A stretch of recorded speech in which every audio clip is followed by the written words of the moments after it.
Good num num morning. We're back. Today we're starting the newly released remake of the first KLONOA, KLONOA Door to Phantomile, as a part of the KLONOA Fantasy Revere series.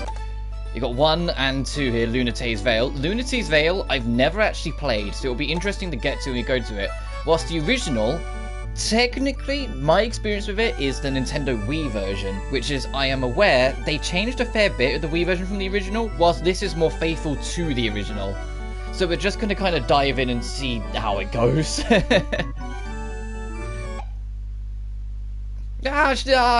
He looks so cute. Morning, Gammo. Sorry for the late start. I was just a bit busy this morning. Let me know about volume, if this game's too loud or anything. Like if it's louder than me or quieter than me sort of thing. Or if it's like way too loud or way too quiet. Whilst I just check things over.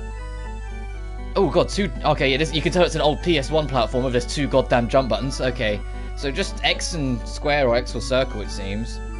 And there is co-op, but the co-op, the second player isn't necessarily in control. They're just like a little extra bubble buddy that supports you. Kind of like when you're playing Mario Galaxy co-op, and it's like your second player is just like a little lumin star buddy that can like help out with some things. Yeah, sure, after the tutorial. Fucking pixel filter? No. Display clear time, that'd be good for speedruns. Costumes, there's a deluxe edition of this game that added a bunch of extra costumes, but it was an extra £15. And I was like, do I really want to pay an extra $20? That's kind of, like, you know, like 20 US dollars? That's kind of insane. So I'd eventually decide against it. I mean, there's still some extra costumes. You got because this was the digital purchase bonus, which is baffling to me because you can only get it digital outside of Japan. So it's like it's only available digital over here. So why? I mean, I appreciate it, but why? Let's just dive straight in.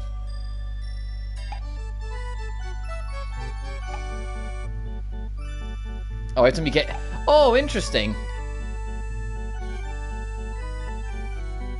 I'm pretty sure there wasn't an easy mode originally, so that's cool that explains it to you. It takes 3 hits to break a heart, and you have 5 hearts, so you effectively have 15 hits, whilst normal is you effectively have 6, and you have limited lives.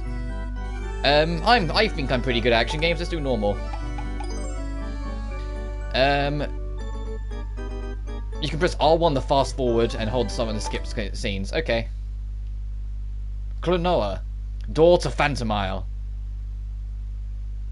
Times 5 on the speed boost? Now I'm good. I just noticed that in the corner. That's insane.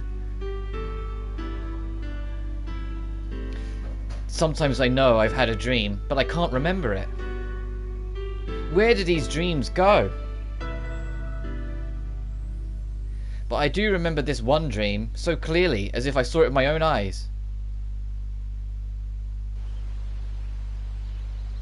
Can I make that in the corner go away? Because I'm not going to skip the cutscenes, so it's like it'd be nice if the buttons in the corner vanish so I could actually just appreciate the remake.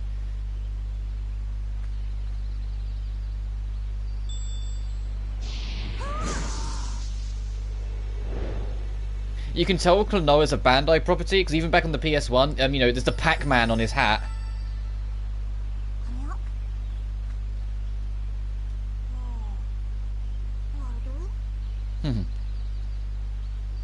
And this little bean has like the cutest voice. There's a reason why the title is called WAHOO, because it's the voice.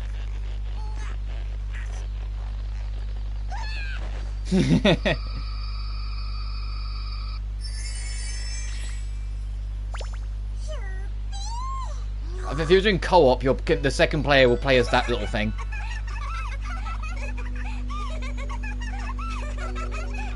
Today I tried streaming my first ever stream on Universe 2's DLC 14 and Twitch didn't save the archive.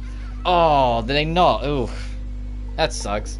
Is there something you have to do in the settings, or is it just like you have to manually do X, Y, and Z, or is it a rendering thing? Because like with YouTube, all my archives, the archives don't pop up on my channel until they render.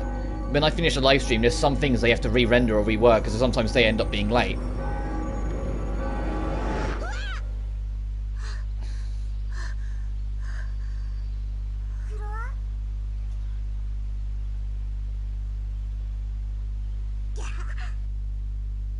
But it's cool that you tried streaming. It's all learning.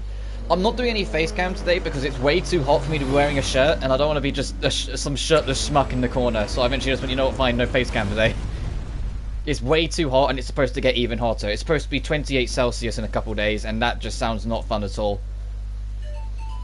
Oh, there's that theme. I was wondering when this was play.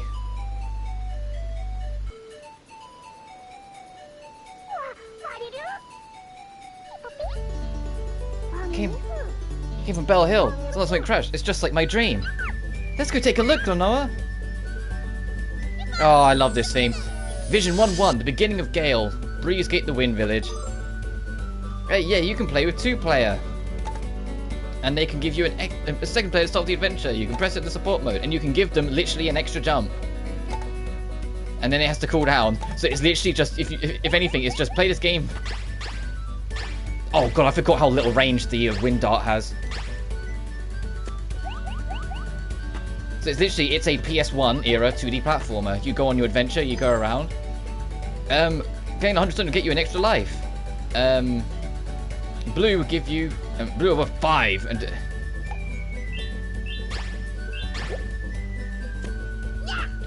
oh no. I think it was a setting on Twitch. Dumb how saving archives is off by default. Don't know why. I don't know when I'll try streaming again, but it was kind of fun. Yeah, I find it really fun, but it takes a bit. But that's quite an ambitious one to do. Fucking Xenoverse 2. Well, we just dodge enemy attacks. Oh, okay, you just jump whilst you're holding an enemy. I was trying to press another button. Yeah, if you just press the jump button again, you'll kick off the enemy. That's like the main thing with this. Ow! Okay, yep, right. Is that you can pick up and throw enemies, but you have to be careful. Crack open a Nagapoko egg with an enemy.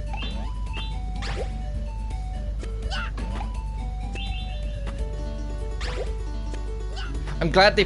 One of the things I remember, and it was a carryover from the original that was in the Wii version, they didn't have an up and down on the D-pad. They made it that you had to hold L to go that way and R to go that way. Whilst now if I press up and down, KLONOA just does it. That's very appreciated. But yeah, the whole idea of this platformer is that you'll constantly save dreamers from their nightmares. In every vision, you'll find 6 Phantomilians who've been trapped in their nightmares. Find and save them. Is that, all of the platforming's based on using enemies. The enemies are your tool to everything. Case in point. Which is why in this first zone, a bunch of enemies infinitely respawn, because they're giving you time to figure it out. Grab a clock and KLONOA will be fine. If KLONOA passes out, he'll restart the place where he last picked up the clock. Yeah, the checkpoints.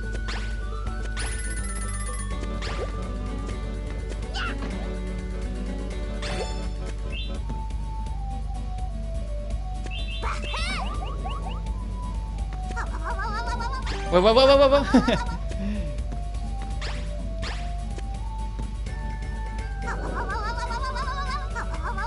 Oh, I need an enemy. Come here, my friend.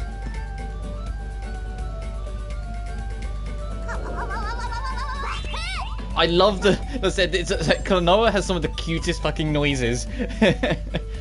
Old X will jump in a float in the air. You can jump even higher with a double jump. Yeah, you can do... But he's got the Yoshi Fluster jump.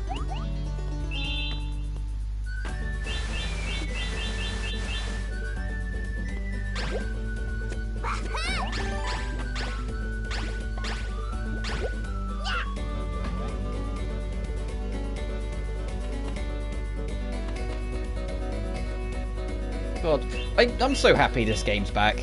KLONOA is such an underrated little gem. So I've never played KLONOA 2, so I'm actually kind of excited when we eventually get to it to do it. Halt, who goes there? You're up here.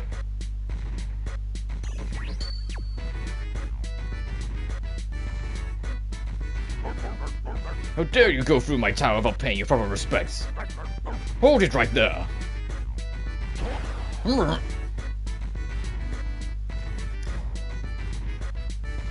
This game made me French straight under the radar if you didn't bring it up. Yeah, that's one of the things that's pissing people off about it. Bandai have made it very clear. No, I'll read this cutscene and I'll talk about it. What has you accepted? I'm Bale, the Mason.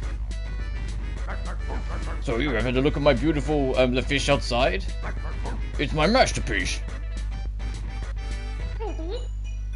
Le fish? Don't know her, eh? He's a legendary diva who sings the song of rebirth. But there's a thing with Bandai's advertising surrounding this game and some of the things they've talked about that have really got under people's skins. Never heard of her. Good these days. I was waiting for this cutscene to finish and then I'll talk about it. Because that you've literally just proved why people are annoyed. You see this tower here? I'm building it so that I can reach the Moon Kingdom. What? Because the game auto advances the dialogue. I wonder if it's really possible to reach the Moon Kingdom with this tower. With a love like mine, nothing is impossible. Love? Chloe, I think you should get going. Right. We gotta go. I see you will take care. We will, thanks. So long. Good luck, Bale. Thanks. Right, essentially, this game, according to Bandai Namco, they said that if this remake collection does really well, they'll entertain making finally making a third proper entry, which got people super excited. They then proceeded to make it physical only in Japan. If you want a physical copy, you can only get it in Japan. Digital in the rest of the market. Give it not a single goddamn piece of advertising whatsoever, and not make it available to pre-order at all. You just have to get it when it comes out, with no launch trailer, no accolades trailer, no gameplay showcase, no nothing. Really kind of made a point to people. It's like, man, I don't think they really want to make a third one. I think they wanted to just kind of make this remake and be like, hey, we've thrown you guys a bone, bye. And and that was it. And so it's really got into people's skin because it's like they've made this game difficult to make sales because no one fucking knew it came out today, other than people who are actually super invested in this game already, you know? Because there was no pre-order available for it at all on any storefront.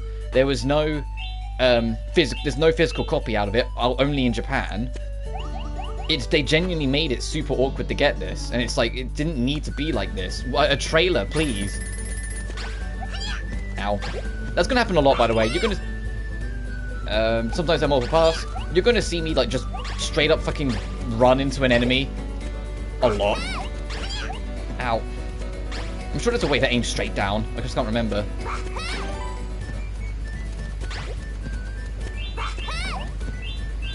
Or straight up, even. Or straight up down. With this.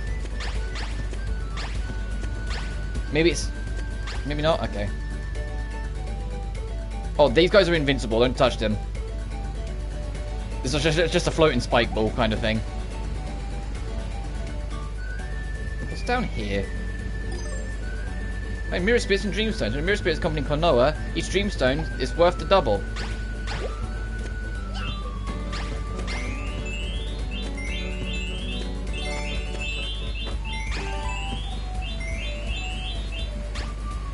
Ooh. I can't help but shake the feeling that's the way I need to go. And that just hurt their business. We're trying to backpedal their we have no idea why they did it. Why they did it like this. At all. It's just a really annoying circumstance. I mean, they're also working on a Pac-Man World remake, so there's a chance that they just want to do like an entourage of remakes and stuff and just kind of throw them out and then just take it from there. Ow. But who goddamn knows?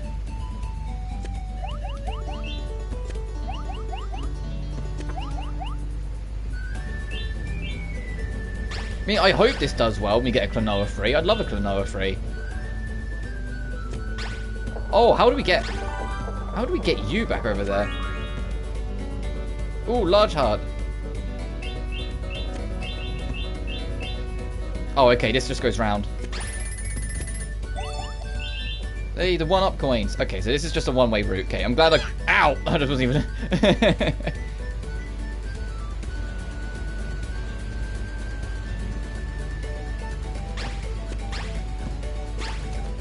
Why don't you come with me? Thank you.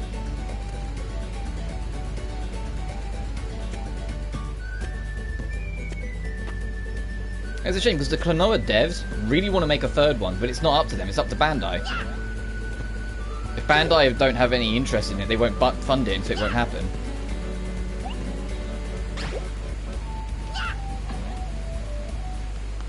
Vision 1-1 clear.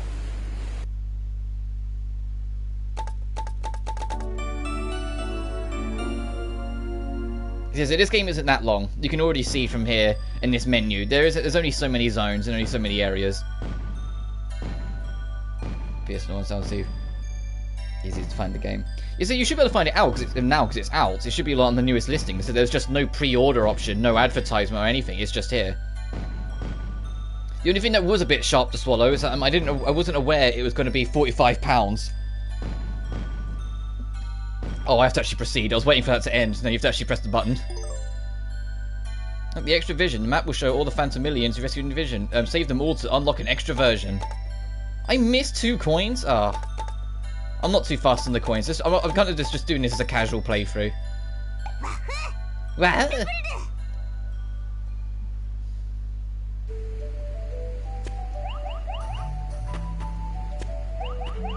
Oh, I remember. You have to go.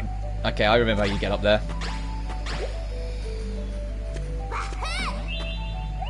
Oh, whoops. Come back, my friend. Thank you.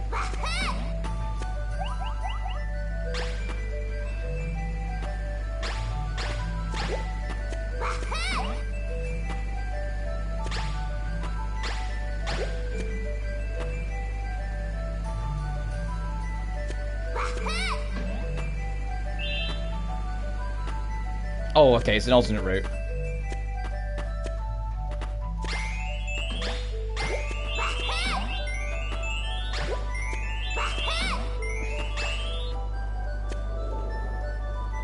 I bet I know what the coin I missed was. There was one coin that I picked up before I picked up the special. I bet that was the one that counted. That one's like worth 2 or something. Hit it from behind.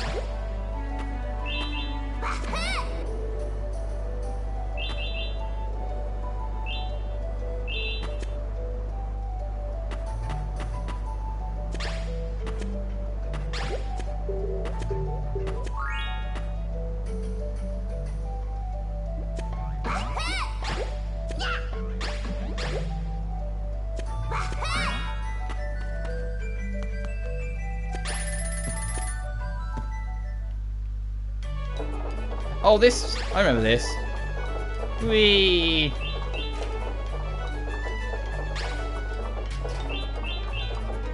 Oh!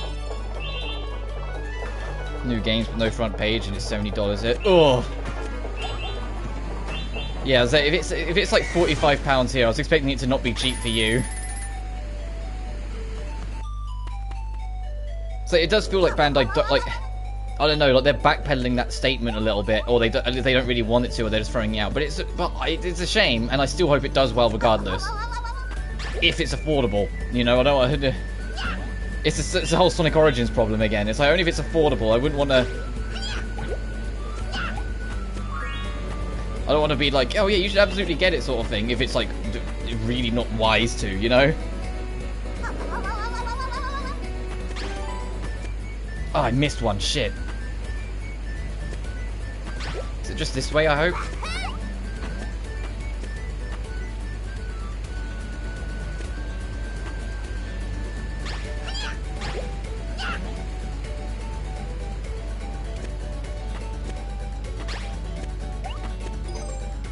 Gonna have some hidden... Oh.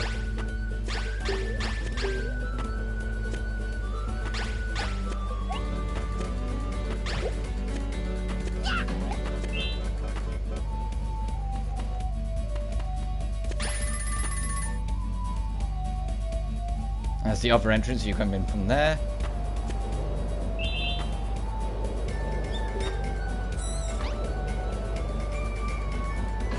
Ow! Hey!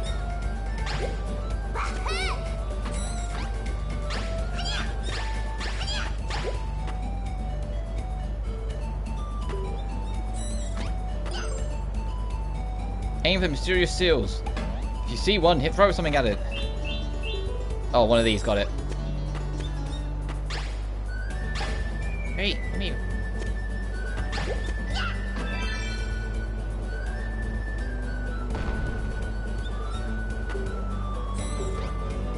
I want to go this way first. And hope to get some life.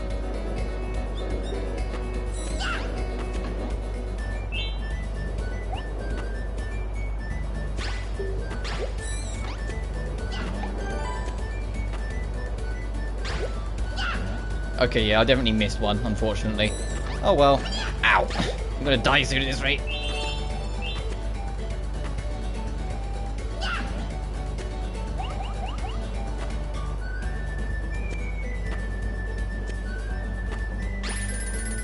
What's that? You can actually see how many I've got on the HUD underneath my health. As you can see, I missed coin 2. Ow!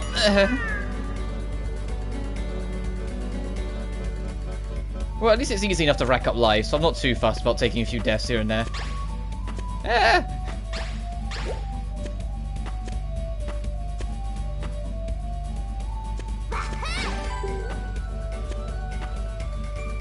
If I remember rightly, some of the platforming challenges in this game actually get kind of clever later on. Like, you have to kind of think about it and work for it a little later on. We finally made Bell Hill! Shh.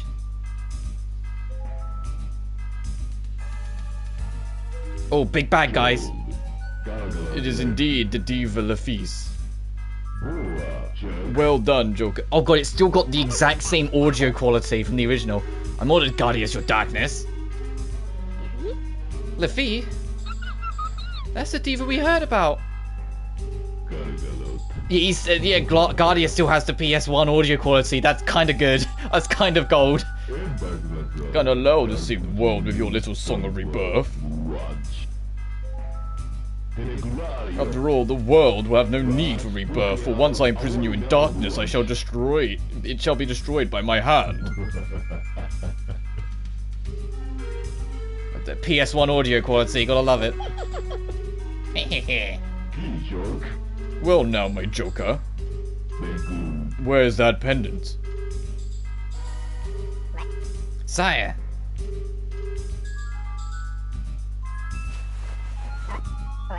This is strange. I can't seem to find it. What? What are they looking for? Is this something about a pendant? Who are they? It appears we have some mice. No matter, the feast is in our hands. Joker, I'm counting on you to take care of the rest. Yes, sire. What are they up to?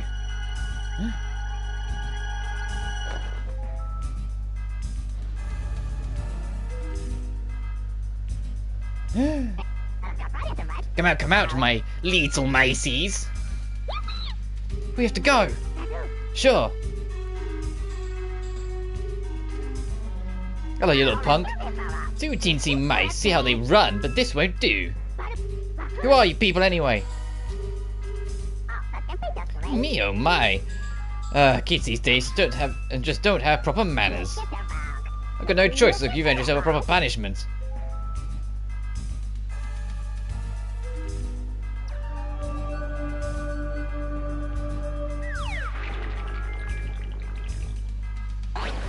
It's showtime.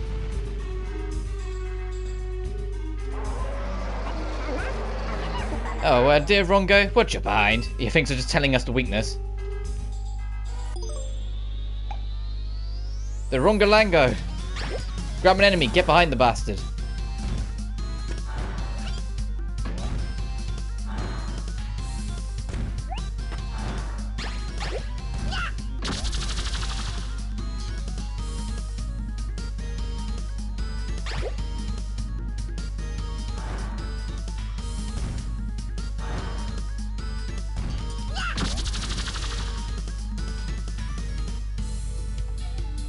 Then we've got to destroy the world villains. World Dom makes... Oh, what are we doing here? World Dom makes sense. Hang on. But destruction, in the literal sense, you're on the world so you'll die. In the figurative sense, what will they do after? Don't question it. Bad guy in a kid's game, I guess.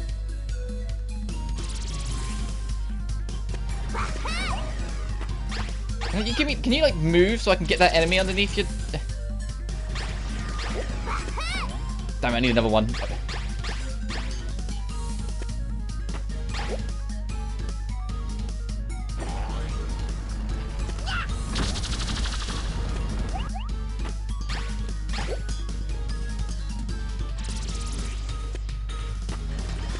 Just kids game bad guy. That's the only way. That's the only real way to look at it.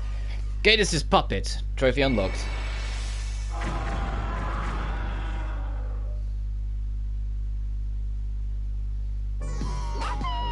No! Just you wait. I won't forget this.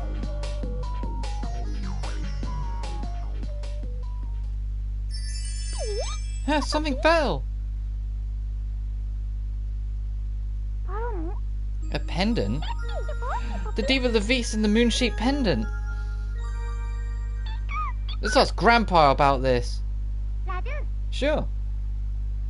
Reminds me of the King Boom Boo fight in SA2. Well, I mean, trying to get behind the thing, just instead of throwing an enemy at it, it's trying to knock the hourglass. We've done it this time. What do you mean? This is a crest of the Moon Kingdom. The Moon Kingdom? Uh-huh. A mystical kingdom spoken of only in legend. KLONOA, what about that guy in the tower? Oh, that's right. Hey, Grandpa, is there really a Moon Kingdom? Perhaps there is, but then again, maybe not. At any rate, I have a bad feeling about that Guardius character that kidnapped the girl. Either way, it is far too much for us to handle. KLONOA, go to Forelock Forest and tell their granny about this. Okay. We'll be back. Moon Kingdom, hmm?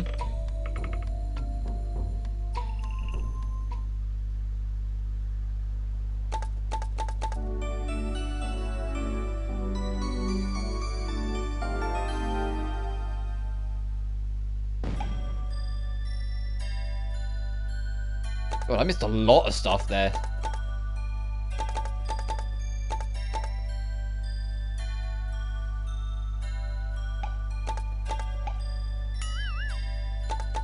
So I'll worry about what I missed after. I just want to do a casual run through and enjoy this game for what it is.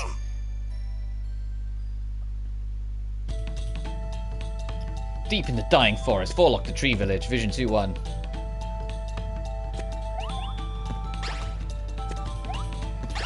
Ow.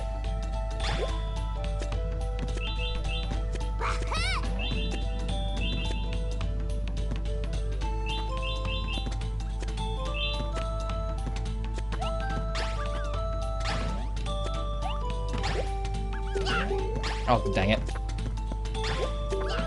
There we go. Oh, I can just use this enemy.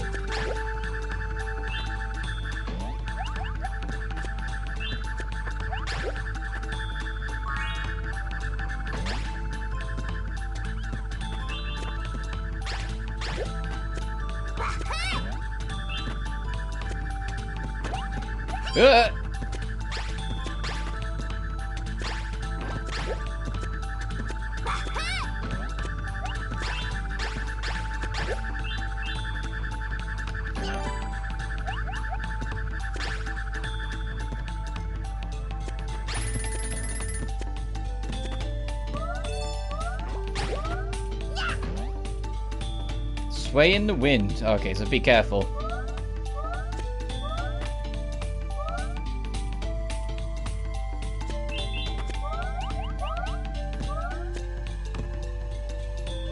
Actually, no, this is just a... Gimme. Get me back up there. Can I pick up the big boy? No, but I can use him as a platform.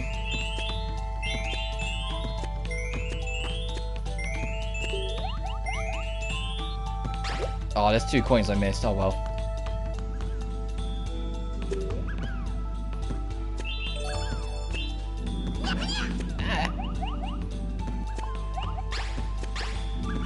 Ah, fuck. Okay, this guy's beating me up. Hang on.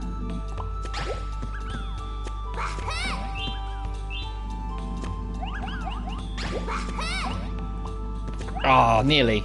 It's possible to make it to that. Other than just doing this, I mean.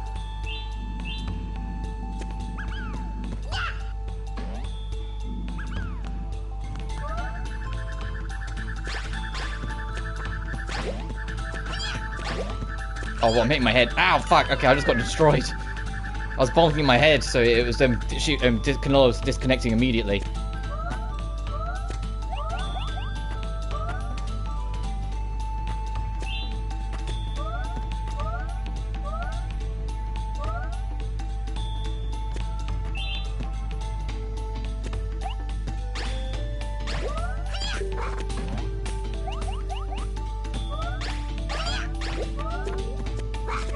You're going to be running straight into the enemy like way too often in this.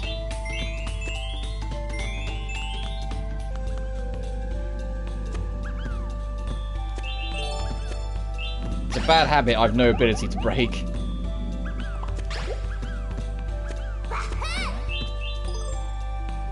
Find keys to unlock doors.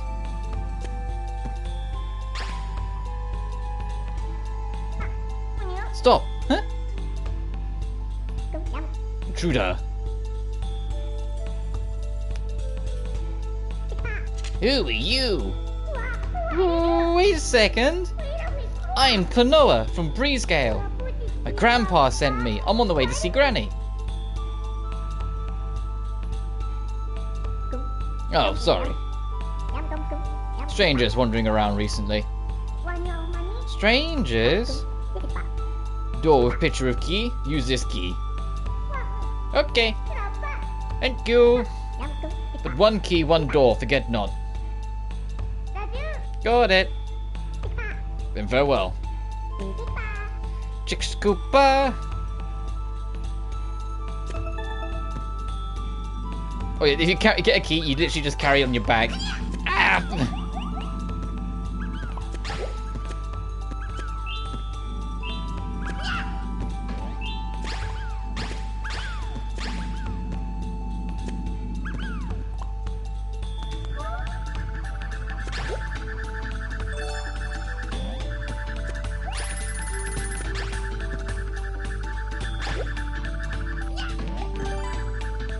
That's why I wanted to come back over here.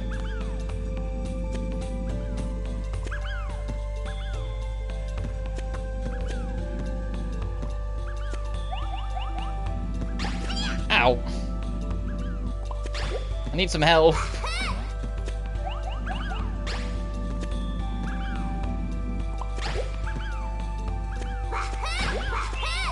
Oh, come on.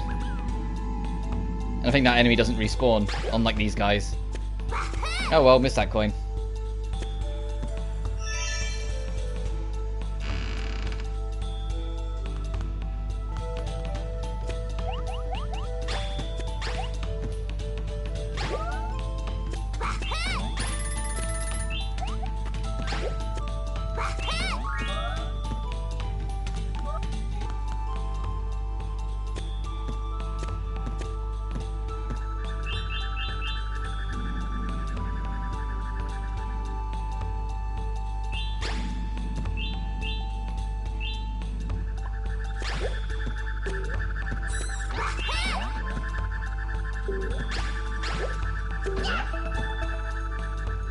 Oh, it's a key. I'm hopeful for either extra lives or health, to be honest, at all times at this point.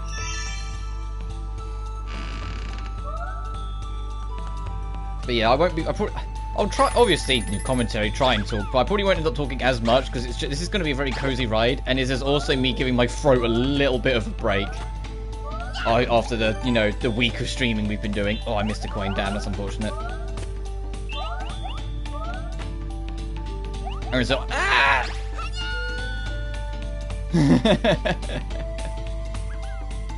And obviously, if we finish this game today, I'm going to be taking tomorrow off as well, just to kind of recoup, get my throat back a bit better.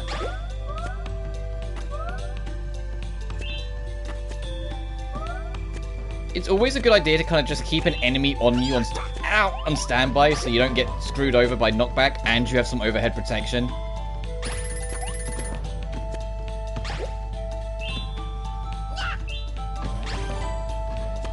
Yeah, okay, we missed the fourth one, unfortunately.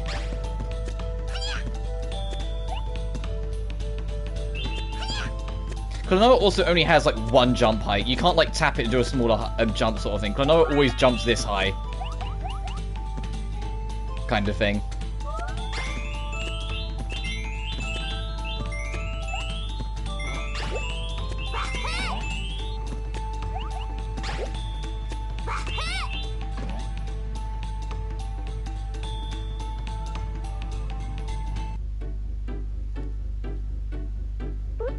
Are you thinking of going beyond here? That's our plan. No can do. The fairy tree is withered, so you can't go any further. You mean we're stuck here? Hey, who are you anyways? I'm a soldier from Jugpot, the Water Kingdom. I was on an official mission to see Forlock's granny. But it looks like I'm stuck here now. Say, did something happen to Jugpot? That's a matter of the kingdom. Oh, come on! And we thought Granny could restore our king somehow. King? Restore? Nothing, never mind. It's not safe out here for little kids. You should go home. Something's strange. I wonder if it's something to do with Gradius. Anyway, it looks like we can't go any further.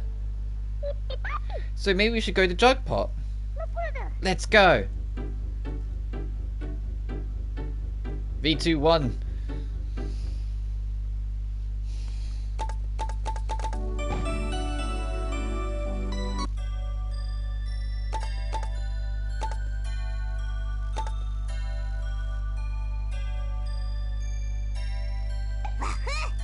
WAHOO!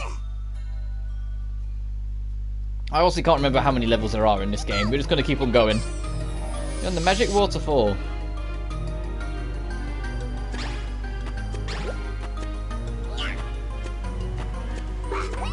Oh, okay, we have to go around anyway. Where?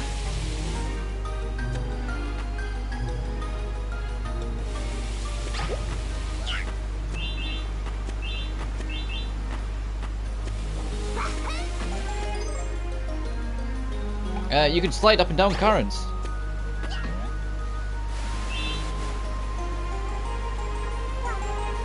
This waterfall! What about it? Whoa! Yeah, it's flowing in reverse. It's flowing backwards. I see, that's why water to Forlock has been cut off. And the forest trees have withered. But how? Let's go to the castle.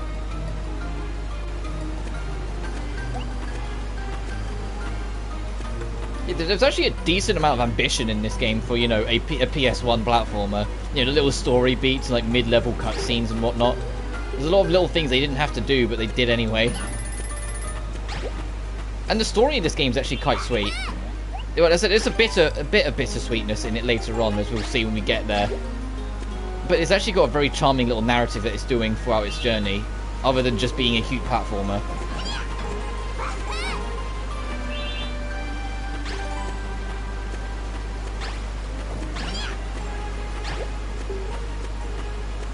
More than what I think most people expected when they first got into this. A lot of people just expected it to be kind of a, you know, like a near-mute platforming game starring a cute, cuddly character. But no, there's a little bit more to it under the surface than what you see.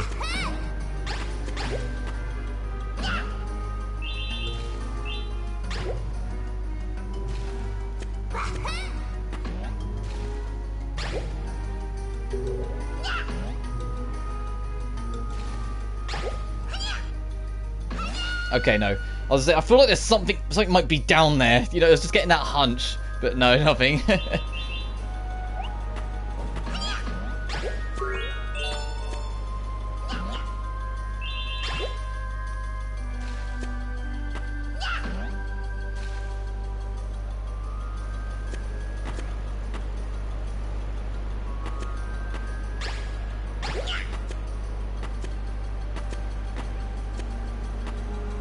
Oh, bitch. You're supposed to keep this enemy alive, I think. And would you even be able to fit through the gap? I don't know if you would.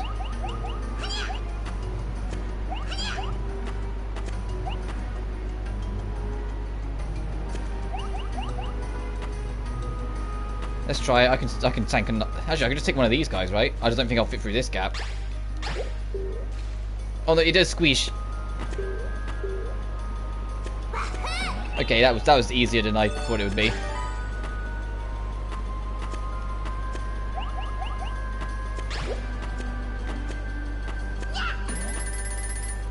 How do we get down there?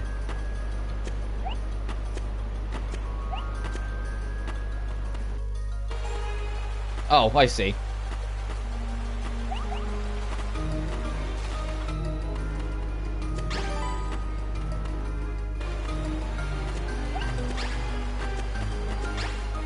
Oh, the enemy just... Hey! Where'd that enemy go? Never mind.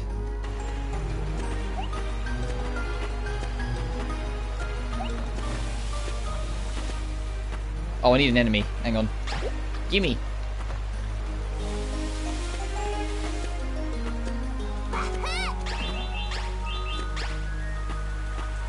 The game's pretty plentiful with checkpoints.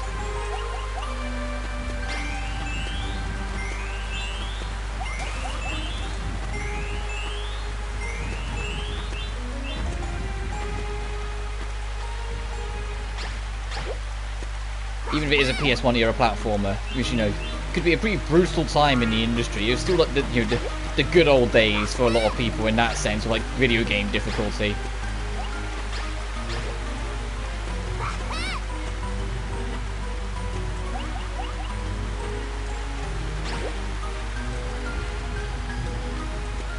Oh, okay, that just looks around. Okay, we need to go in.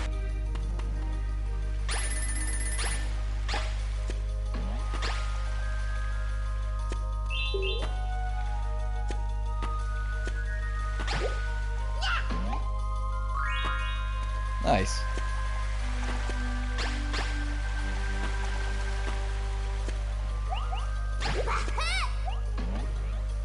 Ah, that's okay. We can. There we go.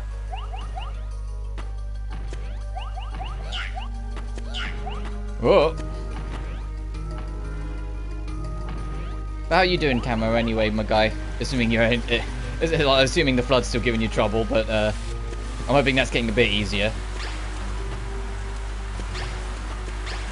Can I not reach you? Okay, there we go.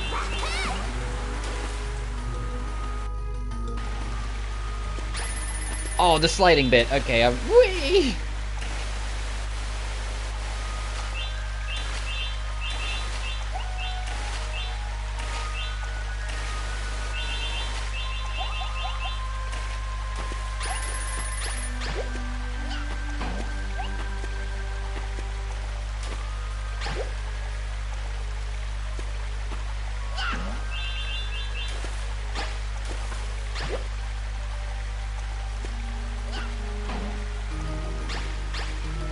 Get up there.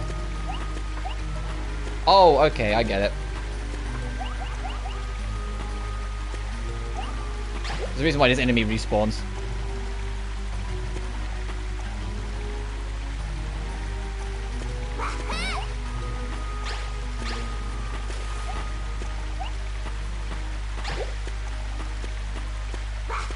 There we go. Yeah, I just had to think outside the box a little.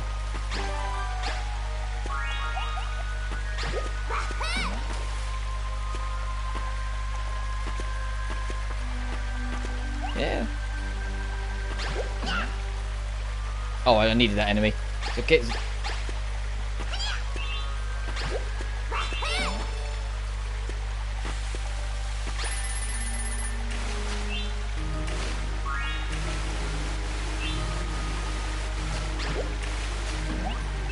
Oh, I bumped the head onto the enemy, damn it. You're supposed to catch the first one, jump up so you can catch the second one to get that. Oh well. Missed some coins at the last glimmer. And I bet at the end it will say we missed 7, and that is the 7. Wait a minute, I hear something.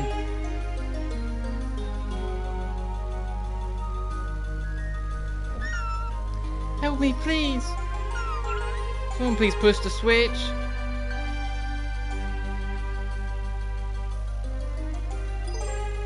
Flip the switch! Find a wind bullet and fire a wind bullet or throw an enemy into the switch and see what happens.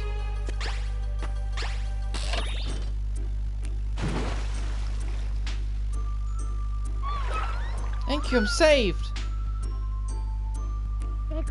No problem. What happened here? Well, a bunch of weirdos came here and messed up the castle. Could have been guys. Yeah. If you're going to the castle, I can take you there. Really? But can you save my mummy? I want my mummy back. What do you mean back? She's under some sort of evil spell, I know it. Ah, okay, gotcha. Good, give it a shot. Thank you. And yeah, as if I haven't gathered already, this is a very kind, cute, like wholesome world, you know, intended for, you know, the kids or the kid audience it was intentionally designed for. Which is why everyone is super helpful and talking to each other. I'm Who Pal, nice to meet you, Carol. Let's go then.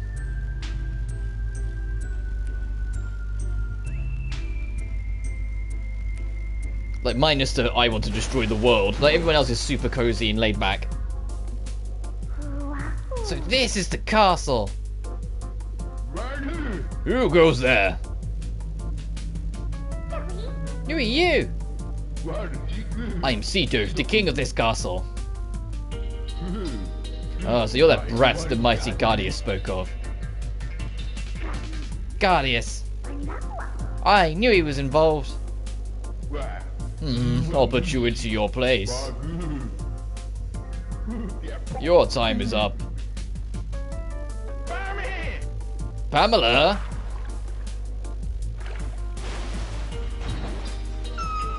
Mom! You're mine, brat.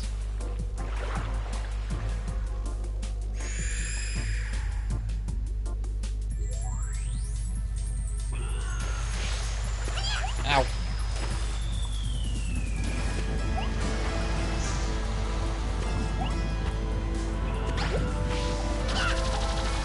There we are. You have to just put them together when he separates. When Cedo separates from Pamela, you pick up Cedo and throw him at Pam.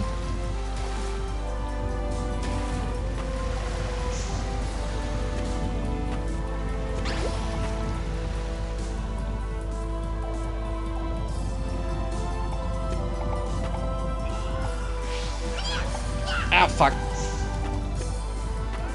I missed the timing. Oh well.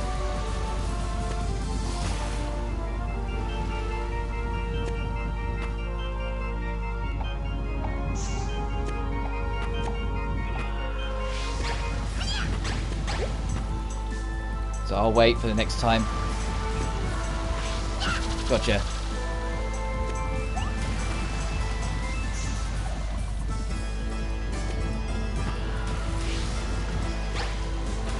It'd be cool if you could yank Cedo off the back of Pamela from this phase, but I don't know if you can.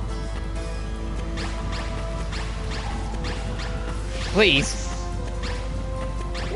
There we go.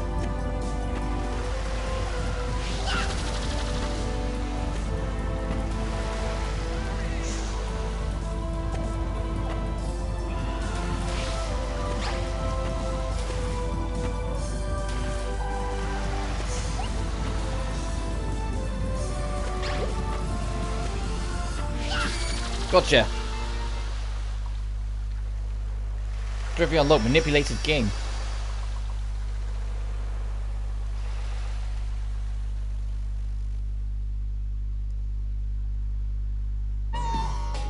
Eh!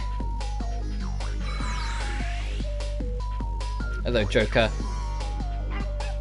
You call yourself the king of Junkpot and you get beaten by this brat? Gutless! Useless! Hopeless! Yeah, I'll be back.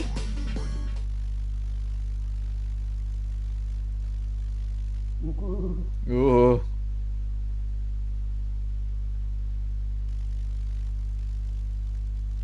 What am I doing here? I see, so I was under a spell.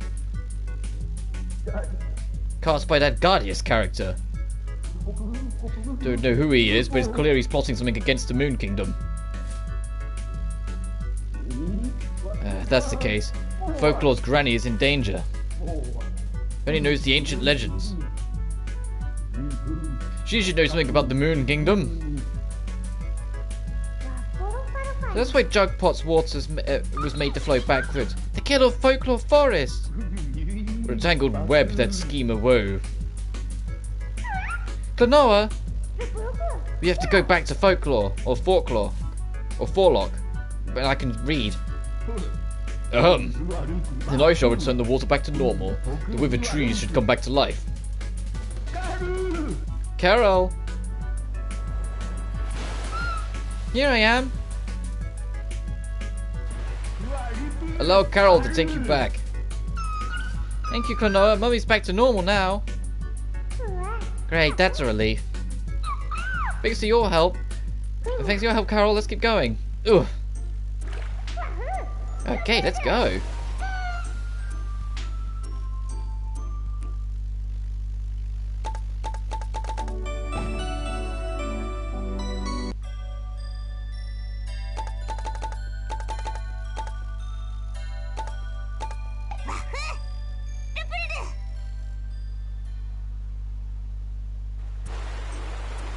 Alright, back to the area, this area we go.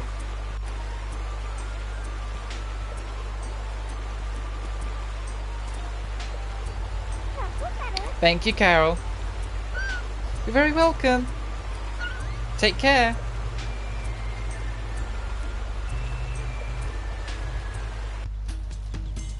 Rebirth of the Forest, Folklore the Tree Village. If you time it just right with pressing the X button, you'll go super high. And by that, it just means when you land on the spring, press the jump button before it kicks you back up. Like, whilst your feet are still on the spring, press the jump button and it will fire you. So it's not really that much of a fuss with the timing. I need an enemy, though, so I can break these boxes.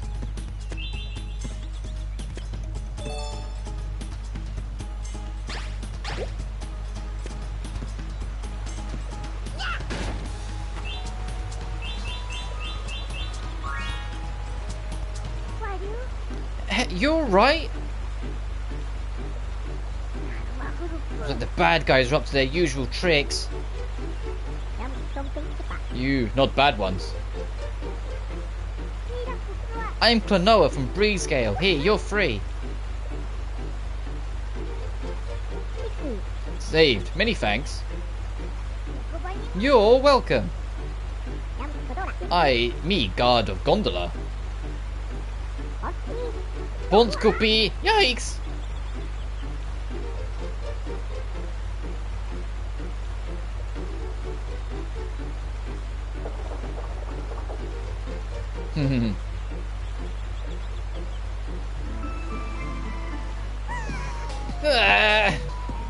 That annoying brat again. This leaves me no choice. Okay guys, make sure to hide the key to this door somewhere nice and out of sight. Don't just stand there!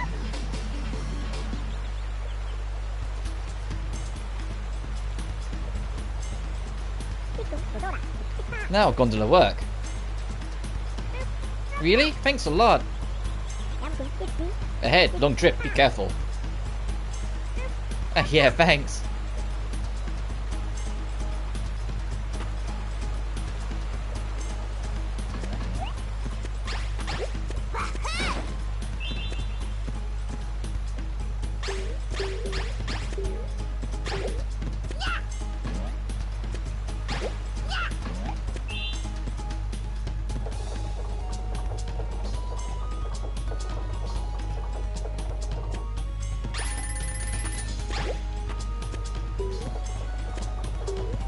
Oh jeez, okay.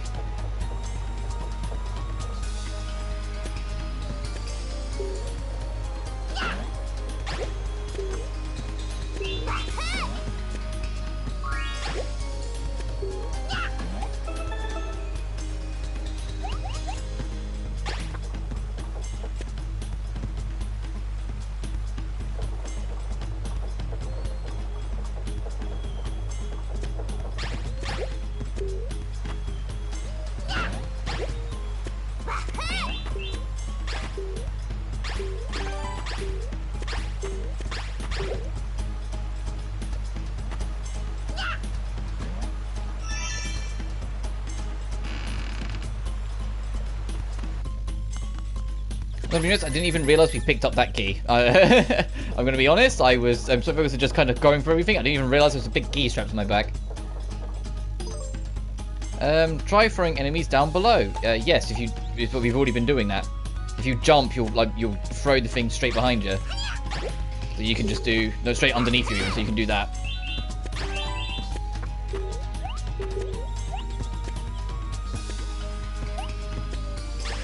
Ah!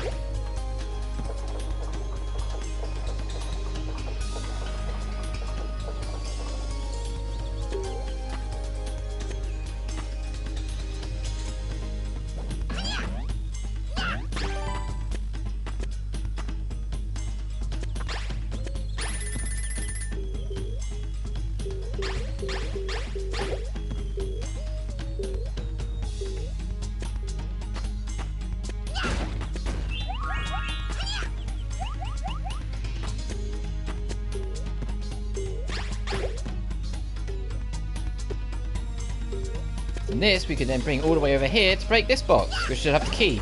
Yay! I do remember some things about this game. At least from the Wii version. Not much, but I remember some things.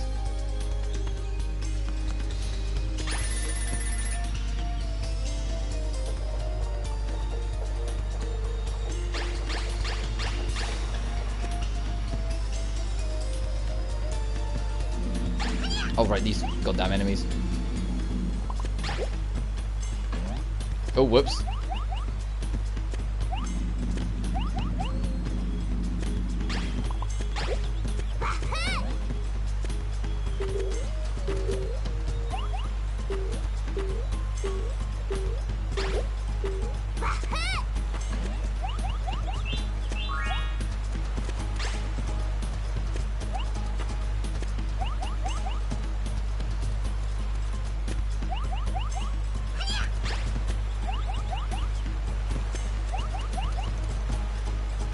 Oh, okay, I see what we need to do.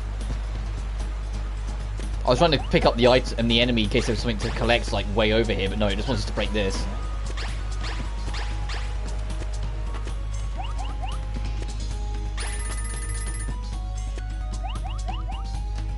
It's down...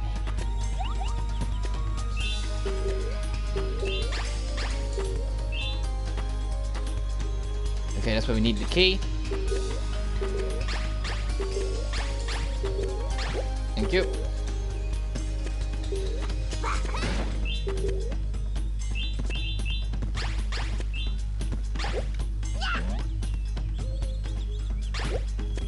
Oh god damn it, there was a flower earlier. I bet the flower we saw earlier would have given us something. It was giving us like the next... No, I want to actually... Hang on. There we go. We'll see if I can get back to that flower.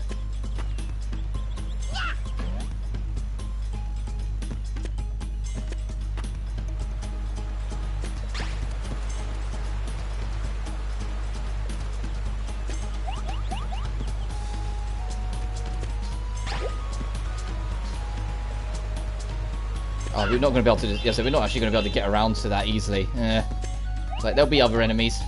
I hope.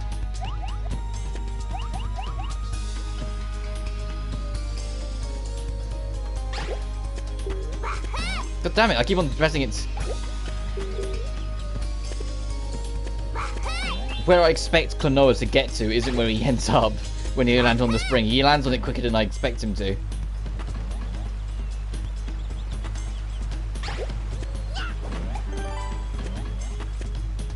Ah, yeah, that other flower I bet was where the fourth one was.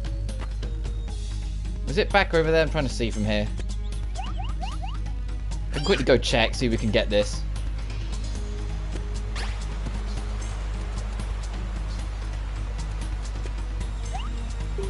Uh-oh. It's okay, we have a lot of lives, so we're not in any danger.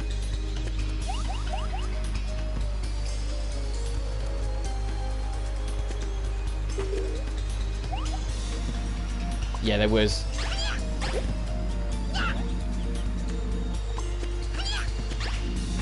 Ah!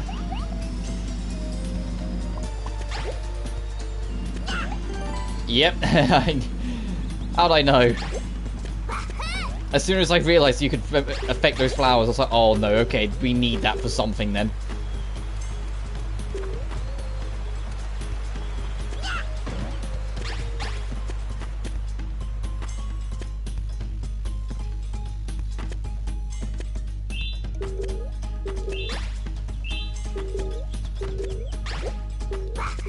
No.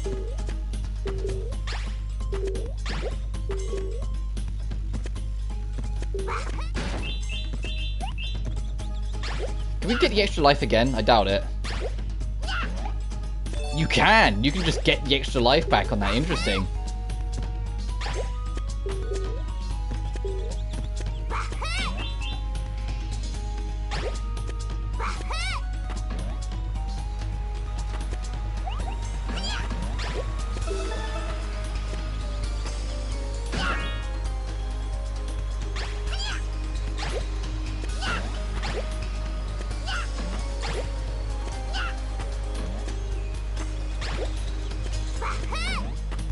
WAHOO! And it was over here, right? Wasn't the key? Yee! Is that the last one of this area? Oh god. I forgot this game did this every now and then. These little challenge sections.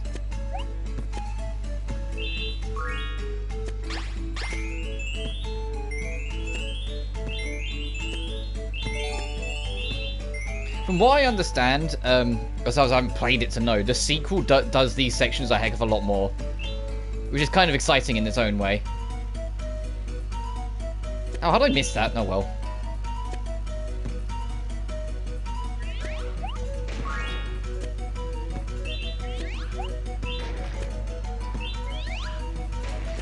Ow.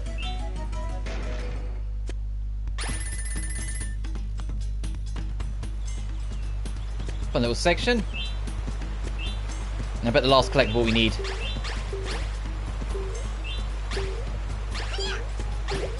Is down here.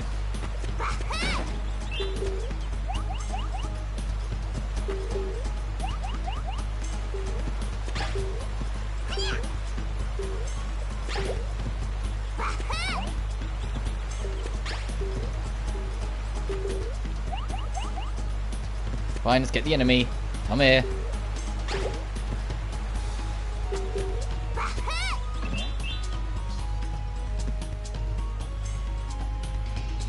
Or I can see where it's going to be. It's going to be in that flower. The last piece we're missing.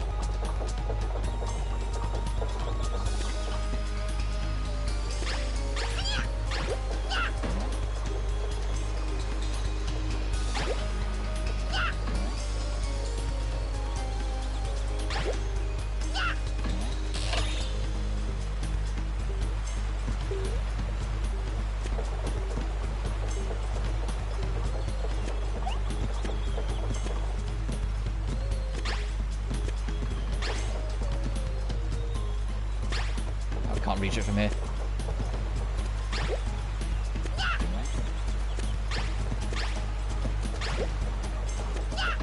Give me, yep, okay, nice. Okay, that's a level we actually reached the end of this time.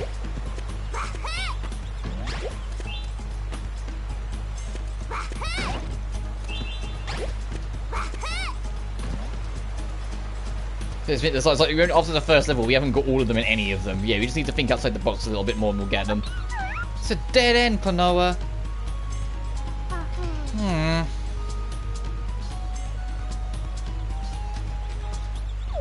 Huh? Who are you? Checked Cooper. Huh? Don't worry. That's only Forlock greeting. Oh, I see. Check Cooper. We want to go to Granny's place. What? You're after Granny too? No, we're not after her. Good. Granny's house, taken over. Kicked out we were. Very frustrating.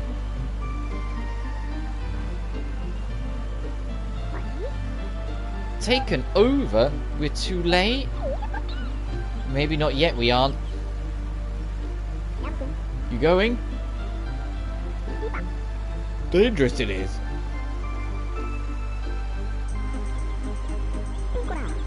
Bunkara!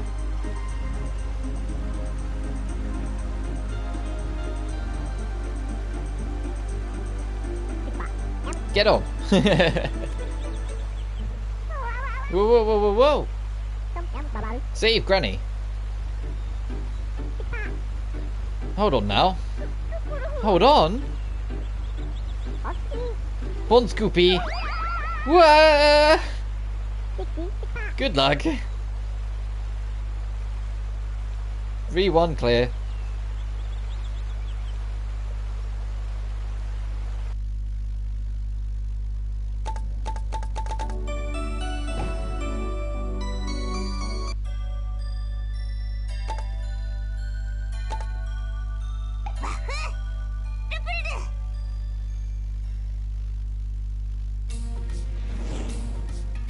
Dude, the stopped gear, the tree mansion of machinery.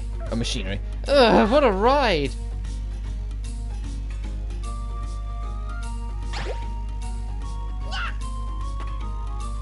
Oh. They're heavy, so gravity affected it before it hit the X on the wall.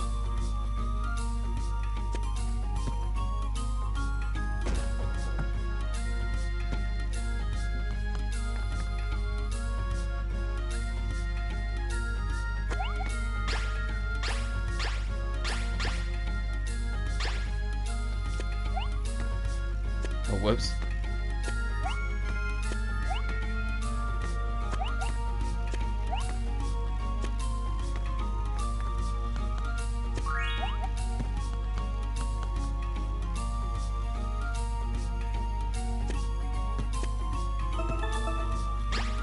I don't think this works yet, does it? A lot of this level is like activating things and getting things moving, if I recall. So we're going to be coming back to a lot of areas as we go.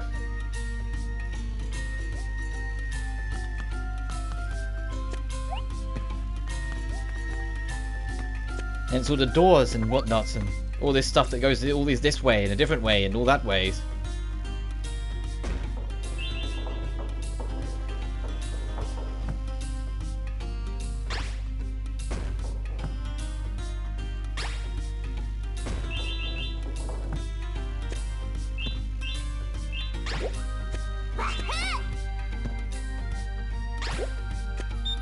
Uh-oh.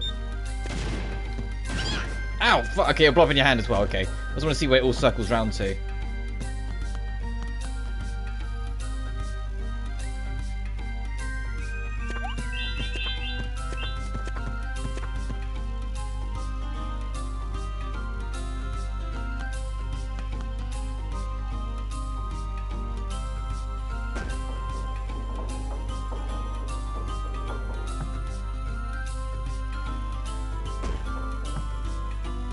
Just gotta wait. There we are.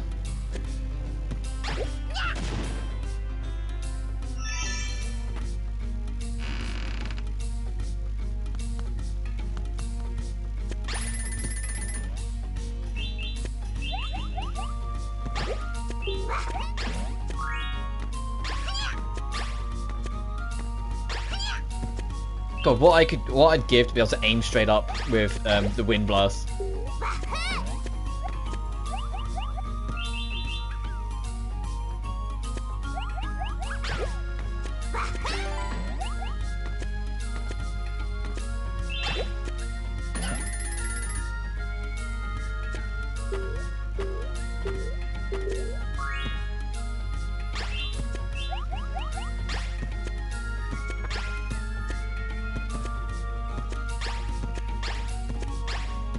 Come on! KLONOA, I know you can reach it. Oh.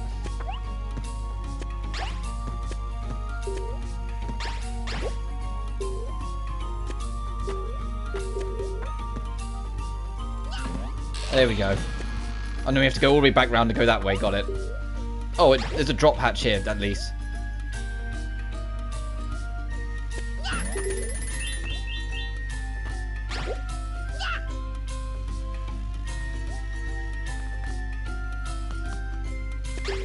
Oh, I see. Hang on.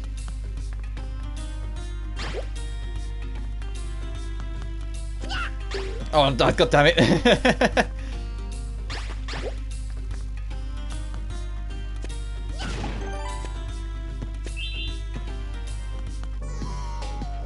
I keep on overthinking the momentum and whatnot. It just throws directly straight.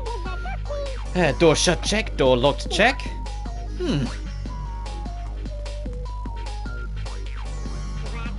Oh, here already? You're much too late though. So long.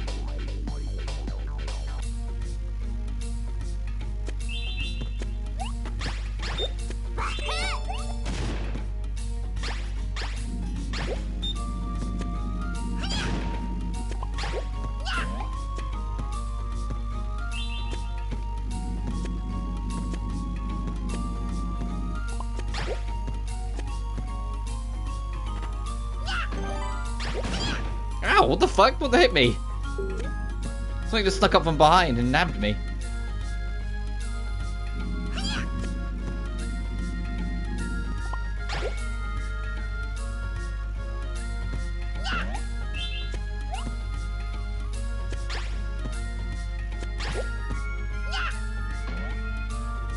Actually, there's probably gonna be something in here. No, okay, we're good. I was meant there to be something but right in here immediately that we needed.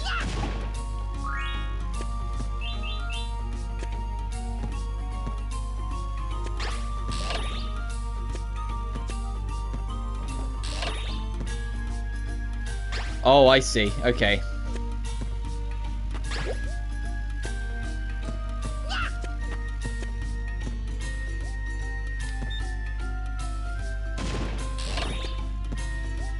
Made it.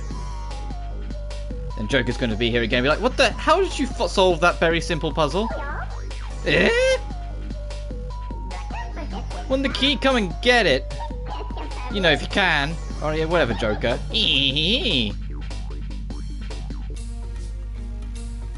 Joker, we'll have you.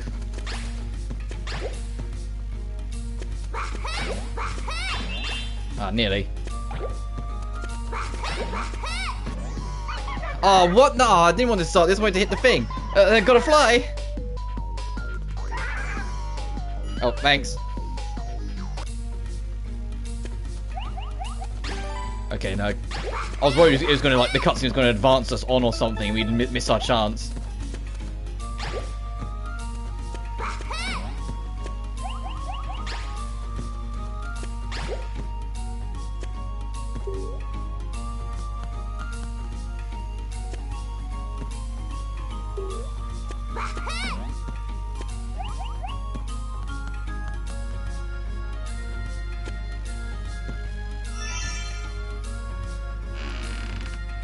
Nice, let's get in. Uh-oh. We're just in the right order. Pay attention. Okay,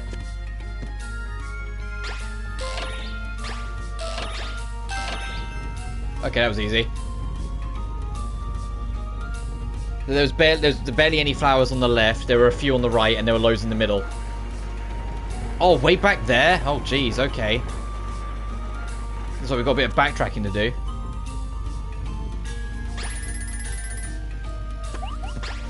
No, of course the game doesn't just throw us a bone here.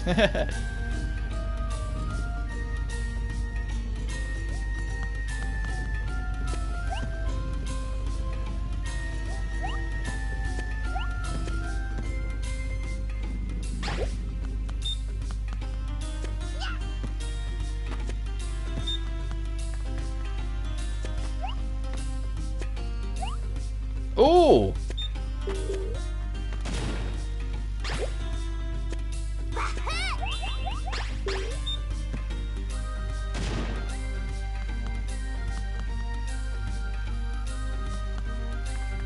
I think this is what we want, right? Over here. Oh, whoops.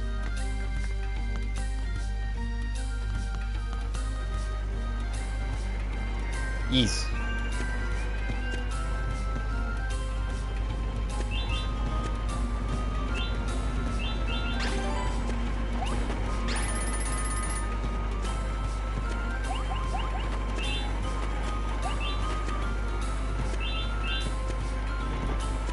Oh, jeez, this spike ball. He's going for his. He's having a ride of his life.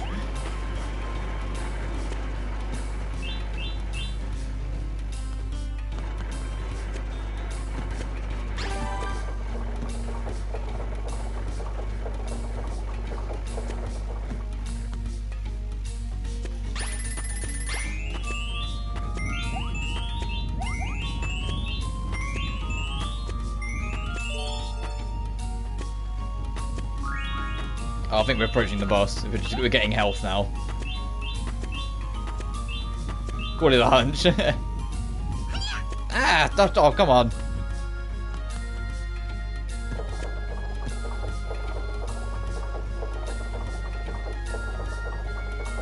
Yep. Alright, let's see what we get for this one. Come on, out with it already. I'm gonna have to hurt you if you don't fess up.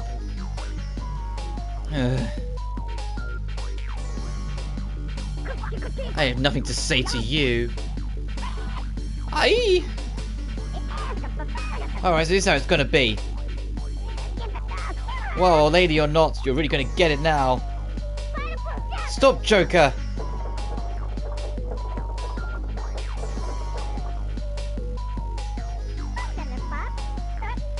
What do you mean, stop, you nasty little pests?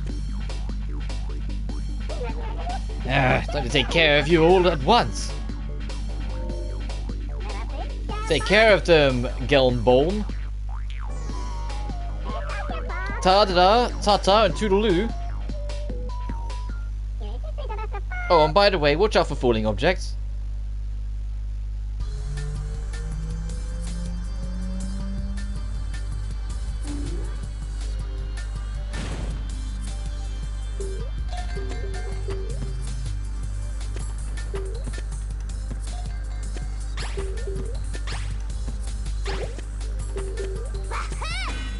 Oh, nearly. I think that's what you have to do. I think you have to get it in.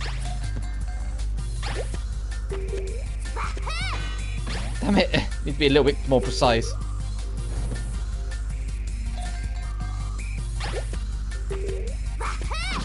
There we go. Sends it into a corner when you hit it. Good.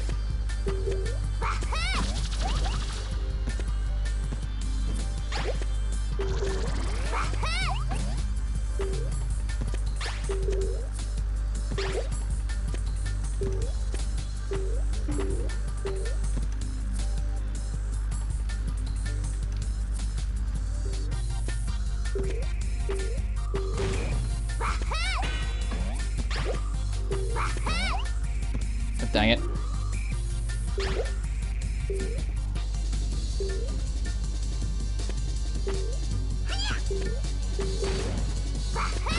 There we are. Ooh, now he's angry.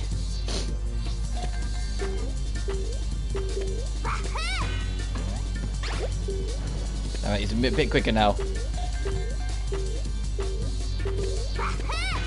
Oh, come on! I would have counted that. Come on, I got you now. There we go.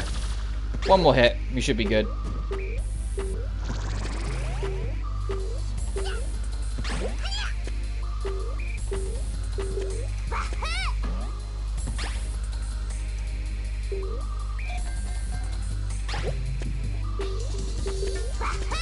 Gotcha, there we go. Yeah, beat ya.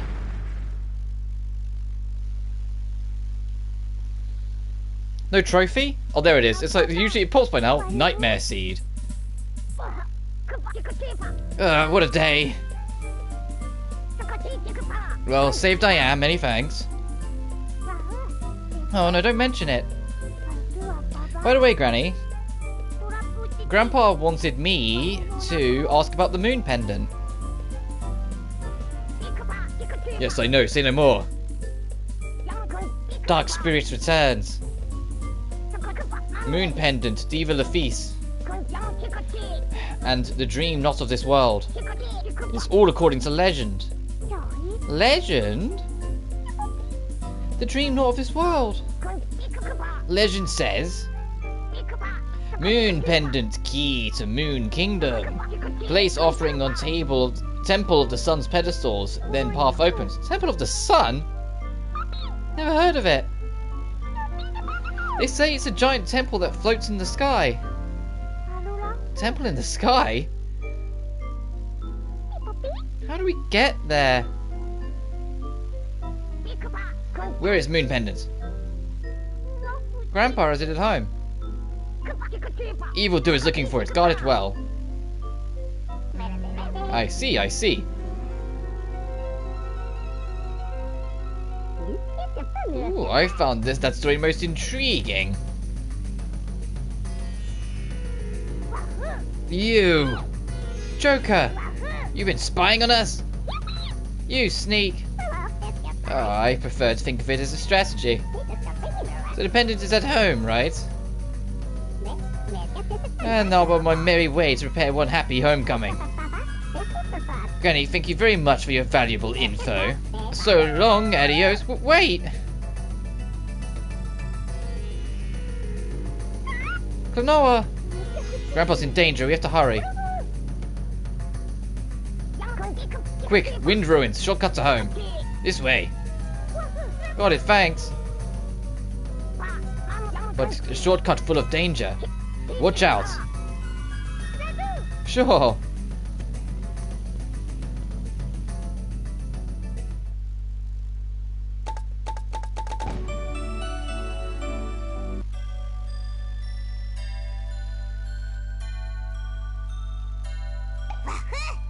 Into Vision 4-1.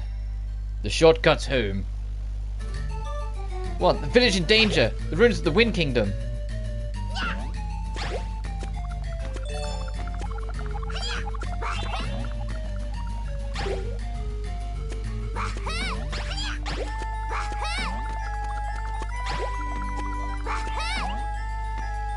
Oh, the music for this level is kind of cool.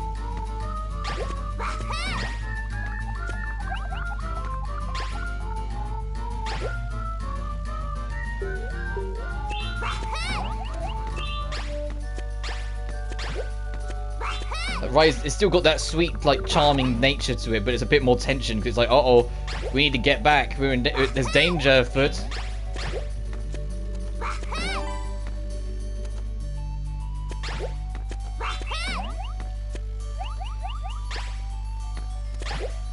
What's down in this door, actually, down here?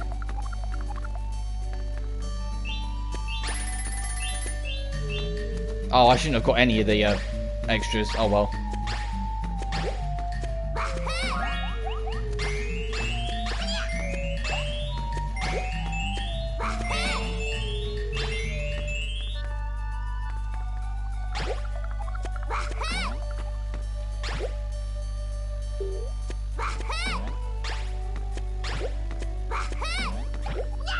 Whoops. It's okay, we can just go straight over.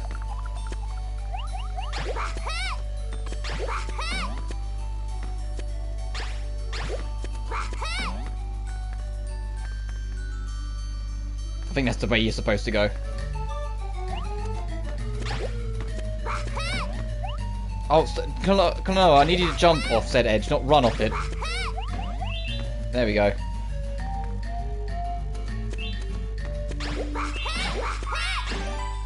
There we are.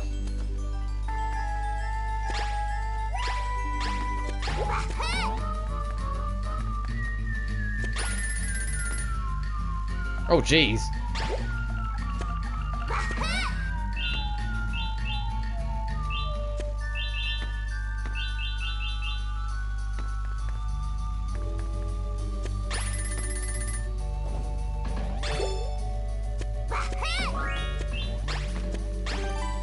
Hits it with the wind ball so its head pops.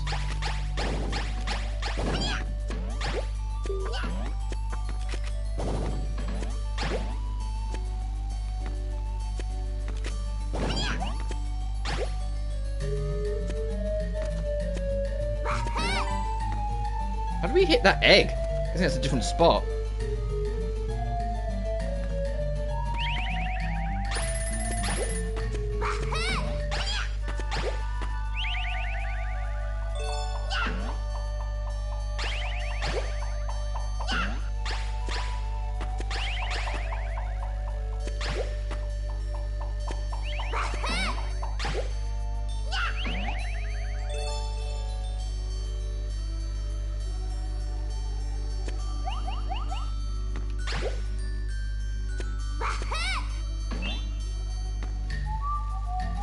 So is there anything there? Is there a reason why that ledge is there? No, I think it's just an extra comfort ledge just in case.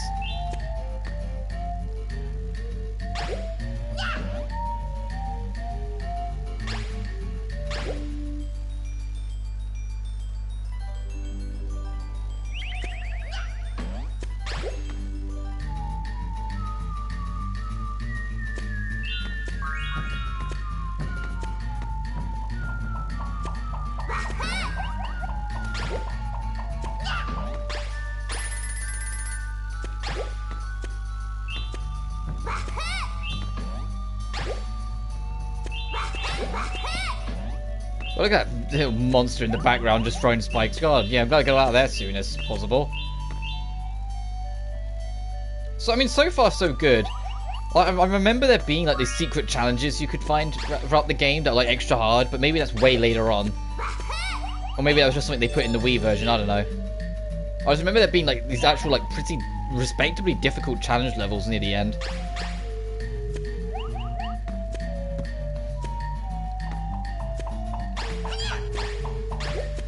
Okay, you have to go in from behind.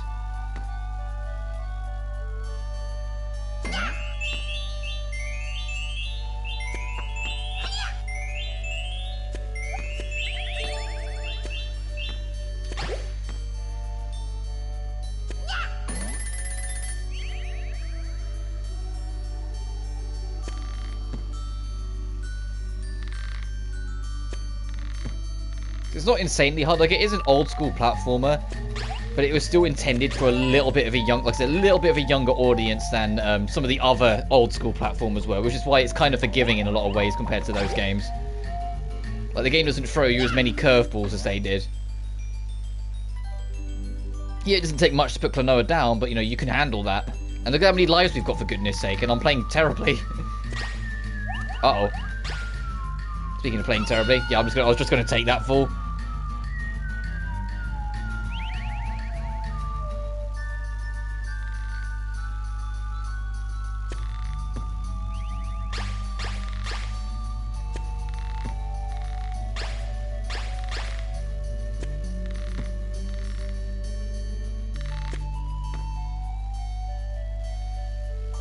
I'm just going to pick up this enemy, save the hassle trying to pick up the flying one later. Just hopefully he'll stay with us long enough that we can get it.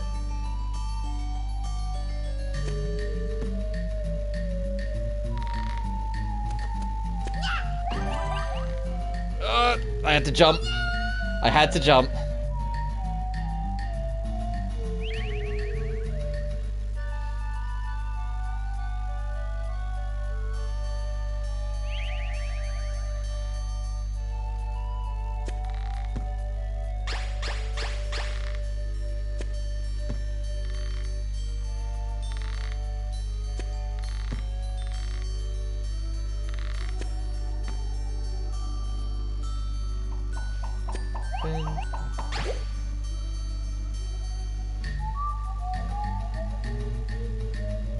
I don't really need this enemy anymore, but we might as well take him just in case. Whee!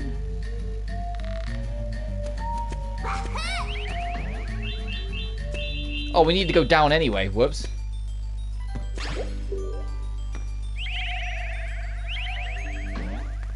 Oh, and the level just ends there. Okay. Well, I suppose it is a shortcut home.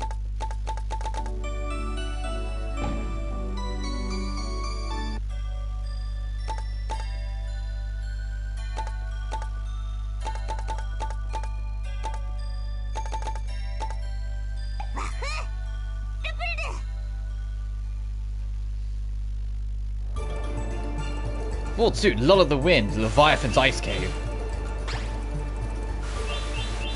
Ow.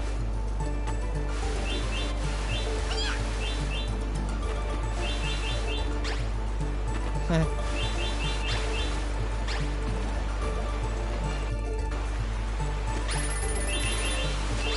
oh.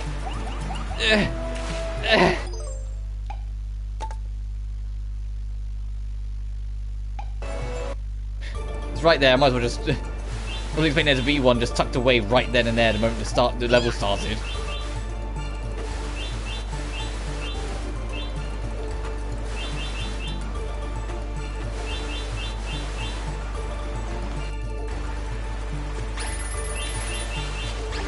Yeah, I just didn't even spot it.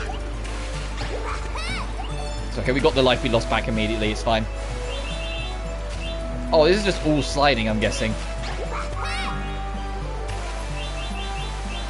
So I just need to pay extra attention when it comes to things like this.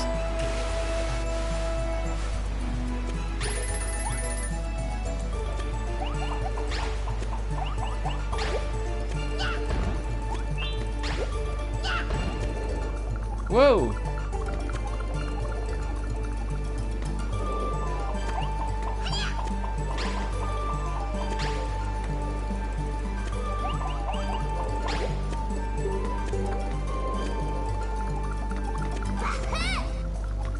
That's not what I wanted to do. I'll press it too early. Hang on. There you go. Get another one. Hello, my flame friend.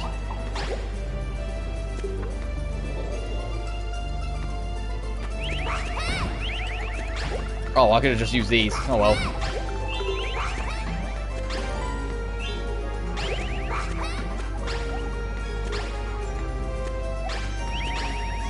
I'll just go around.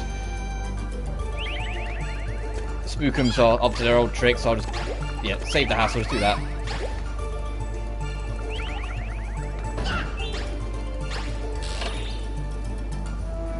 Uh-oh.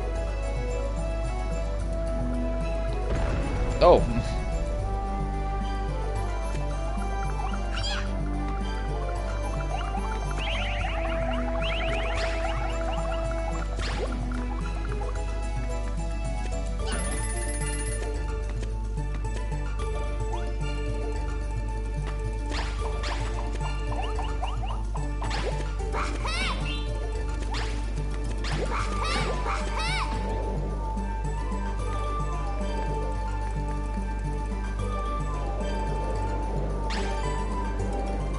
Six? Oh, Jesus. Where's 4 and 5? Oh, other than presumably down here.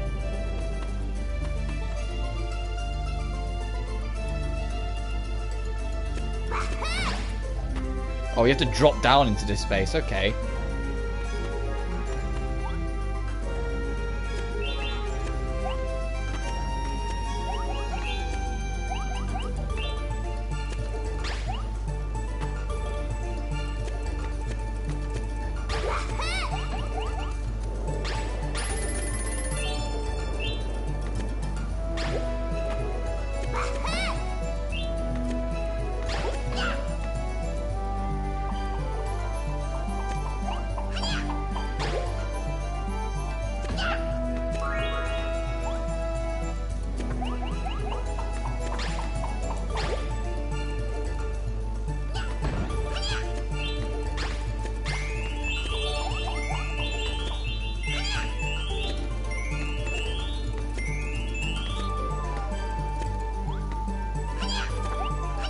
Ow!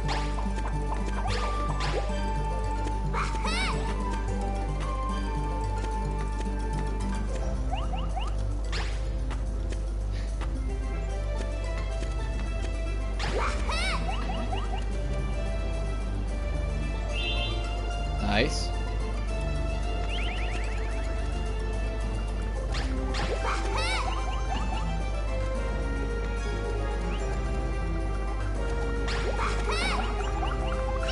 That was awkward, the enemy's positioning, god dang it.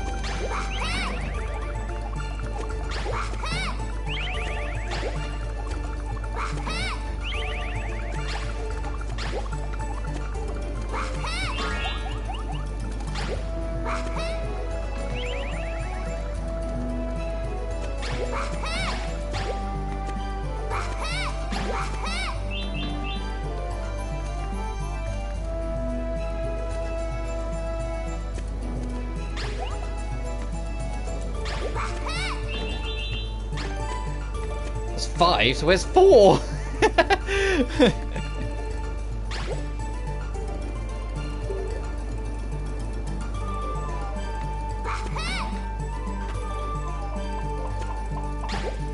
You know, like, how did we miss them?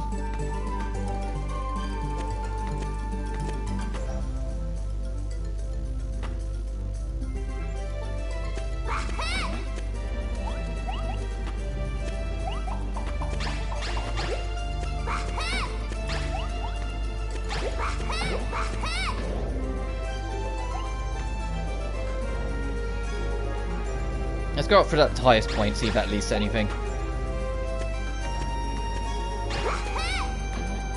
To the left up here.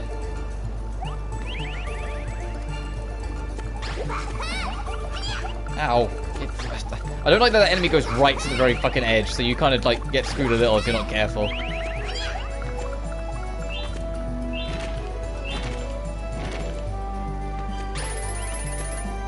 Oh, there's the piece we're missing.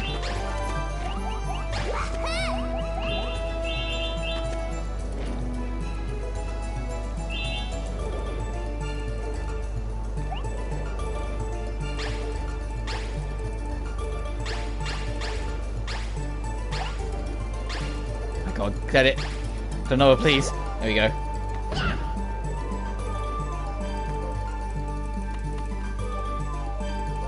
Hang on, what's in that other door then? Oh, well, we can't go check, never mind. Other than the 6th piece, there's probably more collectibles then. Grandpa!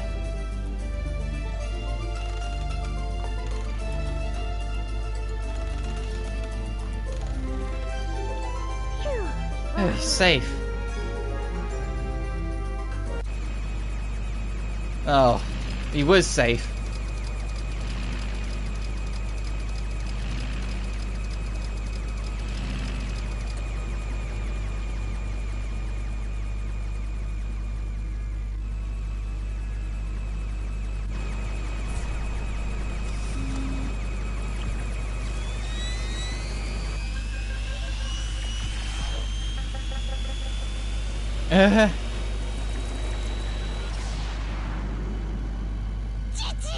Good grandpa! Oh shit, these are bad guys, they just killed him.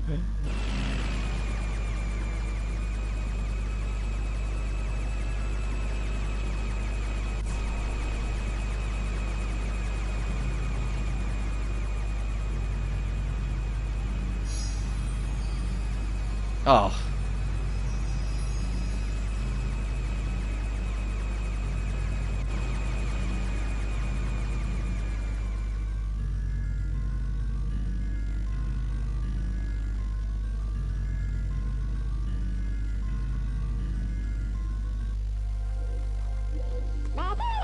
Stop, that's close enough. Oh, it's like you're a bit late to the party. Too bad, too bad. Joker! Oh, isn't this the moon pendant I have here? Oh, very curious. Give it back. In any event, mission accomplished. Now to finish you off.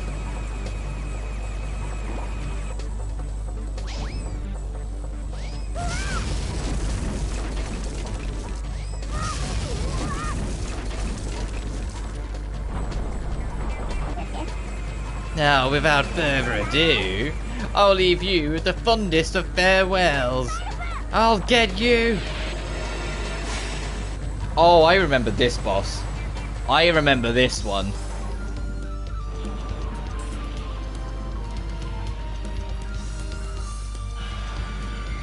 Yep.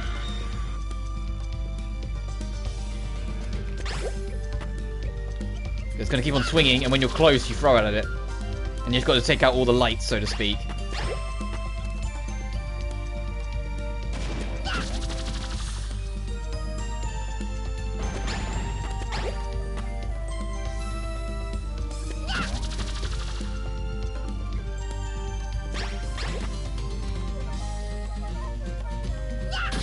There we go. Oh, we did that with no health, no damage. Nice. I remember that boss being harder as a kid. Yeah, the swooping serpents. You know, like that happens sometimes. Like you get back when you're an adult, and like a boss that gave you trouble as a kid is suddenly piss easy. That was that. I remember that boss being a little troubling. The pendant was stolen. Save your strength. I'm done for. No. Did you see Granny? Good. You're a strong young man. KLONOA. It seems like fate will run its course.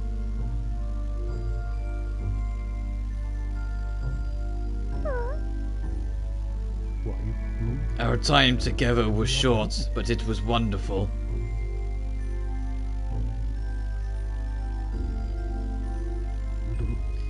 My great child of the wind.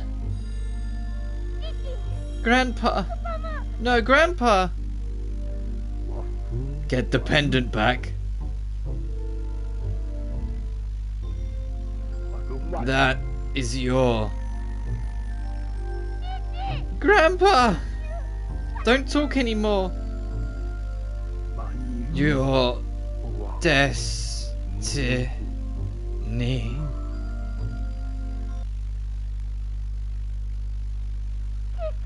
Grandpa? Grandpa! Grandpa! I'm sorry. Grandpa.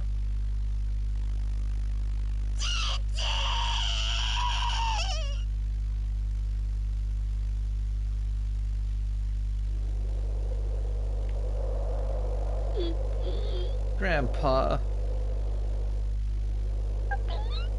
I know how you must feel, KLONOA, but we have to get that pendant. But how? Huh? It's... Back in internet. Yeah, no worries, dude. I hope that he sorts to get better soon. Wait, you can fly? King Sudolph and Granny told me everything. Well, Joker found out that the moon pendant was being stored at Grandpa's. Came and literally nuked the place. Grandpa died. Yes, because this kid's game wanted to... Even though it's a kid's game, they wanted to introduce kids to, like, not grown-up things, but, like, try and, like, be able to talk about subjects kid-friendly enough to, you know, be able to approach it and help kids understand and whatnot. So, you know, yeah, KLONOA's grandpa died protecting the moon pendant, and it got stolen anyway, so now we're off to try and go get it back. Oh, we got a trophy. Free all the residents of Jugpot. Nice.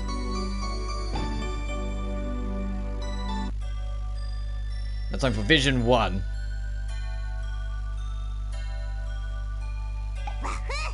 Vision 5-1. As we head towards the Sun Kingdom before it becomes the Moon Kingdom to try and stop Joko and Glab, whatever his name is. Sorry, I don't think I can go where you're going with my body. Oh, that's alright, thank you.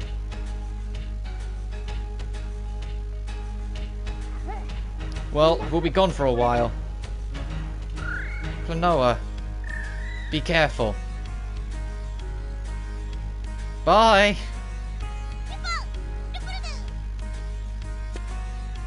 The Four Orbs. Corner, Temple of the Sun. Oh, I remember this level being long. I think it's either this one or the next one. So this is the Temple of the Sun. Pretty impressive. KLONOA and... Huh? Hoopo, right? Huh? We've been waiting. What took you so long? Who are you? I'm Solaire. Solaire? Priest of Coronia. Yeah, ditto. Name's Solai. Welcome. Took you long enough. Okay. Looks like they were expecting us. I wonder why. Hey, by the way, did you see a bunch of weirdos come this way? You've gone straight to the point, sure did. Please take a look at this. Check it out.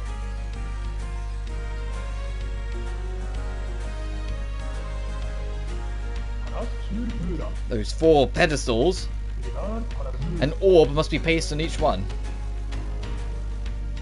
You know, Missing Kids Getting Dead have any dark themes like Steel? Yeah, the ending of this game is deliberately extremely bittersweet.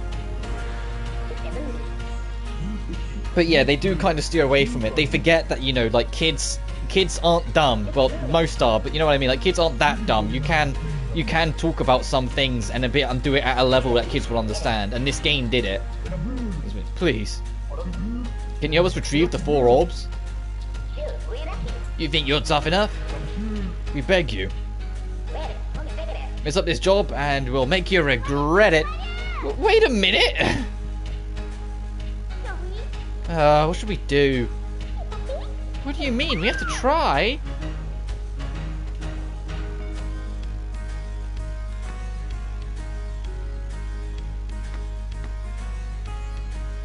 Yeah, I remember this level being not like horrendously long, but long enough.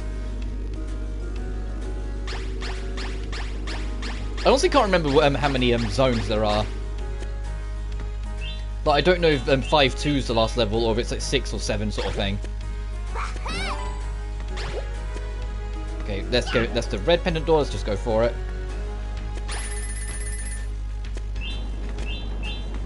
So I'm playing on normal. I've died a whole bunch of times, and I've got 20 extra lives still. So this game really isn't much of a threat, difficulty-wise. I don't.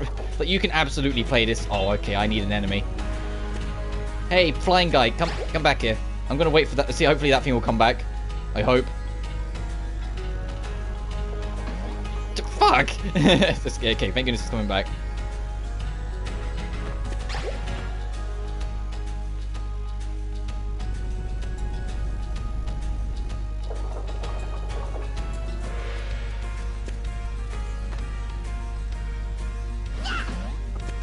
Yes, because then that makes a platform later.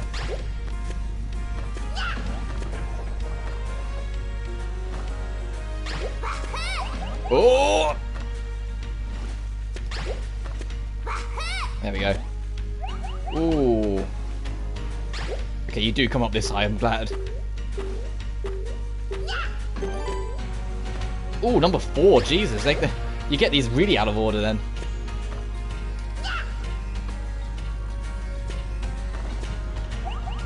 And it's to see that if you knock them both down.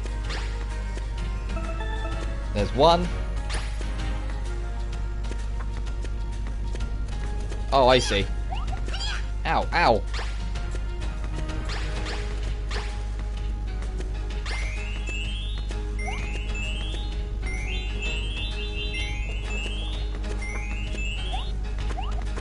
I'll wait for it to circle around again. And again.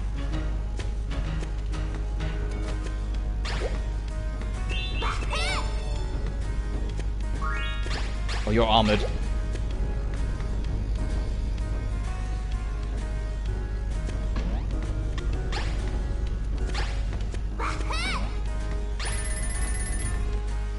Right, where does this drop me? Whee, back in the main room. Orb 1 done.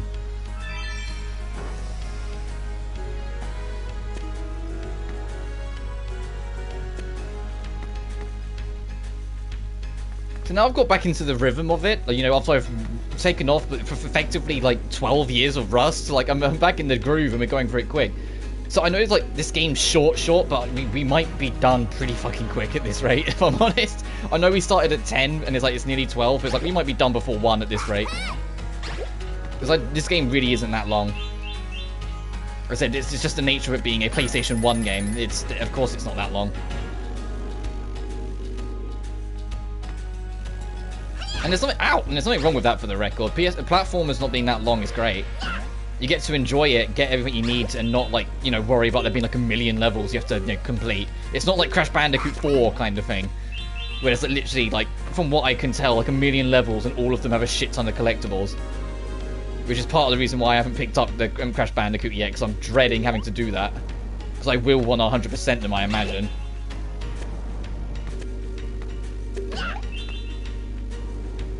wait for that to come back. I will nab this enemy though, so I can get that egg. Maybe it was only in the Wii version, but I remember being able to make your health bar bigger. So I can only assume that was like something special to the Wii version then, since this is more based off of the original PS1 release, whilst the Wii version back in the day made alterations. Oh Jesus, lava kills. Lava just instas. Lava Bay and don't touch hot stuff. Ow.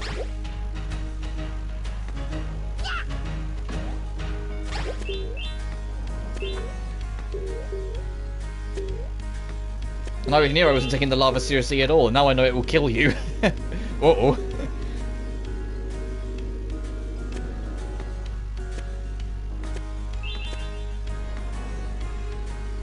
That's okay, so I'll just throw this enemy at that one so I can get him out of the way.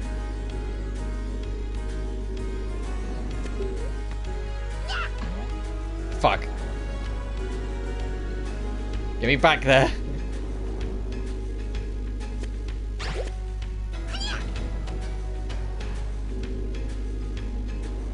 Love-hate relationship with Crash. Love it casually, but I hate the completionist side. Yeah, that's part of the reason why I haven't touched it, because the completionist side of it looks agonizing. Especially Crash 4. From what I've seen of Crash 4, Crash 4 is like the kitchen sink approach to its level design. Like, it's literally everything.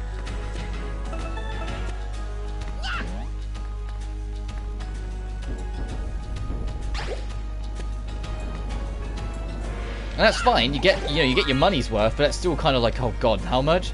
You know? Alright, that's 2. Alright, now we got green and yellow.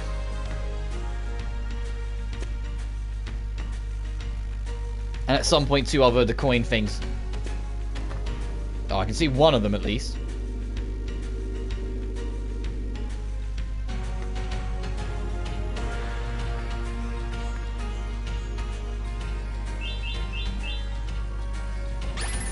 If I backtrack, because I can see more of the level from this angle. Can I see the other one from here, or is that... No, the render distance is making sure I can't. Good.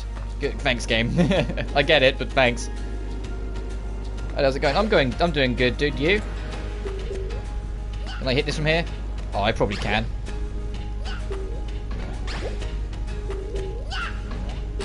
Yes.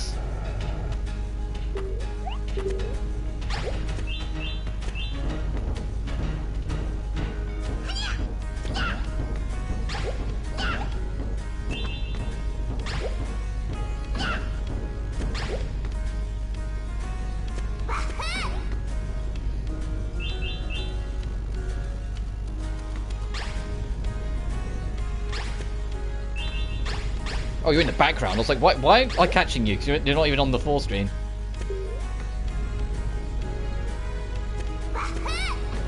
No box to get the relics per level, which means no checkpoints and one. Oh yeah, no, I'm good. A lot of Crash 4's completionists. I'm sure it's actually pretty satisfying to do because I've seen so many people do it, but it's just not my thing.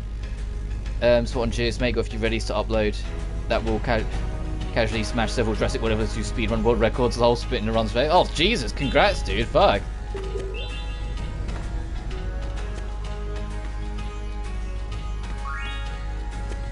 Can I reach this? No. How would you... Hang on, how do you speedrun? Because I thought the whole point is that you keep on, like, building up. How does that work? Is there an actual end goal, then? Because I thought it was one of those... it was, like, kind of, not, like, everlasting, but, like, you kind of had to keep on carrying on. Like, there was always more new stuff you could unlock or get access to, or sort of thing, to expand the park more and more. I know I don't play those kind of games, so my knowledge is clearly limited, but... I thought it was as easy as that, or not as easy as that, but you know what I mean. Like as the setup was more like that instead of actually having an end goal in mind.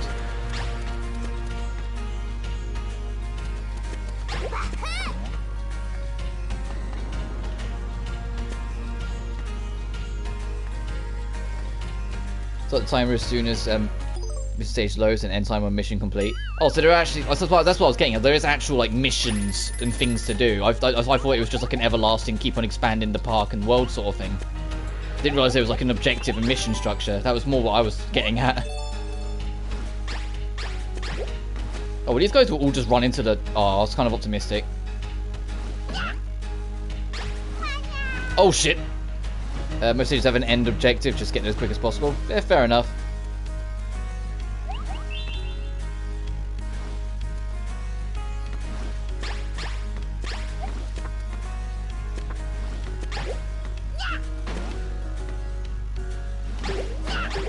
Yes, this is a remake of KLONOA 1 for the PS1.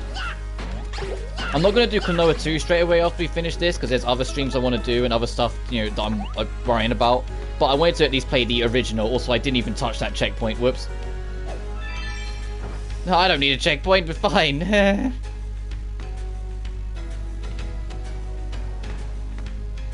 yes, and according to Bandai, if this game does well, they'll consider actually making a KLONOA 3. Which is, I hate it when devs do that, but it's the state we're at. When they're like, hey, buy this one, and then maybe we'll consider getting another one. It's like, no, please. You know there's a demand. Just fucking make it.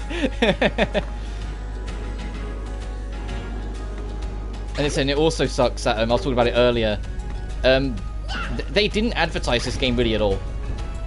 Bandai made no effort to advertise this game. No effort to make it easily accessible.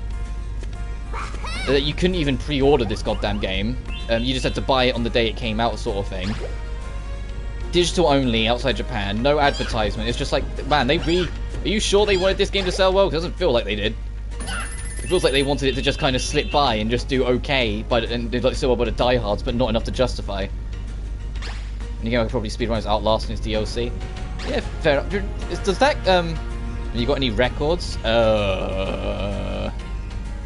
I used to speedrun, I never broke any, like, world records. I did it entirely casually, but I used to speedrun, Sonic 3, just because I love that game. And I got some decent times, but it wasn't, like I say, it wasn't like I was out. Like, I was actively chasing world records. I love watching speedruns, but it doesn't mean I'm that committed to, you know, learning them. It's a huge test of patience to like figure out like the games to like such an intricate and detailed level, and it's like I love games on way too much of a casual level to do that a lot of the time. But I have a lot of time for the people who can, because I know that's a hell of a lot of time and commitment you have to put. I mean, fucking Symphony in the Night speedrun has put 10 years into his fucking run, and he's only just hit like the main objective, like the objective that he was after, which was to hit 16 minutes and 26 seconds. Because that's the quote from the Bible. It's Matthew 16:26 that the Dracula makes at the end of the game. So the big goal for the speedrunners is try and get it under or on 16:26, just to kind of nod back to itself. If Dracula quotes Matthew 16:26, try and make the speedrun hit 16:26. That makes sense. And they finally did it like a week ago, and the speedrun's been like 10 years in the works to try and hit that time, or try and hit that goal. And it's like the level of fucking dedication, it's literally been a whole decade to try and hit it. It's like, that's insane. Super cool, but insane. It is a good one to speedrun, but the category is very competitive and now highly optimized. Yeah, that's what I mean. That's why I don't really do it. I love the games too much casually.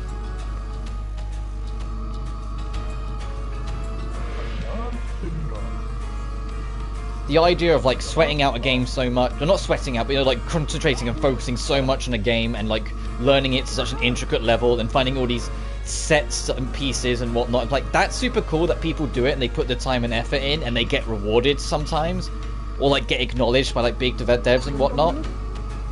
But when I enjoy a game, I don't want that. You know, I don't want that kind of level of hyper focus and super understanding. I love, like when I went back to Symphony of the Night vaguely recently, I loved the fact that I hadn't played it in a few years, so my knowledge wasn't all there in places. There are some parts of it that I really didn't remember that well. I love that. I love being able to re-experience things again. I don't want to master things, I want to experience things. In other words, Mr. Evil himself, there is still time. Go to the altar before the seal is broken. What are you waiting for? Go now. How about you guys? I run Outlast casually, but I did all chapters with glitches in 42 minutes, which isn't the best, but I had fun. Wasn't there I don't know if they patched it out, but wasn't there a point where it's like you could glitch in Courtyard before you even enter the manor? or enter the asylum, you could like climb on a bin or something in the corner, jump over a fence, and you just fall, and then when it reloads you, it would reload you in the lab in the last area of the game, and you could get the whole run done in like less than 4 minutes. I imagine they patched that out, but I remember seeing a video of that like many a moon ago. There's only around 15 serious Jurassic World speedrunners. Some of the runs in are top class though. I've tried to beat several and been 5 minutes away. Yeah, fair enough. And the thing is, like, even if it's a small committee, like a small fandom of speedrunners, commit to the cause, because some of them inspiring stories. SpongeBob SquarePants Battle for Bikini Bottom Rehydrated, that remaster of BBFB, literally, I kid you not, only exists because of the speedrunning community. Because the game well and truly died and went faded out of the public eye entirely and vanished. No one talked about it anymore. No one existed. But like 3 or 4 speedrunners that loved the game, constantly showed it off, constantly kept on showing off new tricks. They eventually managed to get a run at Summer Games Done Quick, and SGDQ. And from there, they showed a lot of crazy tricks that no one even remotely knew you could ever do with that old platformer, and started playing it to discover all of them themselves and realize how many of them are actually pretty easy to do for beginners. And there are a lot of intermediate and expert speedrun strats, but there's a lot under the hood for that game. And once that happened, the game started to like pick up in popularity to such an extent suddenly there was a demand for it to come back. And this was around the time THQ got the licensing right to make Nickelodeon games. And so people were like, please do BFBB remastered or something, and they went, okay. So it's literally, it only exists because of the speedrunning community. So even though it was a very small community at one point, they ended up meaning a hell of a lot to, you know, the SpongeBob game license's longevity. So we'll jump straight to the lab, but all chapters is my favourite. Lots of door glitches and wall run skips, which are fun. Yeah, fair enough. Yeah, because like the 4-minute run, it's like when you watch the Ocarina of Time 5-minute run. It's like, it's all well and good, but it's like there's only so much you can optimize it when it's only 5 minutes. It's more fun when they do like a full game and they don't just glitch to the top of Ganon's castle, but in like the lake next to the start of the game sort of thing, just because of wrong warp. All right, Vision 5 too.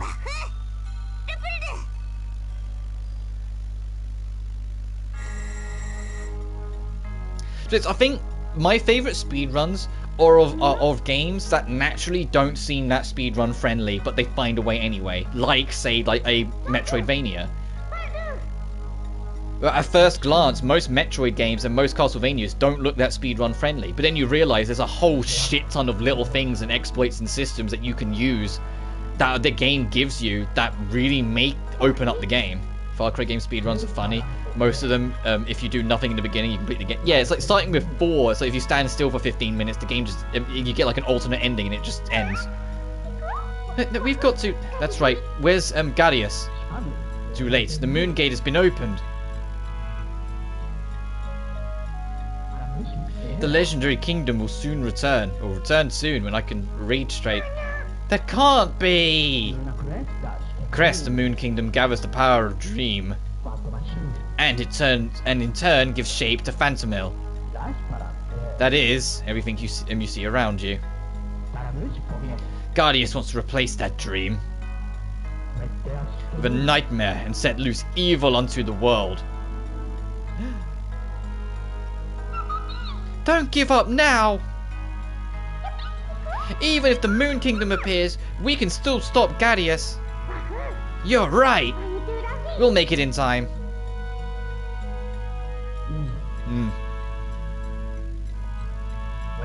Very well. I leave everything up to you. Go ahead to the sanctuary. Always a great game. Crazy they're not running away in the start makes Pargamin come back and explain why he's right and actually the good guy. The eclipse gives power to the evil ones. Take advantage of your enemies while there is light.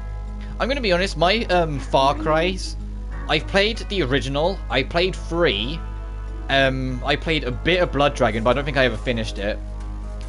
And I've seen a full playthrough of 5, but I haven't played through it myself, because I watched SGB go through the whole of it, and it was an hilarious playthrough for the record.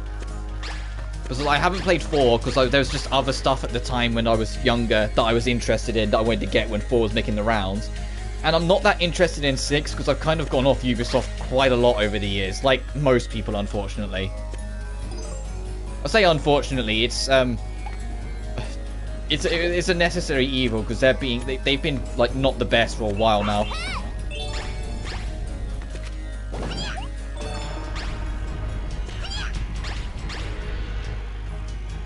Oh, okay, your attack just won't work on those enemies.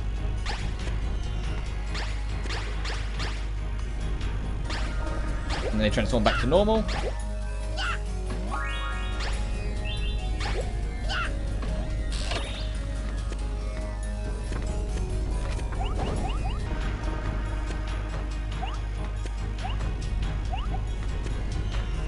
Cleared 5, some of those speedruns are crazy. In Far Cry 6, they give you a boat after Tutorial Island, and if you drive to the edge of the map, you get a secret ending of going to Miami and hearing the radio that the Resistance died. That's kind of charming. One guy's truly mastered it, firing arrows directly up, and they time the guard patrols and they line the kills so they don't get spotted, all at breakneck speeds. Yeah, that doesn't surprise me. I said, if you commit to the grind, you can master them. I said, that's my... Well, like, problem though is just like I'm never that interested in committing to the grind. I don't mind speedrun challenges in a game usually. Sometimes you get the odd one that you sit there and go, "Wow, the game's they really decided to do that, huh?" But like a lot of them, I kind of can do. I did all the speedrun challenges in Tomb Raider Anniversary because it's my favorite Tomb Raider and like almost my top 10 favorite game. I always called it like the rank 11 game because it never quite makes it, but I love it anyway. So I always just called it my rank 11. Because that's basically the easiest way to compare it. But I did all the speedrun challenges for that game, so that game I could probably, if I wanted to. What puts me in any run is one slip up and it's all over. Yeah.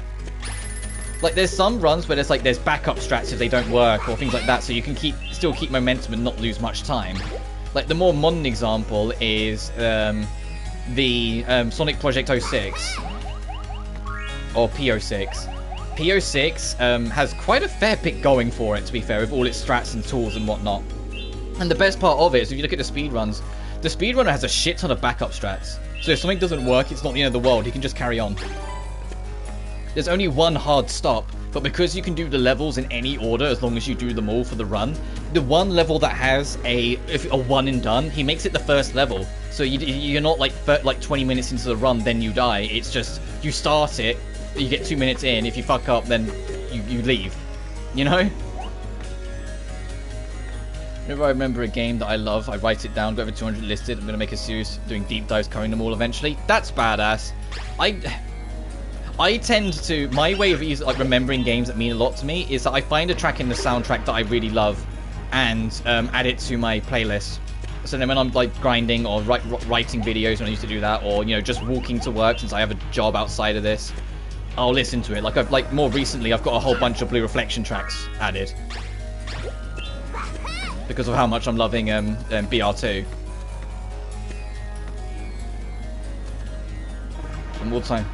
Some all-time greats, some hidden gems. Yeah, fair enough.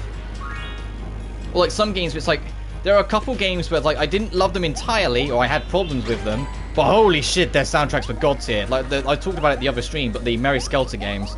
Those games are great for the record, it's just they're very long and can burn out quite a bit, but their soundtracks are godly.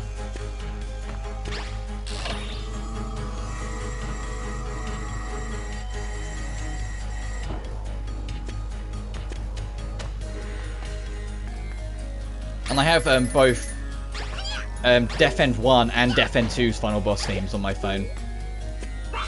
On my playlist.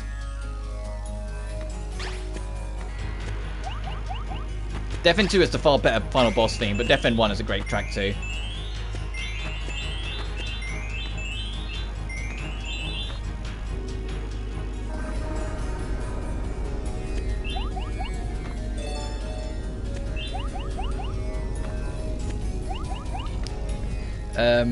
With a section at the end detailing the best options to play them on modern hardware. Some are so old and not available to buy anymore, literally abandonware. Yeah, aka the biggest thing that annoys me about the Sonic Advance trilogy is that they're extremely fucking difficult to get nowadays because they're GBA and GBA only. And it's like, why is this still a thing? Why haven't they done like an Advance trilogy yet?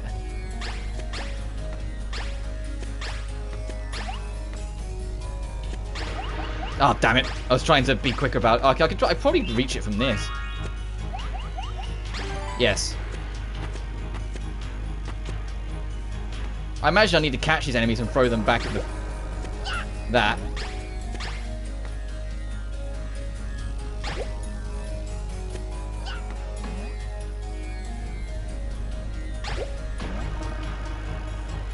Yeah, let's go a different road then. Maybe this way? Oh, it'll just take us back here. Okay, I get it. You get those, you ain't got them already. What, the Advanced Trilogy? No, I've got them. I mean, as in, like, I want to be able to go through them on, like, new tech and shit. Like, I want to be able to have them be more readily available for a casual audience. Because there's a whole group of Sonic fans who grew up with those Advanced Trilogy, you know, like myself, that would really like to be able to have them on modern hardware to go through it more conveniently.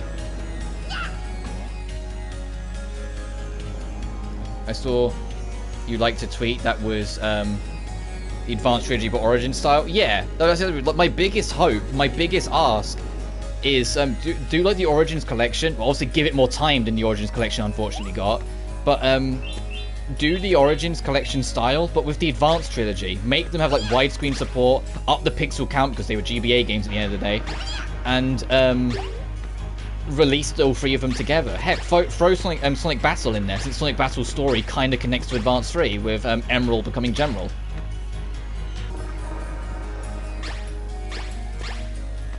God damn it! Get these enemies, KLONOA. I need 2 of them. One for you, which is a full health restore, which makes me feel... okay, now I've got to wait for the light to go back on. Emulator VBA on PC4, let's see. Yeah, but my point isn't like that they're easy to access, like that they're not easy to access. Full stop. My point is that they're not easy to officially access. You can only get them on GBA officially, or you know, emulate them over else. Because like, yeah, of course you can do GBA emulator, because GBA emulator is pretty easy to do. And don't make the main menu zoom lock behind a paywall, please. Yeah, Sega, don't do that shit twice. That was really weird. And unfortunate, because I said we've got a lot of things since surrounding the dev thing, mostly from Stealth, like the lead dev for it. There was so much out of him and his team's hands, it was ridiculous. That like Sega just kind of like the final build of the game wasn't the build they submitted properly. Like they submitted their build, but all the configurations, alterations, and about half the glitches that showed up only showed up because of other factors. Because it was put into the collection, it was ported to multiple platforms and all this other stuff, and they weren't given the time or opportunity to, you know, fix it up and clean up the problems. There's a strong argument for emulation when games are no longer officially available. Video game history must be preserved. Yeah, that's basically what I'm asking for, just better preservation.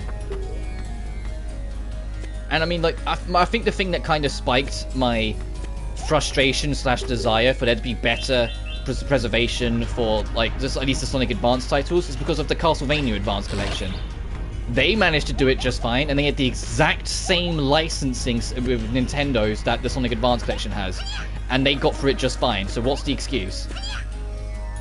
And I'll tell you why, because they don't want to. Because Sega's priority are always elsewhere, annoyingly. Don't get me wrong, I'm super excited for Frontiers, and I think it'll be great. It's just that my issue is just, I always feel like their priorities are weird, and that's where my problem lies. I feel like there's a lot better they could be doing with their priorities and time in a lot of ways, and a lot of them is, you know, the PS2 era / Dreamcast era / you know, those sort of games, giving them a bit more spotlight than what they've ever gotten. I mean, it's great unless you're actively seeking that game. You wouldn't know about it. Advance needs some mainstream media attention. Yeah, there needs to be, like, something. You know, just something.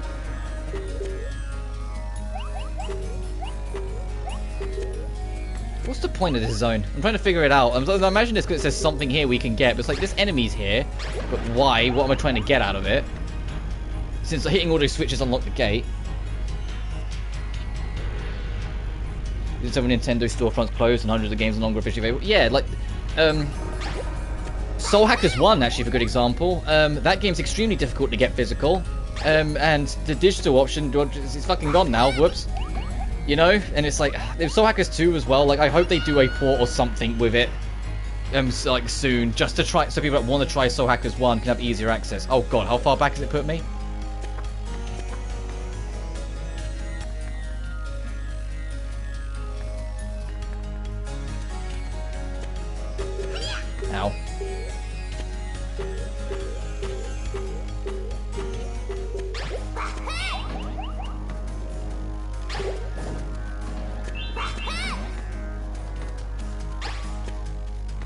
Come on. Oh, god damn it.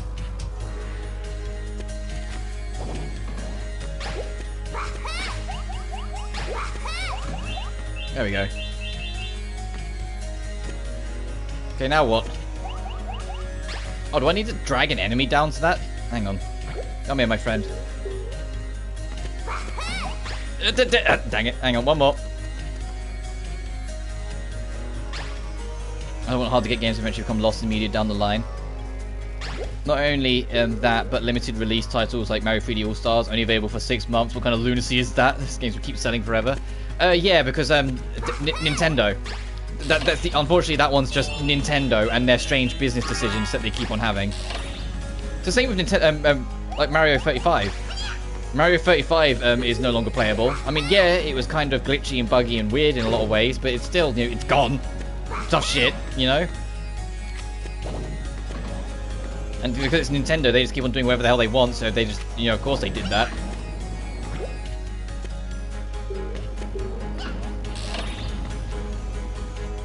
Oh, okay, this cycles back to here, back round to here, got it.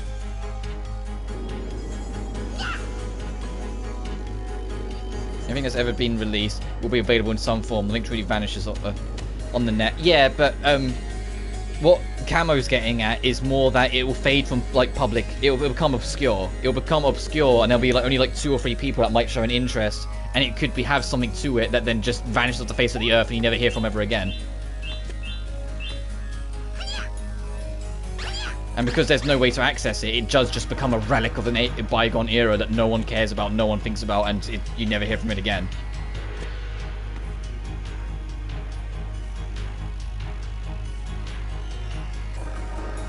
Anything and nothing are 2 absolutes, but for most cases. Yeah, I get what you mean. Don't worry, dude.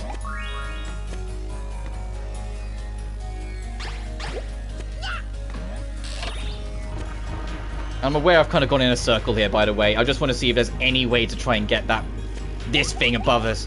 I think that's like the only one we're missing. Oh, we can see it's in the top right. It is the only one we're missing.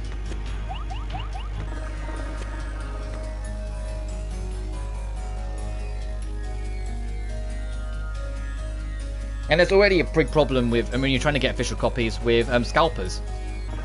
Where it's like people are still like, hey, like, I mean, like the classic example was when PT came out, and then when it got pulled down, people were selling PS4s with PT built in for like 3 times the price of any PS4, because they knew there'd be people that'd be interested, and so scalping it happened.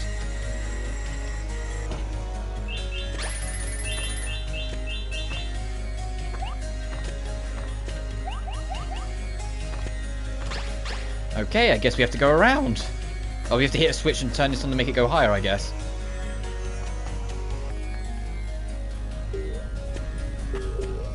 Oh, this bit, okay. Fuck! It's okay, at least we got a checkpoint right here now.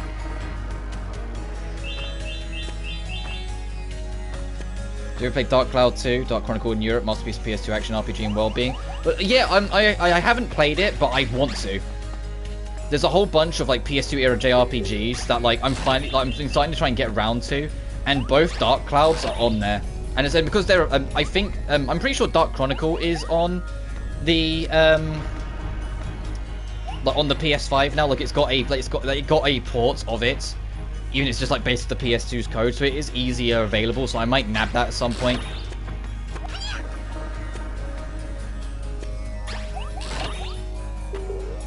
But there's just a lot of other stuff that I'm also kind of keeping an eye on that I'm interested in, that we're getting through first. Right, now what the heck do I do with you, Mr. Enemy?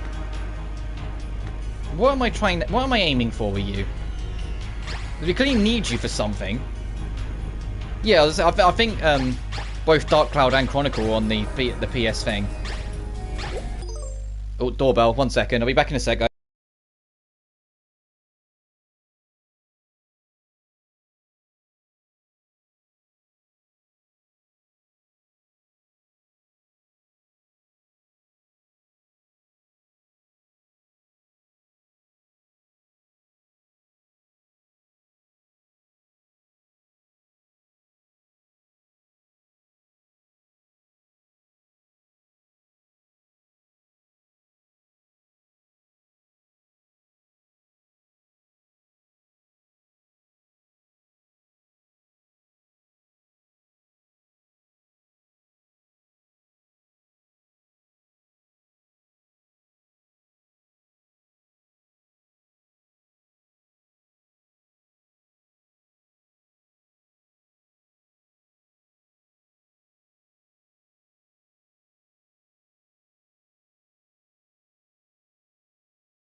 Right, I'm back.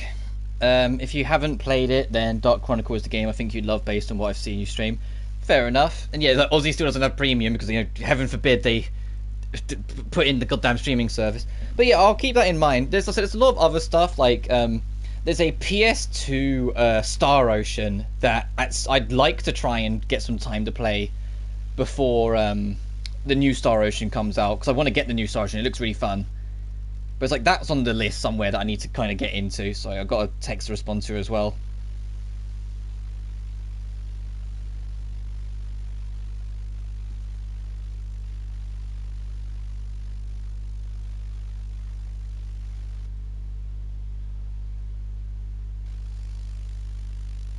There you are.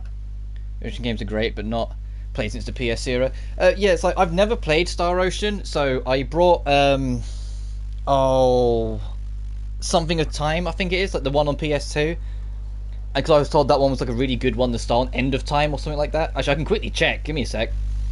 I'll just go to my library. Hang on. Collection. A to Z. A to Z. Star Ocean Till the End of Time. That's the one I have.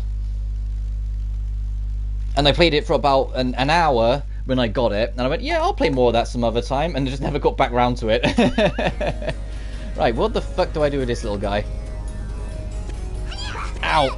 Let's get another one. It's probably like on the opposite end of the level. Like you got to get round to it, like to drop it in or something.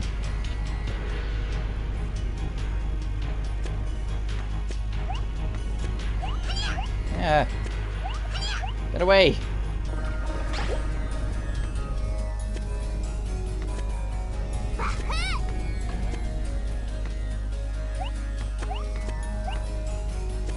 Let's have a look around. What am I aiming? Oh! Okay. Cancelled. The jump got cancelled. No worries. Fine.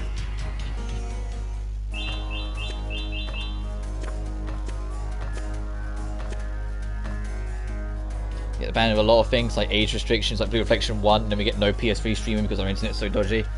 Yeah, I still think it's a real shame that you didn't get BR1. Like, don't get me wrong, the game's got problems, but it's still like, the game, like, it's so fun. It's janky, but it's fun. Ow. It's just got some really, really, really, gratuitously blunt, fan service with all the bath scenes, shower scenes. The fact that the characters' clothes are see-through in the rain, and everything else, like it's got so much of it, it gets a bit ridiculous, which is probably why they toned it down so much in the sequel. Yeah, everyone who I speak to online from Oz complains about bad internet services. Yeah, they never got PlayStation Now, you know, that streaming service. And because of that, they didn't get PlayStation Premium, because Premium has to include the PS3 library, and because they can't stream, it's not there, so they literally don't have the PS Plus Premium.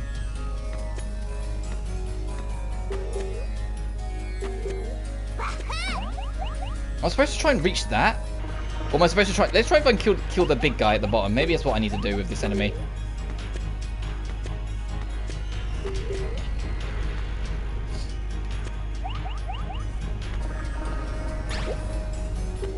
I'll check your comment in a sec. Let's just see if I'm onto something with this.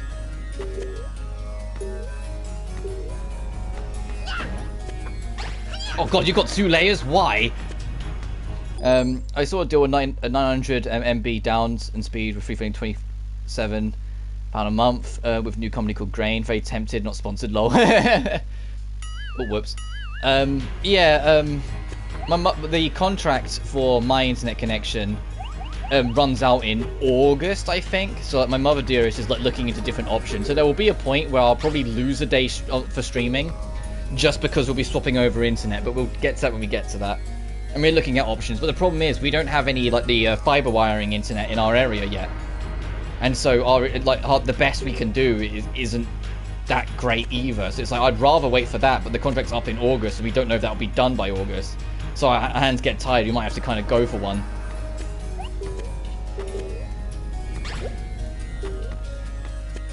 But we'll see.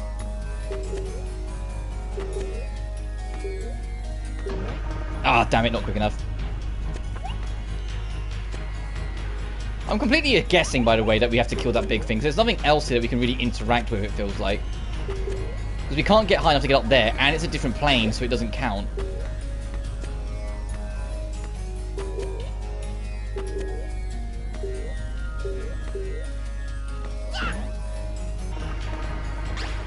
I was waiting for that to reset. Oddly enough, on the US store, I know it's BR2 demo, it's not on our store, so BR2 is available here, but apparently the demo is age restricted. Okay, Aussie government. Or maybe the it's based on an earlier build then?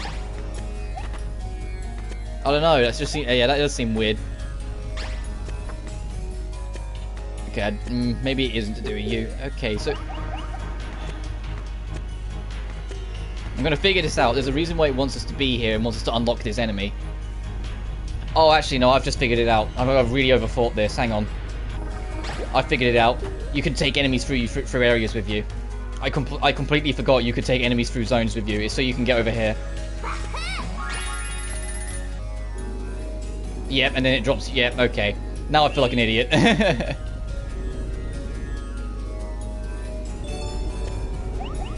Literally, it crossed my mind. I was like, can't you take enemies through zones? Oh, right. That's what you need to do.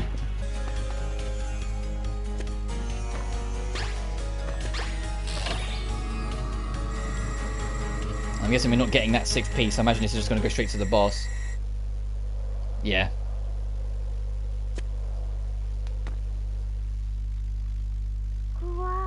Where are we? It's you, little brats. Guardius! The Dark Spirit! Your mistake, Joker. Sire! These young ones are shockingly strong. Never mind. Guardius, what are you scheming?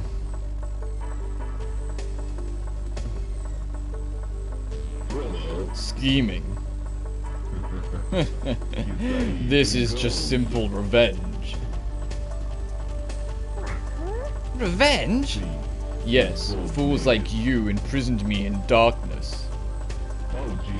Fools with lives. Overboard. In the US, you play as a pirate ship, isometric view, saw puzzles and battles, super addictive. No, I didn't. That's the first I've heard of it, if I'm honest. Into a sea of nightmares. The diva is mine. The Moon Kingdom will bear the egg of destruction and appear onto these lands. It was on several PS1 demo discs. Keep in mind, I was born in '99, so although I had like a PS1 and more Dreamcast era experience, most of my childhood was PS2. We have to go after him. Let's not be hasty. So I didn't really have PS1 demo discs. A lot of my PS1 library I came back to when I was a little older. It was only like the Final Fantasies, Loaded and Reloaded, KLONOA. Even though I really didn't play KLONOA like barely at all back in the day. So it's why my main experience with it is the Wii version. And a few others as well, but for sort of thing. It's time for Joker. 87 here, Mega Drive and PS1 my childhood. Yeah, I had a Mega Drive from my earliest memories. Like my very first video game experience is Sonic 3 and Streets of Rage. What was the one on the Mega Drive? Was it Street of Rage 2?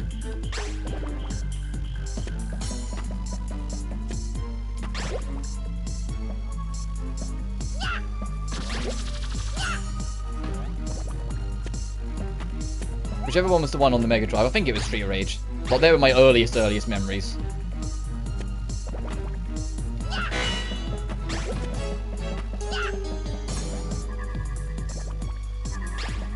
Diners on the gaming community. It's just a new generation of people to find. It doesn't matter that you're in your 30s. I mean, heck, I'm 23. I'm older than most of the people I see in the communities of games I play, and that's shocking. It's like, oh god, most of them are teenagers, you know? Oh, I forgot Joker transforms into this fucking thing.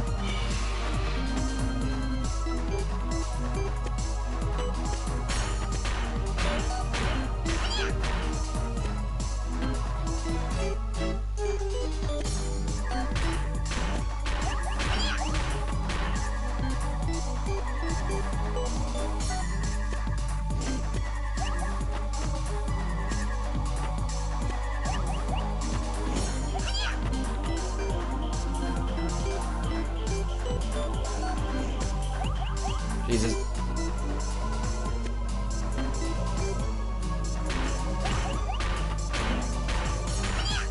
I'm not sure how you avoid that. I think there is a gap, but it's not much of a gap. Could do with some health.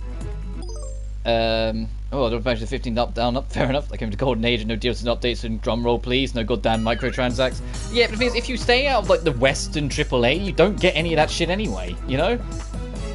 I'll say that, like, a good DLC content you might get, but that's fine. An actual, like, expansion to a game you like, that's fine. But, like, MTX it's literally just a Western market thing, and it always pisses off the Western market, the JP market, outside of Square every now and then. It doesn't give a fuck about all that shit, because they know it's just greed.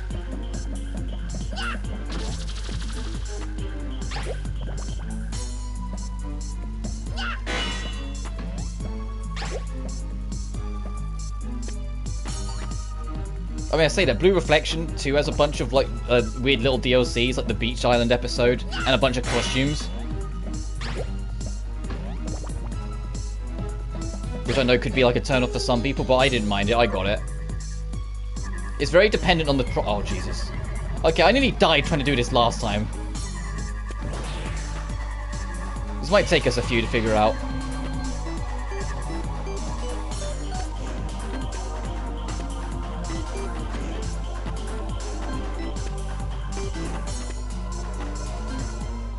We can't deal with these enemies.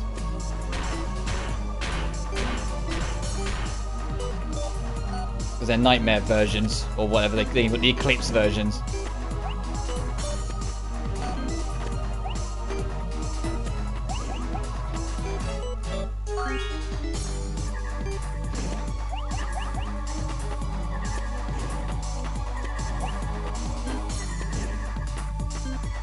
Move!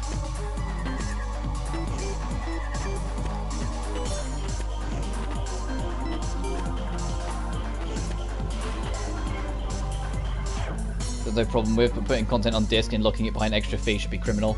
Yeah, not that, thankfully, we seem mostly past that era of on-disc DLCs. We don't, like, I say that Mortal Kombat 11 still had the on-disc DLC, with, like, if you wanted Kotal Khan, you had to, pay. Or then 10 also had Goro. But it's like, a lot of, like, the on-disc DLC stuff, it is very much a bygone thing. And I was talking about it in a previous stream, like, a lot of people get annoyed that, fighting games announce their DLC seasons before the game's even out. And it's like, you gotta understand, AAA fighting games especially, fighting games don't sell as well as people like to think they do. So a lot of fighting games have genuinely believed the only way, literally the only way to make ends meet financially is to do DLC seasons.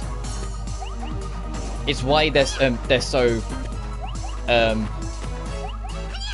fuck! Oh, I got close. It's why they're so against the free-to-play formula, despite the fact it really works. I know how to beat the boss. I figured it out, game. You don't have to tell me. I just gotta hit it cleaner. It's crazy how the last boss in this, like, the last couple bosses in this game was super, super easy, and then Joker comes at you, and it's actually a respectively difficult fight for a kid's game.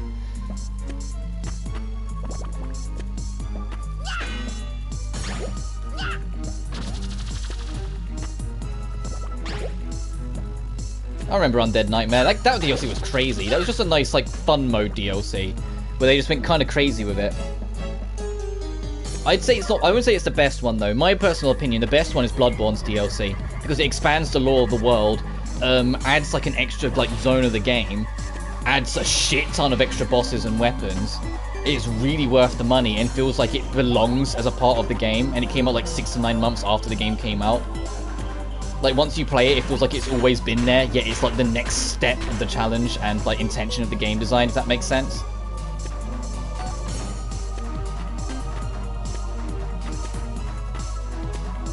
And its own isolated little story that it has is also super interesting, with the Hunter's Nightmare and what it represents.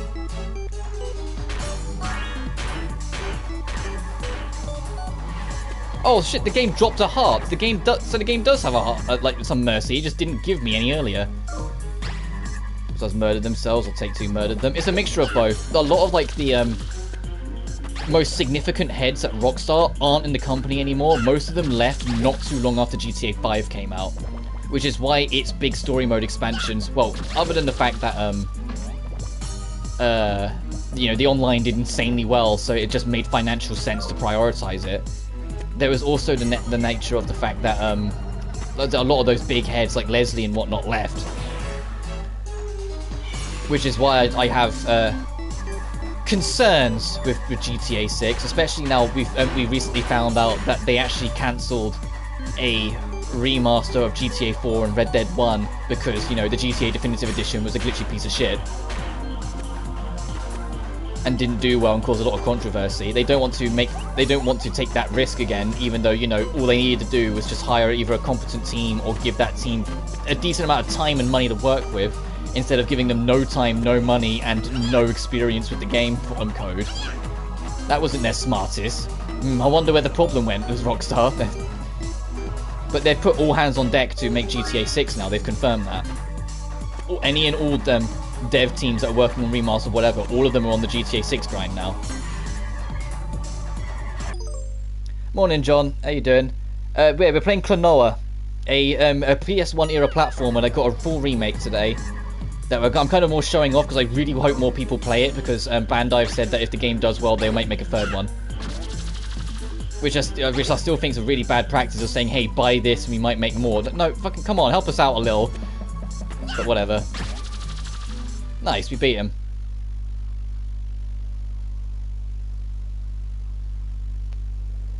Yeah, I've never really got into the Dying Light / like, you know, the Dead Island-esque games. But I know, like, people really loved them and what they were. Red Dead Online's officially dead. I met some fans who speak to every day playing RDO. I was like, Red Dead 2... I remember when Red Dead 2, the online for that started.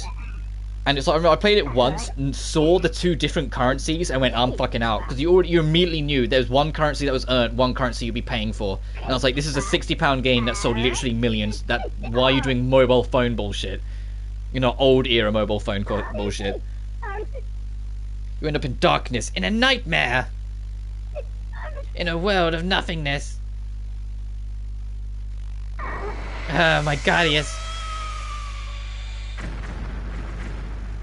And Red Dead 1 online was great, I loved that. And GTA 5 in its early days was really fun as well.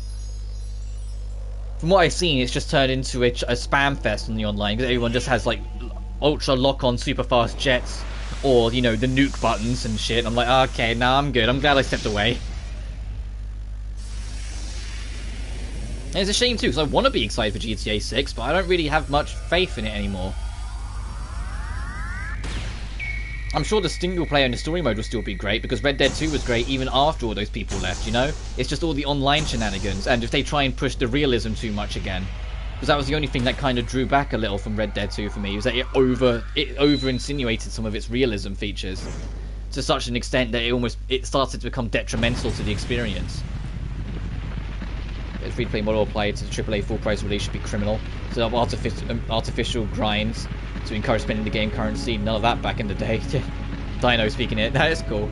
Because you can put in the grind and still have it be interesting without having the microtransactions. Halo Reach is a good example. The original release of Halo Reach, it genuinely took you... It felt like 16 to 18 months to hit the highest rank in that game, to unlock everything. But it was fun to do, and you could unlock things in any order you wanted, and your rank was always on full display in online games, so people knew how much you'd committed to the grind. There was no buying anything, and that was 2010. But then that kind of goes to my point where I was talking about earlier, where I was saying about how a lot of these like super bad, egregious microtransaction problems only tend to show up in Western games, which works out for me as someone who tends to prefer Eastern as a whole, because they tend to be more creative and more charming.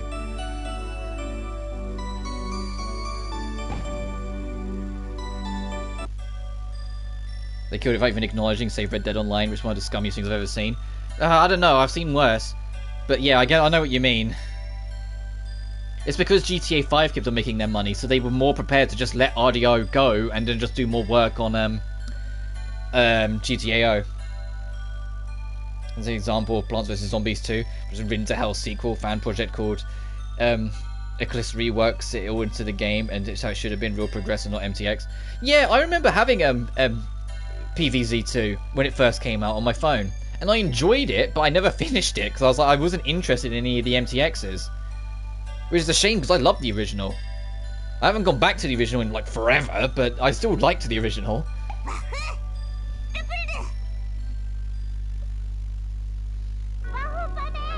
Stop, Pamela! We'll take it from here. Alright, final levels, I think. Thanks, Pamela. My pleasure. I'm glad to be of help. KLONOA, do be careful. Okay, I will.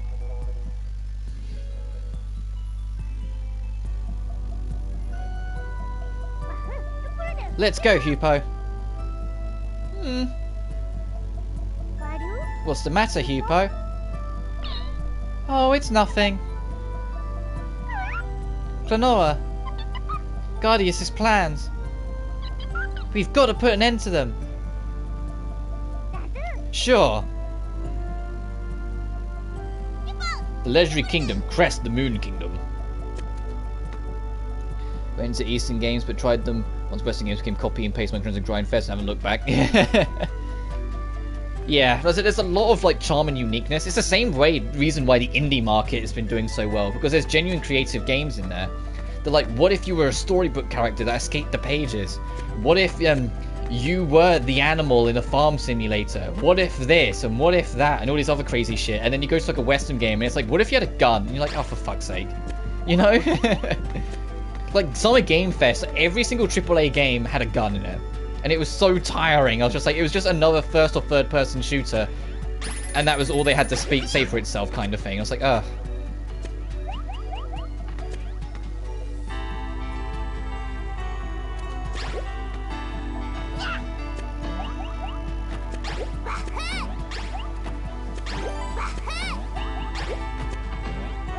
Oh, okay. I was saying, now this is the platforming challenges I remember that you get later on, where you have to actually kind of think a little bit harder because shit gets more awkward.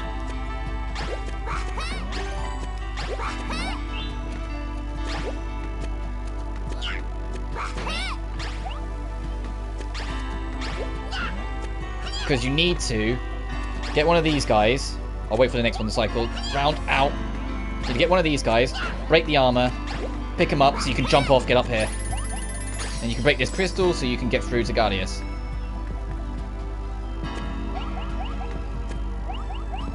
We'll start working towards Guardius. PVC2 Project Eclipse would be great for your mate, or the crap stripped out from the normal game reworked to true progression. Maybe. I'll have to consider it. There's just so much else is a problem. Oh, okay. No, 2D game, can't go that way. That's the thing that I tend to notice, and I think that's just, nature of, being an adult, having to worry about other shit. I just don't get the time anymore to be like, oh, there's this crazy game, oh, and there's this crazy game, oh, and there's this, and there's that. I just don't get the time anymore. It just doesn't happen. I have to pick and choose a lot more. Which is why I try and spend more time with the games I do decide to pick and choose. And it's why I'm so committed to games like Genshin, because Genshin is just an easy sign-in to do every day. I don't have to worry about other stuff, I can just fire it up. Okay, fuck, I through the gap. Starfield looks extremely bland. It looks like Fallout with a space coat of paint. Let's not pretend. It looks like just another Bethesda Fallout with nothing new. And the whole thousands of planets, that's just the Todd Howard special. That's just he says like fancy gamer terms that he expects you to believe without question, not realizing that the internet have the ability to, do research and realize that's completely fucking impossible. Like Fallout 4's 16 times the detail bullshit. Like, no one brought that. No one caught on that, especially because it was a lesser game than 3. That is it for building. I noticed how barely showed dialogue. Fallout 4's yes, but no, but still, yeah. And sarcastic option system never coming back. Yeah, but the only game that had like a good dialogue system that was a Bethesda game was the one they didn't make. The one they just published, New Vegas. New Vegas had a great dialogue system, and that's because it was made by Obsidian. So you might as well just play Outer Worlds.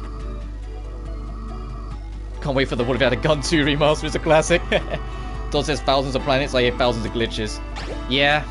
Well, I mean, the game, a lot of people forget, the game was supposed to come out last year, was delayed into this year, got delayed to next year.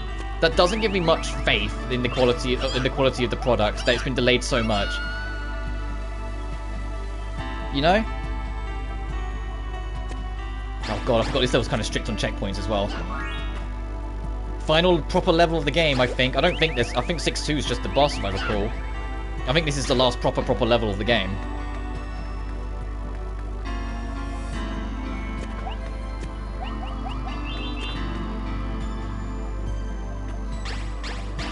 It'll be interesting when I get to KLONOA 2, though. So I won't be doing it straight away, because I've... Sworn Fallout 3 will have over 200 endings. Did he actually say that? I don't recall that at all. I'm not surprised if he did.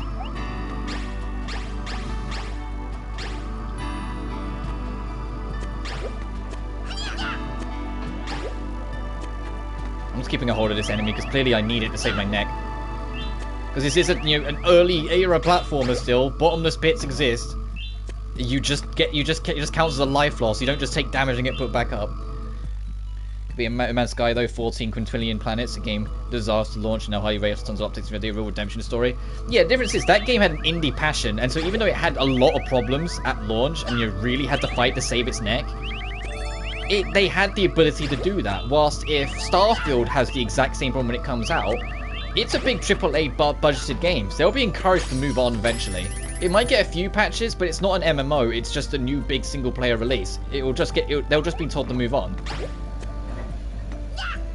Not every game gets to do the Cyberpunk or being a AAA game that just gets like a shit ton million of updates and then gets nominated for an award show in the year it didn't come out or anything like that.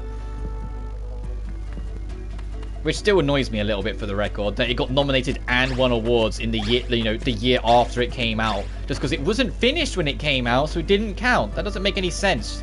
I mean, just in Starfield, it's probably like No Man's Sky, but better and cheaper. Yeah, exactly. Like it's better to just get No Man's Sky at this point. Yeah, and a AAA price tag, but you're still an indie team.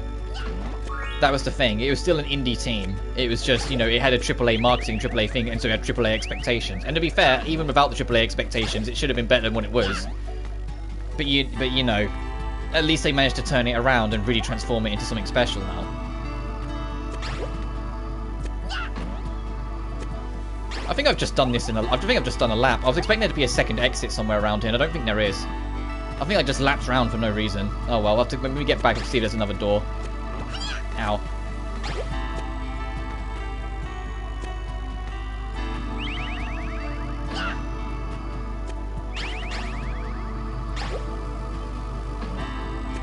Ah, no, there isn't. Okay, for some reason I thought there might have been a path over to the right, but no. Okay, we just went round the loop. My bad. We just get to listen to this cozy music a bit more and get that gem I missed. Which, for the fair, for a last area of the game, this is super chilled out music. It's not like extra dramatic or serious. It's kind of like oh, what was it? The crystal cave, or like the crystal area from one of the Game Gear Sonics. There was one where it had like a crystal. I think it was called the Crystal Egg. If Starfield is Space Skyrim, I'll be happy. I hate to break it to you, it won't.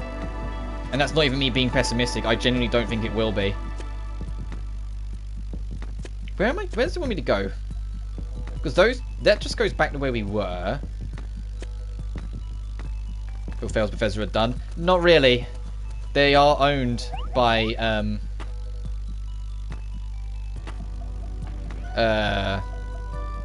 Brain. They are owned by Microsoft now, and Microsoft will just put them on other things. I mean, they already announced they're working on 3 projects. There's going to be a Starfield, there's going to be a new Elder Scrolls, and then there's going to be a new Fallout. Yeah, they're technically owned by Stenamax, but as a whole, they're a conglomerate. They are owned by Microsoft now. Microsoft brought them out last year. Because, it's back when Microsoft were on, like, the full pillaging that they were on, of buying out a bunch of companies. Like, they brought out Activision not too long ago. Okay, this just leads back here. So is there another alternate route somewhere around here I didn't see?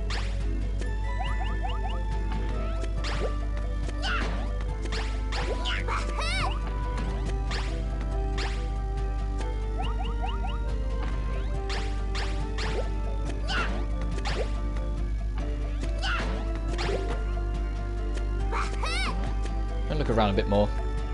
Could be something around here.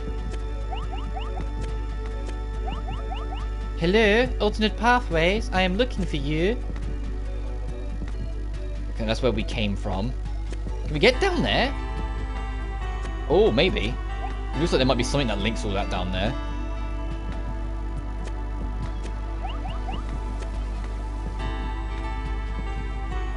How do we get up there? Is there anything? Let me check this once more. This is just this road, but let's see if there's any way we can get to like an alternate platform.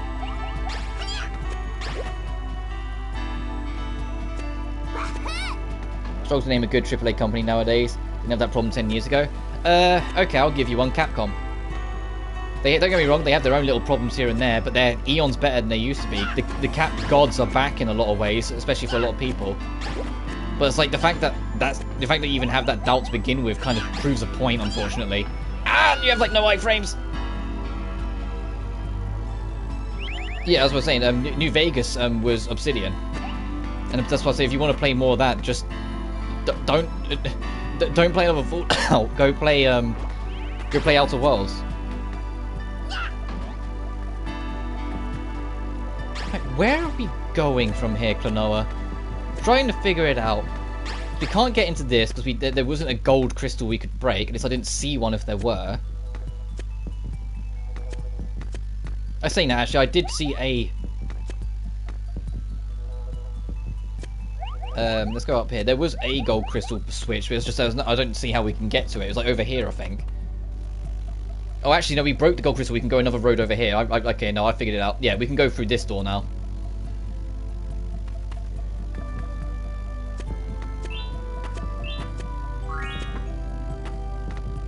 Progress.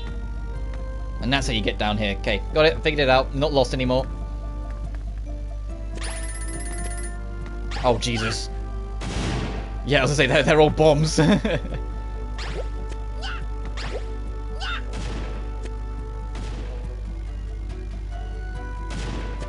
Yeah, but published doesn't mean developed. I know what you're saying. It was all published by them, but they had very little involvement in the development of that game. Far less than people realise. Damn it! Awkward position! Okay, we need to deal with that enemy.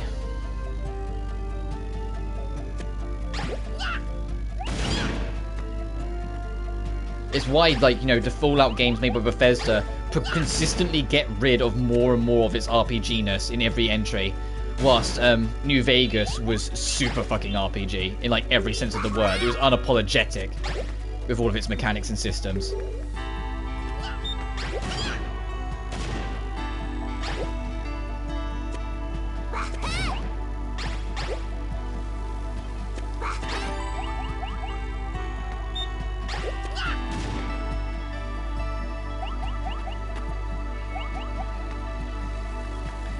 The publishing gave Obsidian the engine, but time restricted them with New Vegas, and Skyrim didn't release the same year. Yeah, that doesn't surprise me. And they still made an amazing game out of it, all considering, you know? Oh, I needed that bomb. I just saw the problem. Let's leave and re-enter to reset the enemies.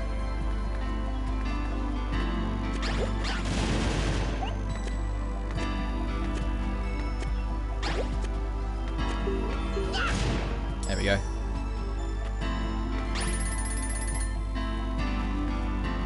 But I really don't keep up with Bethesda that much. I watched the Starfield thing because, you know, it was Game Awards, not Game Awards, Summer Game Fest, so I thought might as well.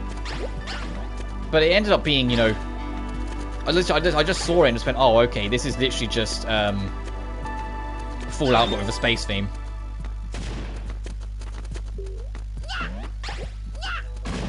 Oh, okay, that's how they expect you to get that, got it.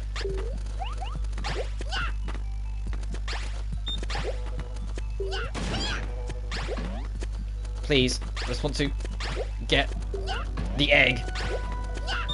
Please, stop bumping the ceiling. Hit the... There we go.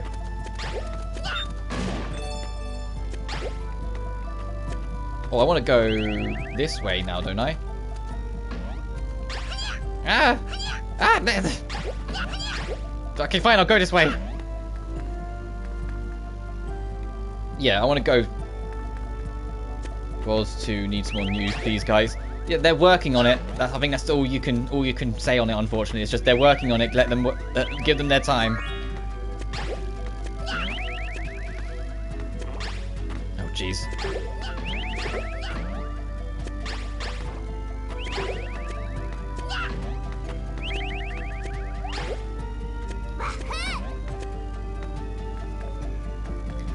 Trying to the Fallout London, several members of the team have been offered to and taken jobs at Bethesda now. That I like to hear, though. The talented creators actually end up getting somewhere with it. I've heard of a few Fallout fan-made projects, but not that one, unfortunately. That one's new to me, but yeah, that's still really cool.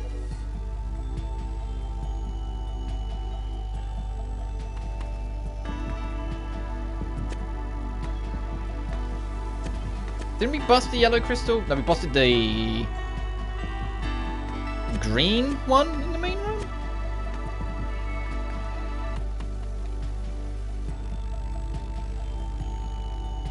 Because there's the blue.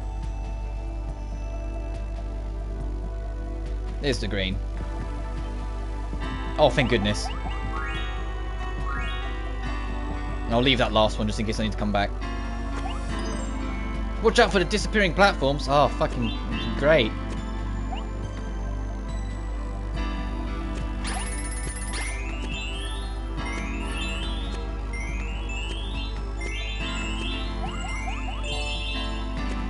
I love disappearing, reappearing blocks. My favourite platforming design.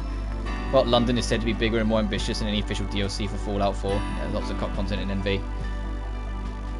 Yeah, NV is originally going to have a Legion companion and a part of Arizona with Legion cities, but time restrictions. Yeah. I'm always curious what the timeline where New Vegas was like fully finalized looks like. Are they happy? Are they happier than the timeline we're in?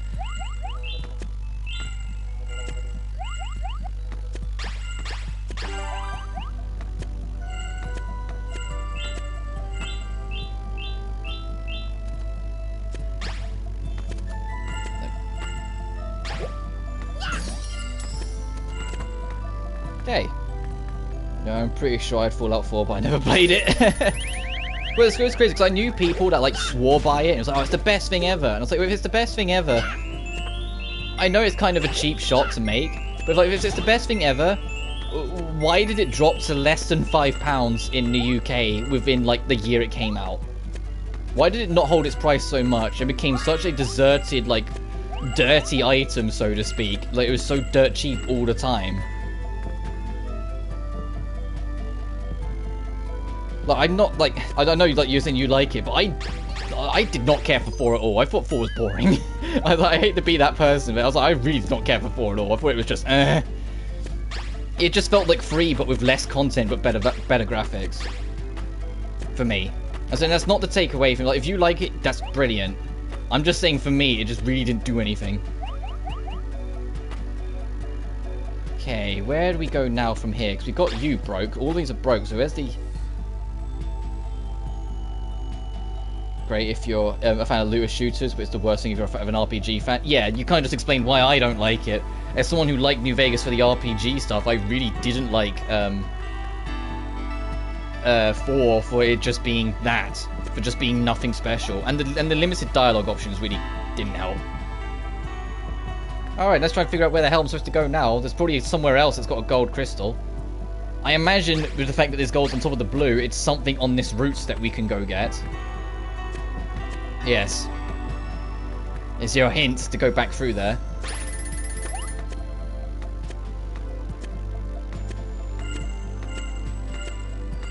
And obviously, never take like my opinions as facts. Just because I don't like something doesn't mean you won't. Honestly, Fallout 4 leaked around 2 weeks early for PC. My mate got it and we played for many hours over several days. I remember walking... Thanks, Motorbike. I remember walking past 2 nerds in Asda talking about it. Yeah, I think we all knew people. That was a weird time that I think about. A lot of games just kind of leaked out or had weird problems at that time. The transition to the PS4 and Xbox One era was a really rocky one that had a lot of strange shit go on.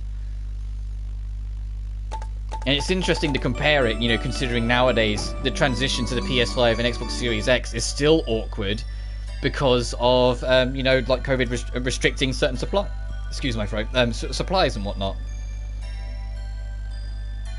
I kept saying, okay, you can, I know you've seen pictures of, I was tempted to correct them on it all. Only major choice in 4 is which settlement to live in and which faction to join. Far Harbor is great though, very RPG heavy DLC. Yeah, I heard the DLCs made the game a hell of a lot better, but for me it's like it was done, like the damage was done, I lost interest by that point. Pokemon Legends leaked online a week early too. People play PC 4K 60 a week before it came out on Switch, whoops. Yeah, because it's people who get the code, like reviewers, like sometimes there's a reviewer that are prepared to sever their relationship to leak it open. Which is a shame, because it's like, when it's like a brand new game, and it gets, you know, leaked out, the only people you're screwing out by then like emulating it or pirating it or whatever are, you know, the actual devs that put their heart soul into making it, because then the game will underperform and that dev team will be blamed for it, especially if it's a AAA game. It's a really awkward balance. Like, I don't emulate or pirate unless the game's near impossible to get nowadays and it's an old game, or if I already own it. Like, I see some people, they'll buy the game for Switch and then just emulate it on PC, and I'm like, okay, that's still not the best thing to encourage when it's new, but at least you brought it, you know? Because it's just the only people you screw up is the dedicated development team. It doesn't take much off the publishers, because the publishers will just put that team on other stuff, you know? They'll make their money elsewhere, so they're usually not as fast as they make out. Whilst the actual developers, they put their heart, soul and passion into it. It's quite a slap in the face when it just doesn't do well. Then it's internal leaks, a la Last of Us 2 and that disaster. Oh god. I still can't believe they're remaking Last of Us. What a waste of development resources. There's a reason why when they were remaking Final Fantasy VII Remake, they'd use it as an opportunity to remake the timeline and make something completely new out of it. Because, you know, like, it's stopping the burnout of having to make the same game again. And they were talking about it for a game that, you know, came out in '97. They said they didn't want to just remake it again because they would have burnt out. And it's like, and then we go to Last of Us, and they're literally making the same game from scratch, but it's it's just in the Last of Us 2 engine, and it's no different. And the game, you know, is already on PS3, PS4, and PS5 for fuck's sake. Why are they remaking it? It's such a waste of resources. It must be exhaustingly boring for the dev team at this point to just make the game again. 5-week relay for PS3. Yeah, I remember that. I remember that too. I remember a lot of the leaks. I remember Sonic 4 Episode 2 leaking. And people was like, oh, it's the beta, don't worry, a lot of stuff will change. And then when the final release came out and like barely any of it had changed, we went, oh, okay.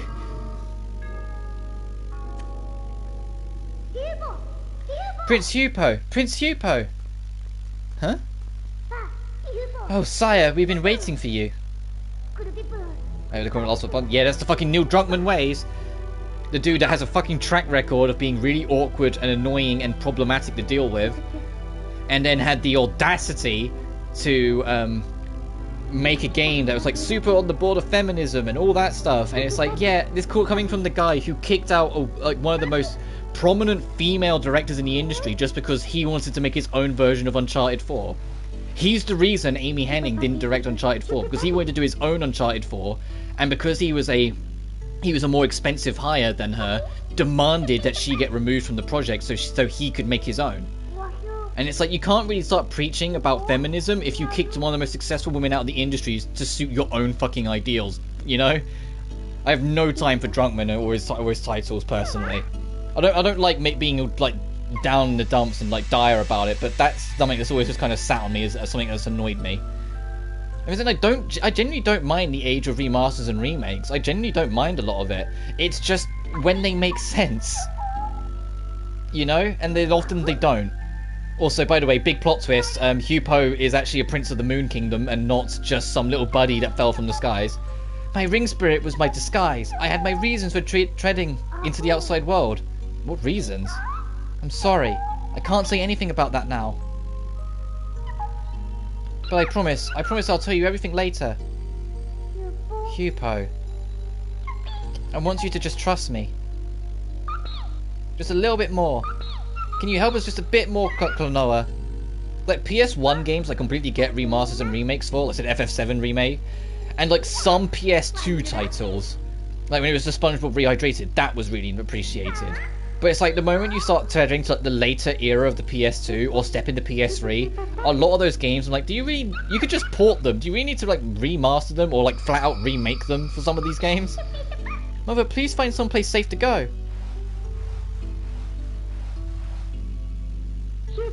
Yeah, also make Abby brutally beat Ellie and a pregnant girlfriend. Yeah, great representation. Drunk. Yeah. Oh, I'm gonna drop that bit of the conversation if I can, because it's the guy annoys me, and that's not what I stream for. You know, I don't stream to like talk about people I don't like. I stream to talk about games I like and to start the industry I love and why it's so prominent to me. It's why I always try and keep it like a higher beat with all the games I play, even if it's one I have problems with.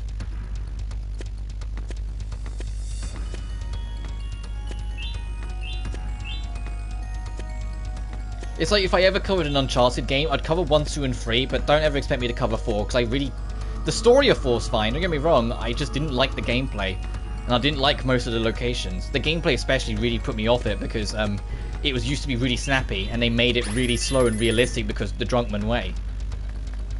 And I know if Amy Hennig had directed it, they wouldn't have done that. Oh, I remember that collectible. I saw it and I was like, oh, isn't that the one that's like really goddamn annoying to actually... Yep. I remember that collectibles very specifically. I remember that one being a real pain in the neck to try and get, because you got to stop on this one, wait for him to jump for you, try and catch him, which I didn't. There is a way of doing it though. Have you seen the fan trailer for RD1 remake on Unreal 5? It's already missing out, even if they remastered it in RD2 engine. It's rumored to, but it's now dead. Yeah, it's like the thing is, it's not that it's dead. I mean, it is, but it's not that it's like radically dead and never coming back. It's more that oh shit. Okay, now I'm not even paying attention. It's more that they've been put on the back burner until the other side of GTA 6.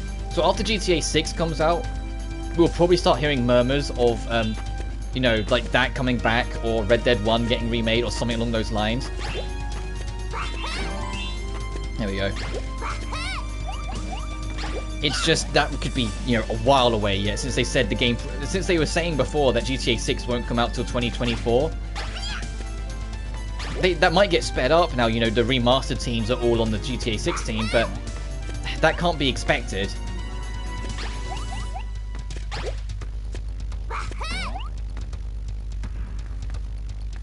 Yeah, we might see a RD1 remaster when I'm in my 30s. But the thing is, if we get a remaster by that time, the difference is it'll be appreciated by then, because it'll actually be a healthy length since its original 2010 release. I think it was 2010 of Red Dead, because 2011 was LA Noire, 2012 was Max Payne 3, and then 2013 was GTA 5, and then they stopped doing yearly releases conveniently when they started making money with the online. Also, this theme is a remix of the first stage theme, but obviously like with more of a dire feel to it.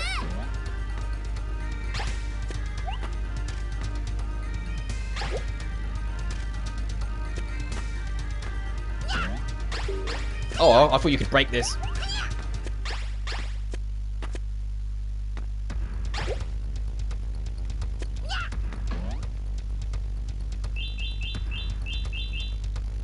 But now I'll settle playing on Xenia, a 360 emulator PC, it's got the 4K graphic packs upgrades. It's because you can get currently set to a remaster. Fair enough. I mean, in fact, that's one of the things I'll compliment Microsoft on. Their backwards compatibility library and how they've been handling it, especially with like the Game Pass on top of it, has been exceptionally good.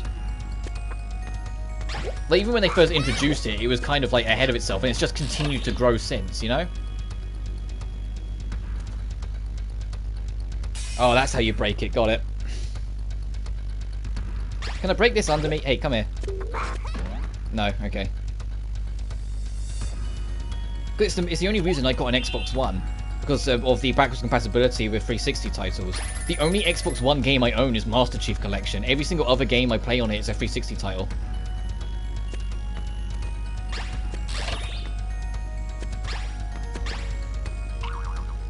Oh, I remember this.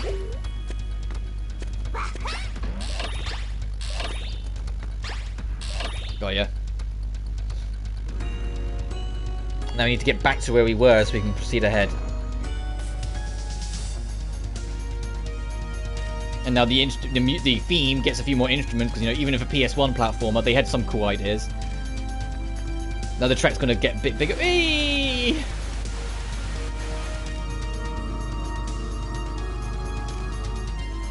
And like Sony are trying to do the same thing. It's just right now it feels kind of limited in comparison. I'm sure after a while it will really expand out and get a hell of a lot better. It's just as it stands, it does feel kind of limiting. Got the modded RDR1, and you can spawn drivable cars, and it'll come from the game. Vintage-looking van vehicle. Fair enough.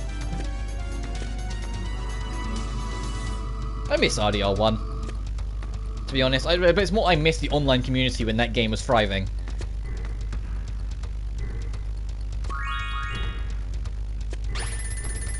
I miss going online and not doing the missions. I miss going on with my friends and like going and like just fucking around more often than not, than actually, you know, actually doing the things they expected you to do. Oh jeez.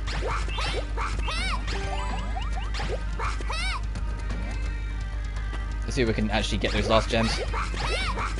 Nice. MC Collection is technically 360 titles too. Yeah, but the thing is that the only difference is they're not on emulation, so there's no input lag. They were authentic remasters. As in, that's not the only Xbox One game I have, and even then, it's a collection of 360 titles in that sense. But that was like, well, that was enough for me. I was like, yeah, okay. Because that's the thing. Most of the 360 titles and the backwards compatibility in Xbox Original are emulations instead. So there is some jank and clunk to them, and some of them have weird input lag that shouldn't be there.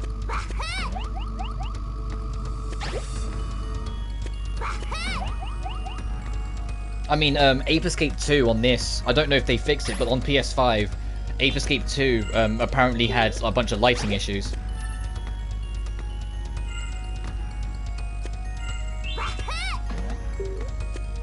Will this enemy respawn? Okay, good.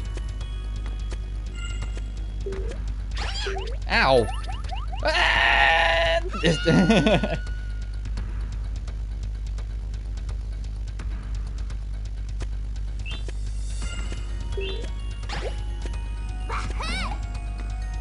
Oh, and the thing I was trying to get was the extra life that I just threw away. Great.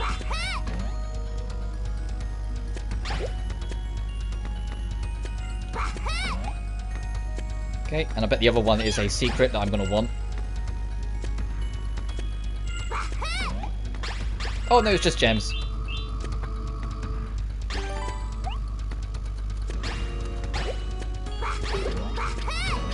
Whoa. Wait for it to go the other way. GT4 and Xbox One doesn't record sound in DVR, which is one problem I found. Yeah, so that's what I mean. Like, some of the emulations, there's weird little things that show up. Oh, jeez. Turn around. Ow. Okay, so if you fuck up, he just grabs you. Good to know.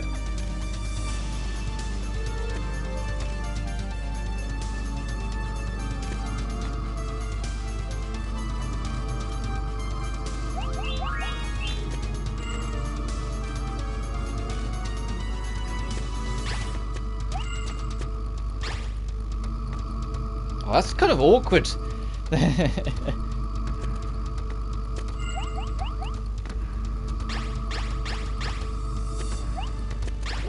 God. Oh shit. Okay, I wasted that immediately because I panicked.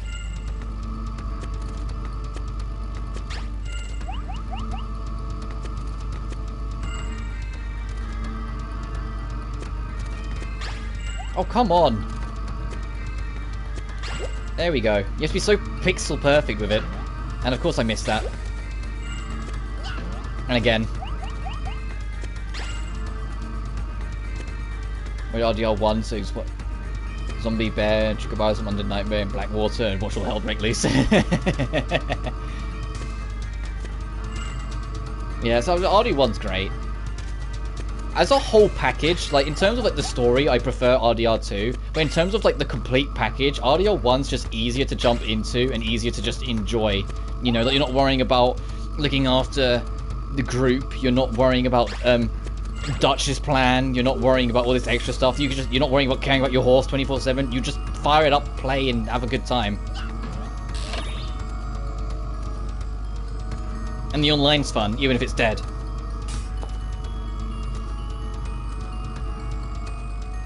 Which I think that's the only other thing. If they remastered GTA 4 and Red Dead, would they even keep the online? Because they might just want everyone to, jump on the new multiplayer. So why give them the old multiplayer that might be more preferred or, not as greedy when you can have everyone play the new one?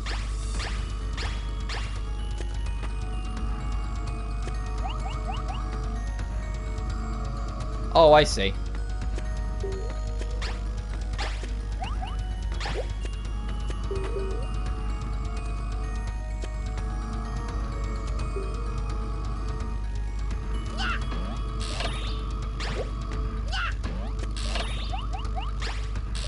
There we go.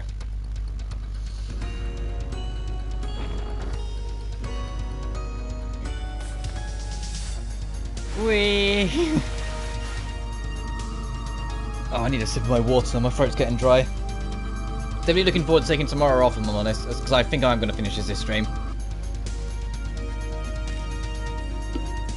My throat needs a rest. I've done way too many days in a row streaming.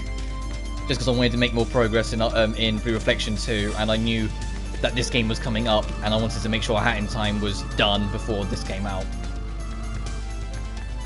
But they'll keep the multiplayer but say microtransactions somewhere. No, I think they won't bother, because if that's extra resources to just make an inferior version, I think they just won't have it, and just say like, hey, we remastered the story, sort of like how, there's a very good reason why they didn't remaster Modern Warfare 2's multiplayer when they remastered the single player.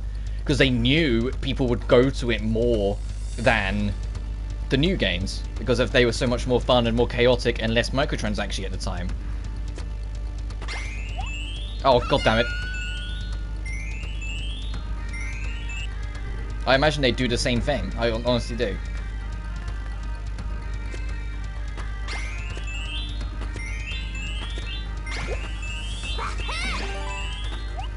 Oh! I pressed the jump button, but KLONOA had already gone off the edge slightly, so it didn't do it. That's something that, like, modern games I do appreciate for. They have, like, jump savers. And what I mean is, where it's like, if you're, like, ever so slightly like a pixel off the edge, and then you jump, oh shit, it will still give you the jump, even though you're off the edge. Whilst these older games, they don't do that shit. And so if you ever so slightly slip, you just fall to your demise. It's some tough shit kind of thing.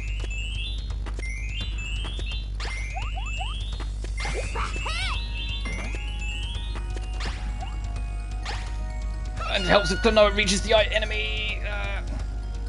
Man, it's a good thing I came in with like 22 lives, because I'm going to finish this with 2 at this rate.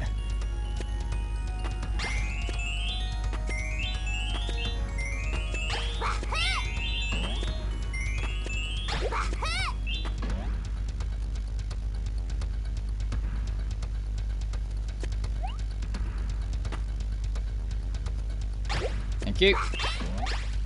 Shit, I gotta wait for more to come on. Please. God damn it, I got... Okay, no, they are coming back. I was gonna say, do I have to go spawn another round by landing on the first ledge again?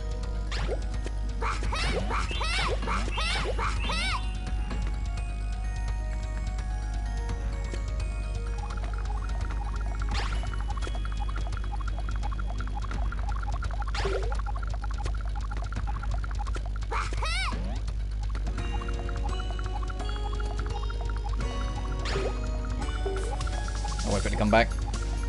If you game over, is it title restart game or start a stage? It'll take you back. It'll kick you up the level. There's checkpoints. Every time you see me hit a clock, that's a checkpoint. These. So if I die, I'm supposed to go back to them. Well, sometimes it takes you back to a room restart because the checkpoints are kind of generous. But if you die, it just kicks you up the whole level. So you have to do the whole level from the start again, sort of thing. So it's like, it's not that punishing. But it kind of is on these later levels because they're so much longer. But you know what I mean.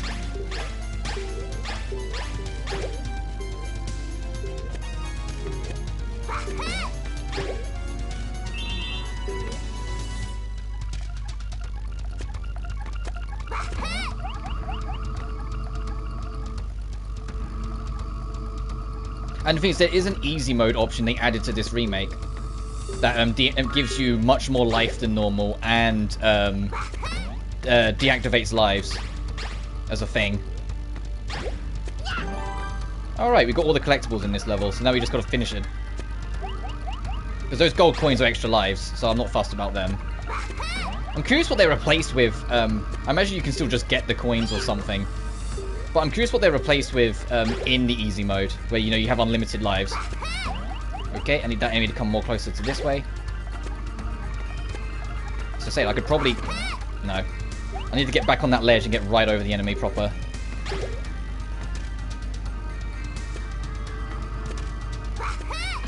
How? KLONOA, please. My boy, I know you can do this. My boy. Just wait until we're like actual proper over it, then do that. Fuck, what?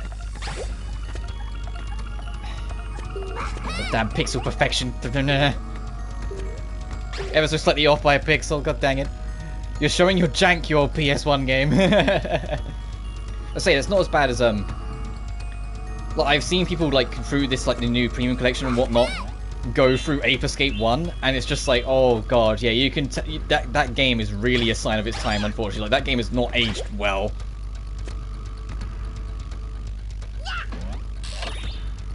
Nice. I gotta get going and see that. Alright, John, you take care of yourself, dude.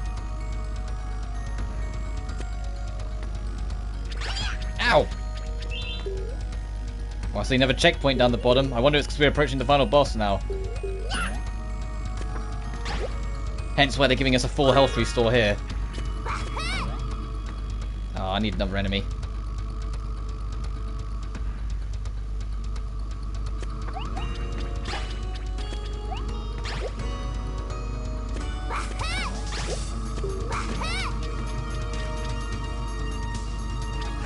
Oh, you bitch!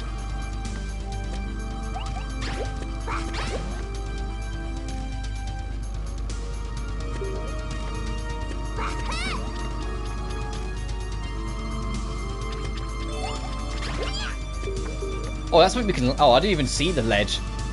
I thought that little crystal, the pink crystal thing underneath it was what I was trying to stand on. But no, there was actually something there.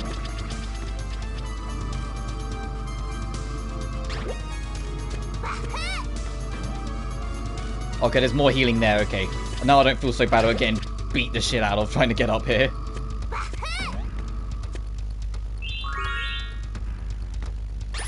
Another checkpoint.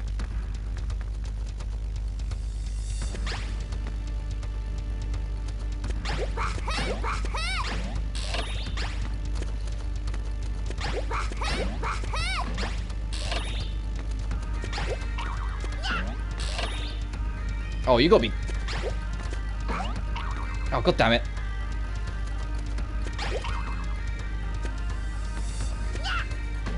Missed.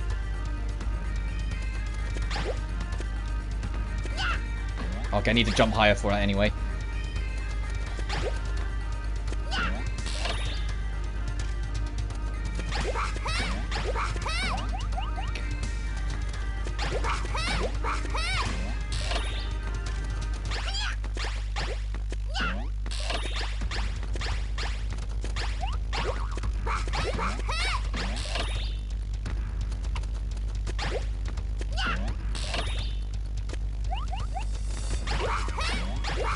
How are we supposed to get all of them?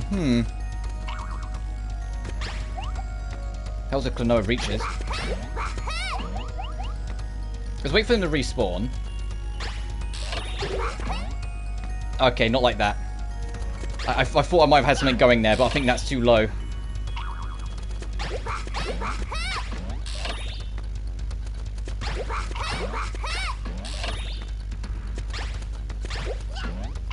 Oh!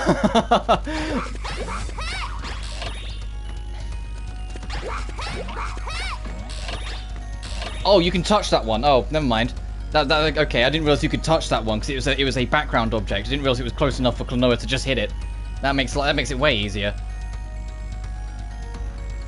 I thought it did because, like, yeah, I thought it was a background object, so that's why I was throwing the thing at it every time. It's not. It's at least if it is, it's close enough that KLONOA can hit it. That was just my depth perception throwing me off. I didn't realize it was close enough to try.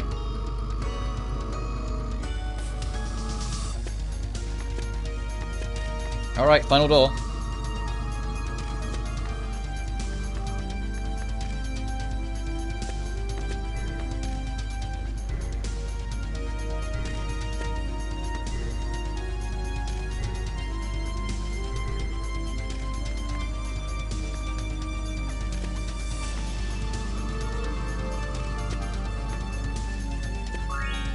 Oh, how generous! They give you they just give you a free extra life before the final boss.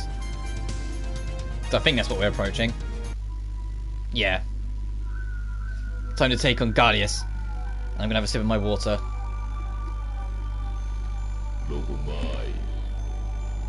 Soon the Nightmare Crystal Nahatum will be ready. But what is this dream? A dream that cannot be corrupted by nightmares. It must be removed. It must be eliminated. For the creation of the perfect Nahatum. A visitor. A traveler of foolish dreams.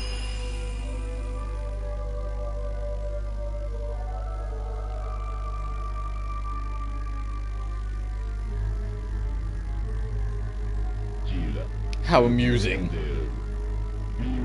I did not anticipate you following me all the way here.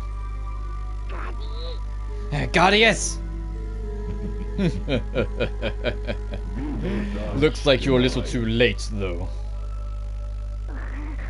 Why are you doing this? Why? I am tired of this foolish world that neglects nightmares and relies only on pleasant dreams. Is that not reason? Is that reason enough? Is it not? Don't flatter yourself.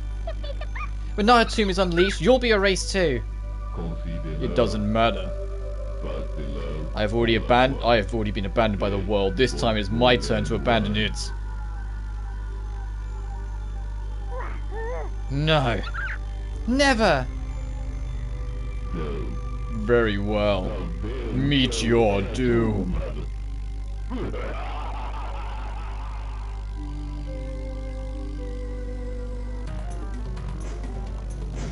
Gladius. I do not remember this fight at all, so we're just gonna fucking figure it out as we go. Woo! Oh, okay, these are portals. Interesting. I'm guessing there are some attacks that you physically can't avoid, so you have to warp out of there.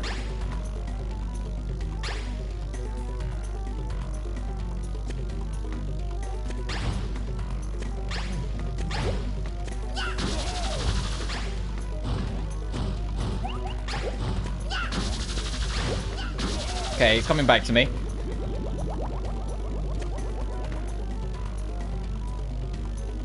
So I'm sure there's a point where he does an attack that you can't avoid, and that's where you take the warp. You have to GTFO.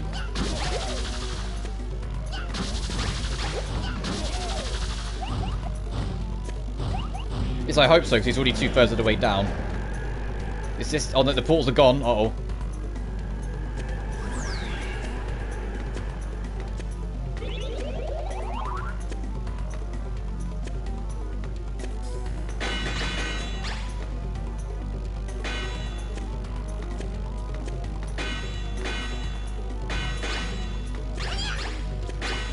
God dang it!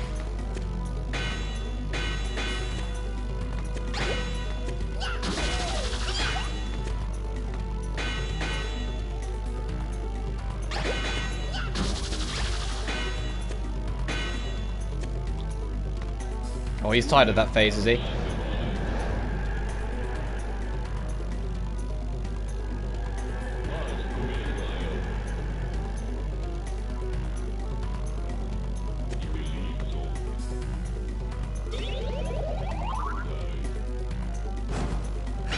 Ow!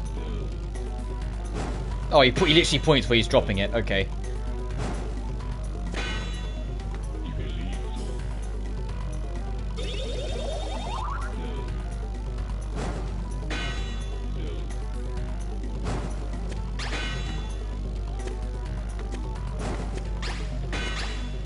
Oh, okay, you can break the corner. Got it.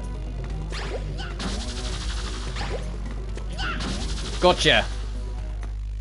Okay, so I think the portal in the first phase is just to lead you to an alternate way of trying to fight him.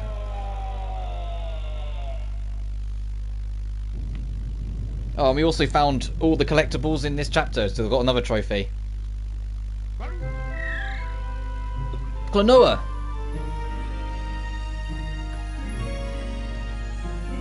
It's all the friends you made along your little adventure.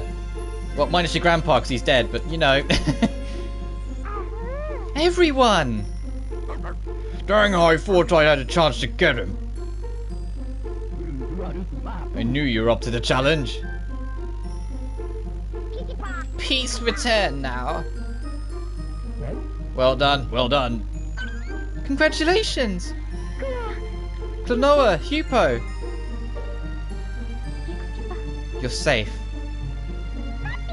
Mother! I suppose we can finally celebrate. Don't be so sure about that. The nightmare energy is already full. It has taken over Diva Lavisa's body, and Nahatum shall be born any time now. The world's dreams pass through a prism, the source of all that is Phantomile. As long as there is power to see that dream, no one can stop Nahatum. No, that can't be. We're not finished yet. This strange dream, Nahatum will erase it away.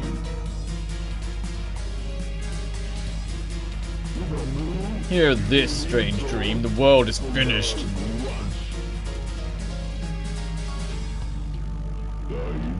And this is the beginning of the perfect nightmare.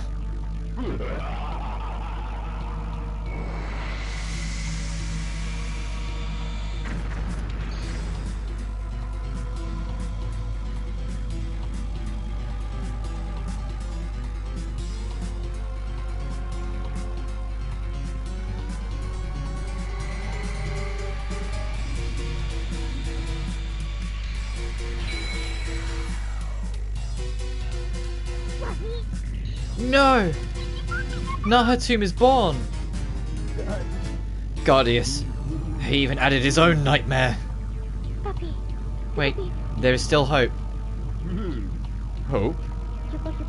There is a final power left by our ancestors for this day.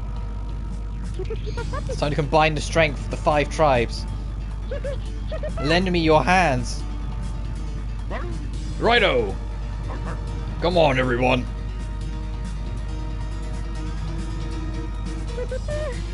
Thank you. Now quickly, let's go above. Pamela, we're counting on you. Okay. Come on, let's get going.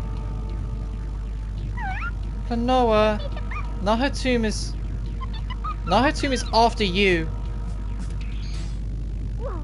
What? Why me?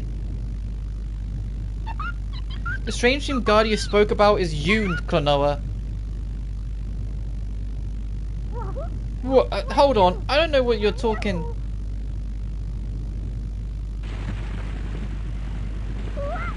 What? I don't have time to explain right now. Let's go up. Okay. Carol, hurry!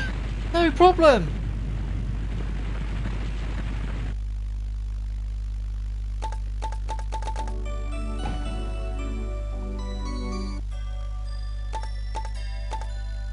The final vision. There isn't any collectibles, it's just the boss icon, which is why, like, you see, like, some of these aren't full. How am I actually doing? Actually, go back to 1-1. Okay, I'm missing 2 from there, 1 there. Then after that, we was actually... Okay, now we missed 1 in 5-2 as well. After that, we were relatively smooth sailing for, you're just kind of strolling through. Let's go!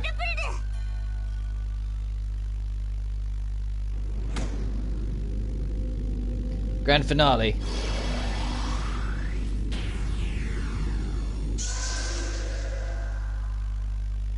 Oh man, doesn't this look like a boss fight arena for a 2D platformer game? It's like Shantae Half Genie Hero. When that has the octopus robot thing. The moon cannons have been passed down since ancient times. There is no time, listen carefully. These cannons have no effect unless 5 shots are fired at the same time. We will aim the cannons. You can pass us ammo. Ammunition? Oh, inflated enemies should do nicely. It's here. Yeah, pick up enemies and throw them to cannon at the boss. Carol, hide somewhere.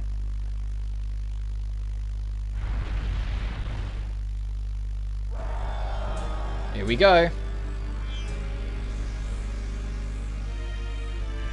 And he's like, what the fuck's with all these cannons?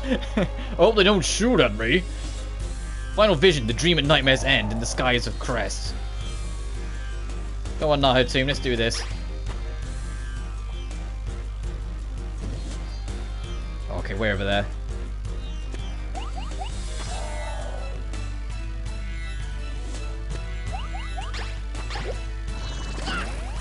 Alright, you're good to go. Oh, whoops.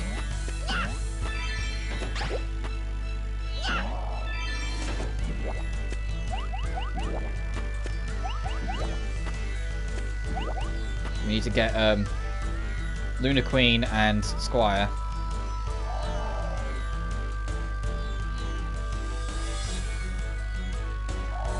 Yeah, anytime you want, WAHOO team. Yeah, come on.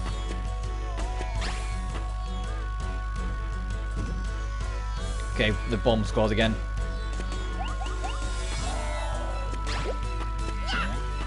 Oh, I didn't realize Granny didn't have one either. I was looking at the wrong people.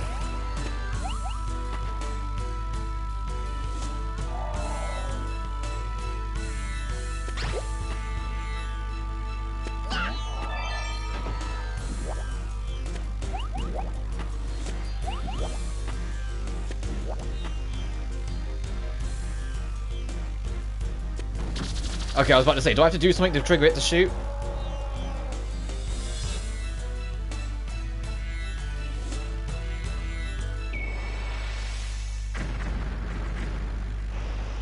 Whoa!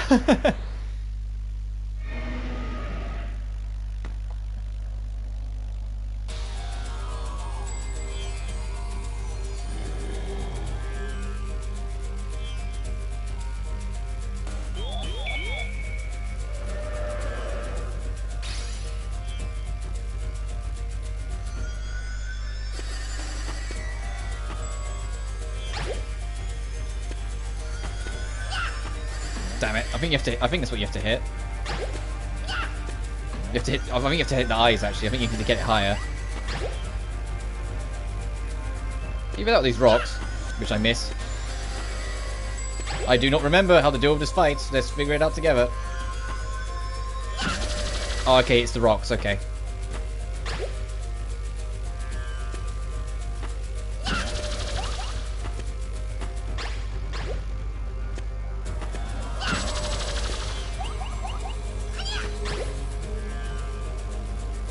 I thought you had to throw it at its face directly, but I was misremembering.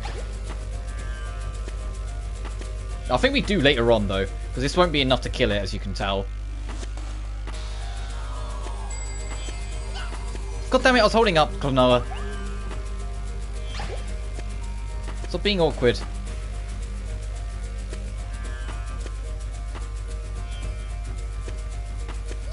There we go.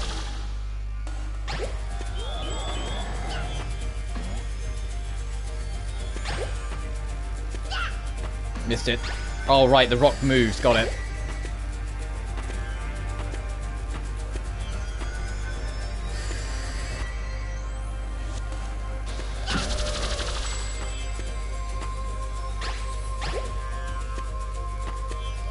Yeah, it's a good thing that every enemy we fight against gives us an infinite supply of enemies, so we can always make sure we're ready to fight. There we go.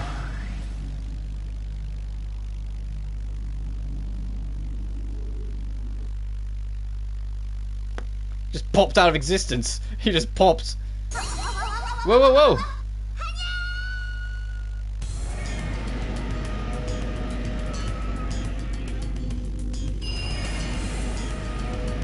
Alright, phase 3. Now there's the gaps in them. Oh, that's smart. Is everybody alright? Now all of us will hide here. These platforms should protect us. But no choice, do we? Throw the enemy downward with the timing when the timing's right. As in between the gaps. Same idea.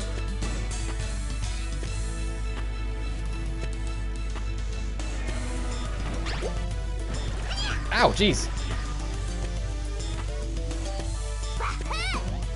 One.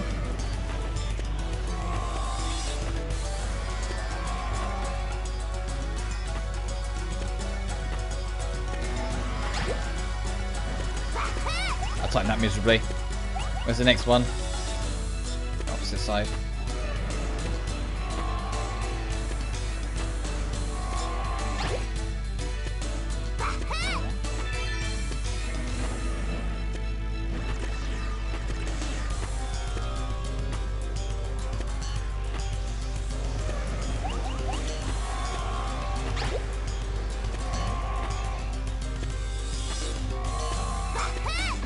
Gotcha. I was like, can I be cheeky with that and get that as I'm trying to escape this attack? Okay, 2 left.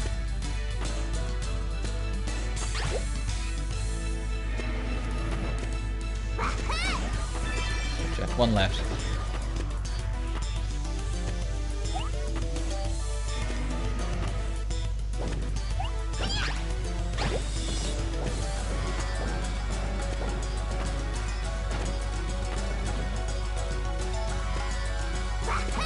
Gotcha. Okay, now we just got to wait for the next attack cycle, and then they should all shoot. Yeah!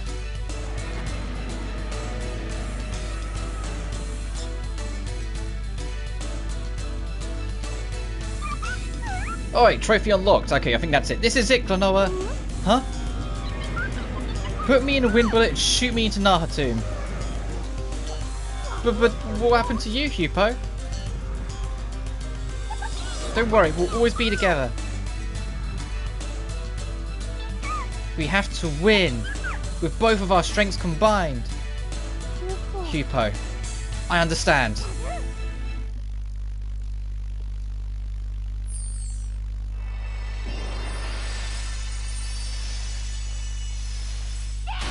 Take that!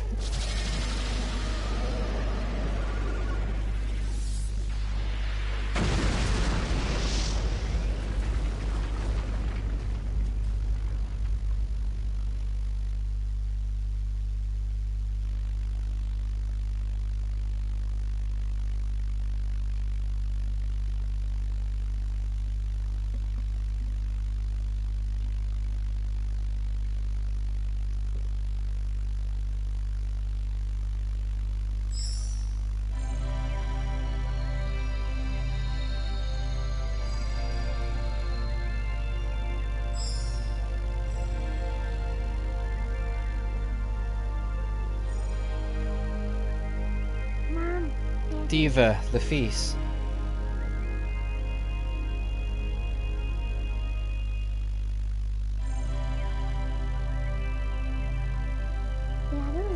Thank you.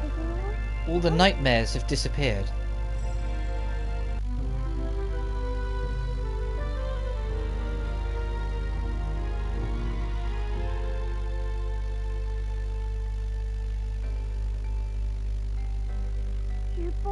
Hupo. Together always. That's what you said! Hupo. We're together, KLONOA.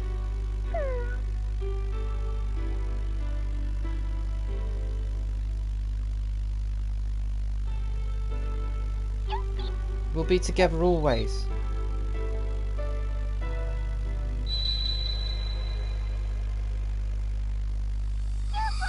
Hupo!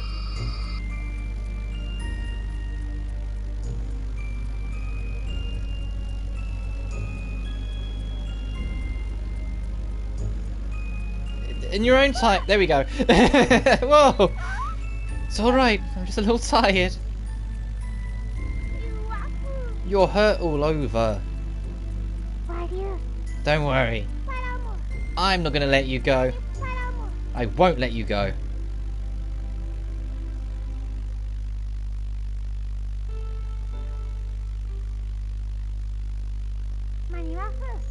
How are your wounds healing, Hupo? Oh, you should take it easy. Besides, there's no more Nahatomb to worry about. Hupo? Are you going to go back to the Moon Kingdom?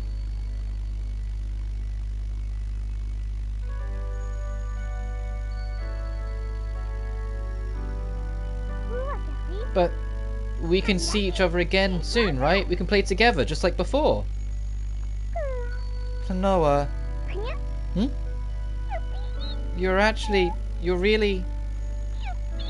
don't really exist in this world. What? I called you from your world so that we could restore the balance of dreams. What are you talking about? It's true. This world is not your reality. But no. But I remember everything. The first time I met you. Playing with you. They're fake memories that I made.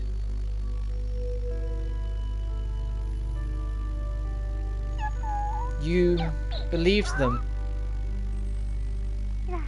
No. You're lying!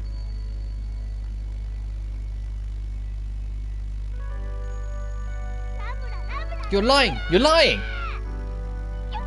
No, I'm not. It's the truth. The strange dream Guardia spoke of.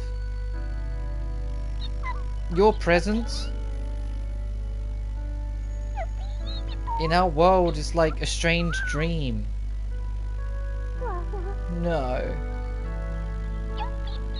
When Luffy sings her songs to renew the world, you won't be able to stay in this world. No, I'm not going anywhere. I'm staying. KLONOA. Well, but I...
I told you at the start of the stream, one of the biggest things I remember from this is it has a very bittersweet ending that kind of comes out of nowhere. You saved the world, but it's a world you don't belong in. And it's just left as that thread. That's genuinely, that's how the game ends. Like I said, even though it was a kid's game, it was a kid's game that wanted to talk about little things here and there. Not like overly elaborate or like push for anything too big, just little things to kind of leave kids thinking. You know? Like the fact that, you know, they can make, like, KLONOA's grandpa dies halfway through, and it's a motivator to get through the rest of the game. You know, that doesn't happen in kids' games nowadays. You don't kill off characters in kids' games, that's insane. Or, you know, the fact that you don't get the happy ending that saves the day. You're an anomaly and you're removed from it. Which is why I'm curious about the sequel, but I never played it as a kid. I never played KLONOA 2, which is why it's going to be interesting when I do decide to play it, seeing what becomes of the story next. What became of KLONOA? Where did he end up? What kind of bosses and world does he end up in? I already know that he does end up in his world, and so the nature of the level design and way everything looks is different to the level design in this game. They actually had a bit more ambition with this than probably a lot of people expected back in the day. It isn't just a cutesy mascot platformer. There's a lot more going on behind the scenes than you might think. It's still a simple plot in the grand scheme, but there's more to it than you'd think. And it's a healthy length for a PS1 game. It's about 4 hours long. We didn't 100% it, so there's still like a good hour or so of like, you know, hunting down the last collectibles and making sure we get all the gems in a level. Those sort of things that you can do. But that's kind of it. That's kind of it. So you get 12 stages and 7 boss fights. Some of those stages are very easy. The last few levels are really long and surprisingly tough, and you were kind of like a life burn, as you saw. But that is genuinely this game. That is genuinely everything that it is. I still love it, and I'm glad I came back to it. And I really, really, really, really, really, really hope that this remake sparks life into the franchise again beyond this, and this isn't just a one and done and then we never hear anything about KLONOA ever again after this. You know, I want this to be the next step. I want this to be the necessary thing to make KLONOA free happen. But whether or not it will, I suppose only time will tell. This only came out today, so who knows. I just hope it does well.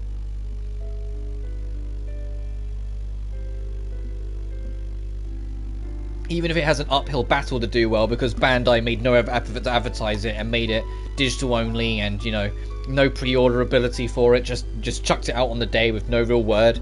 Even if they made it awkward for it to get those extra sales. Hey, that's my PS4 profile name.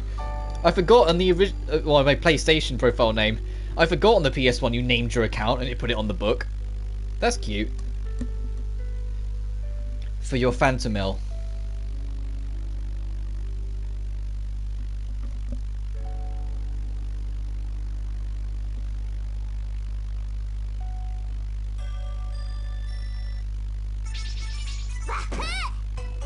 And that's KLONOA. So we got 68 of them. We're missing, I think there's 75 in total. Our clear time was 2 hours 18. That's bullshit, but whatever. And that's it. You unlocked hard difficulty, time attack, movie viewer. Yeah, they're here if you want to do TA and movie viewer. And that's it. Like, you can try and get all 150 gems. You can find all the kids, and you just go from there. But that's KLONOA 1, and I liked this revisit. This game's a real blast from the past, from my younger days. So I missed a few. So like 2, 3, 4. I missed 4 in the end. But at some point, don't know when, because there's other things I want to do. It'll probably be after the Genshin update, and probably after, you know, like more Blue Reflection. But at some point, we have a sequel. We have Lunity's Veil that exists, which you see, like she's looking. KLONOA, he looks a bit different now. There's a bit more going on. This game came out on the PS2. It's actually an early PS2 title, so it already had a bit of an overhaul in design and aesthetic. And as you can already see, they were a bit more creative and a bit more experimental with certain ideas. And we would... Oh, and the menu's a bit cleaner as well.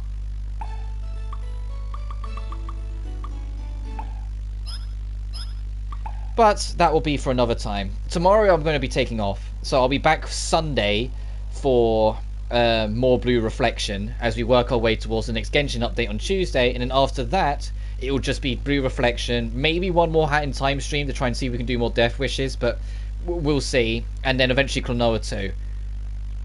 But as always, thank you so much for watching. I know this stream hasn't been as long as some of my other ones because I also started late, but it's been quite active. A lot of you guys showed up, and I really do appreciate that. That means the world to me to have people come in and check it out. As I said, I am going to give my throat a break. I am going to rest well tomorrow, to put it mildly. and then come back with full force, full gung-ho, and hopefully a voice back, because it's still a bit croaky now, on Sunday. Thank you all so much for watching, and I'll see you guys next time.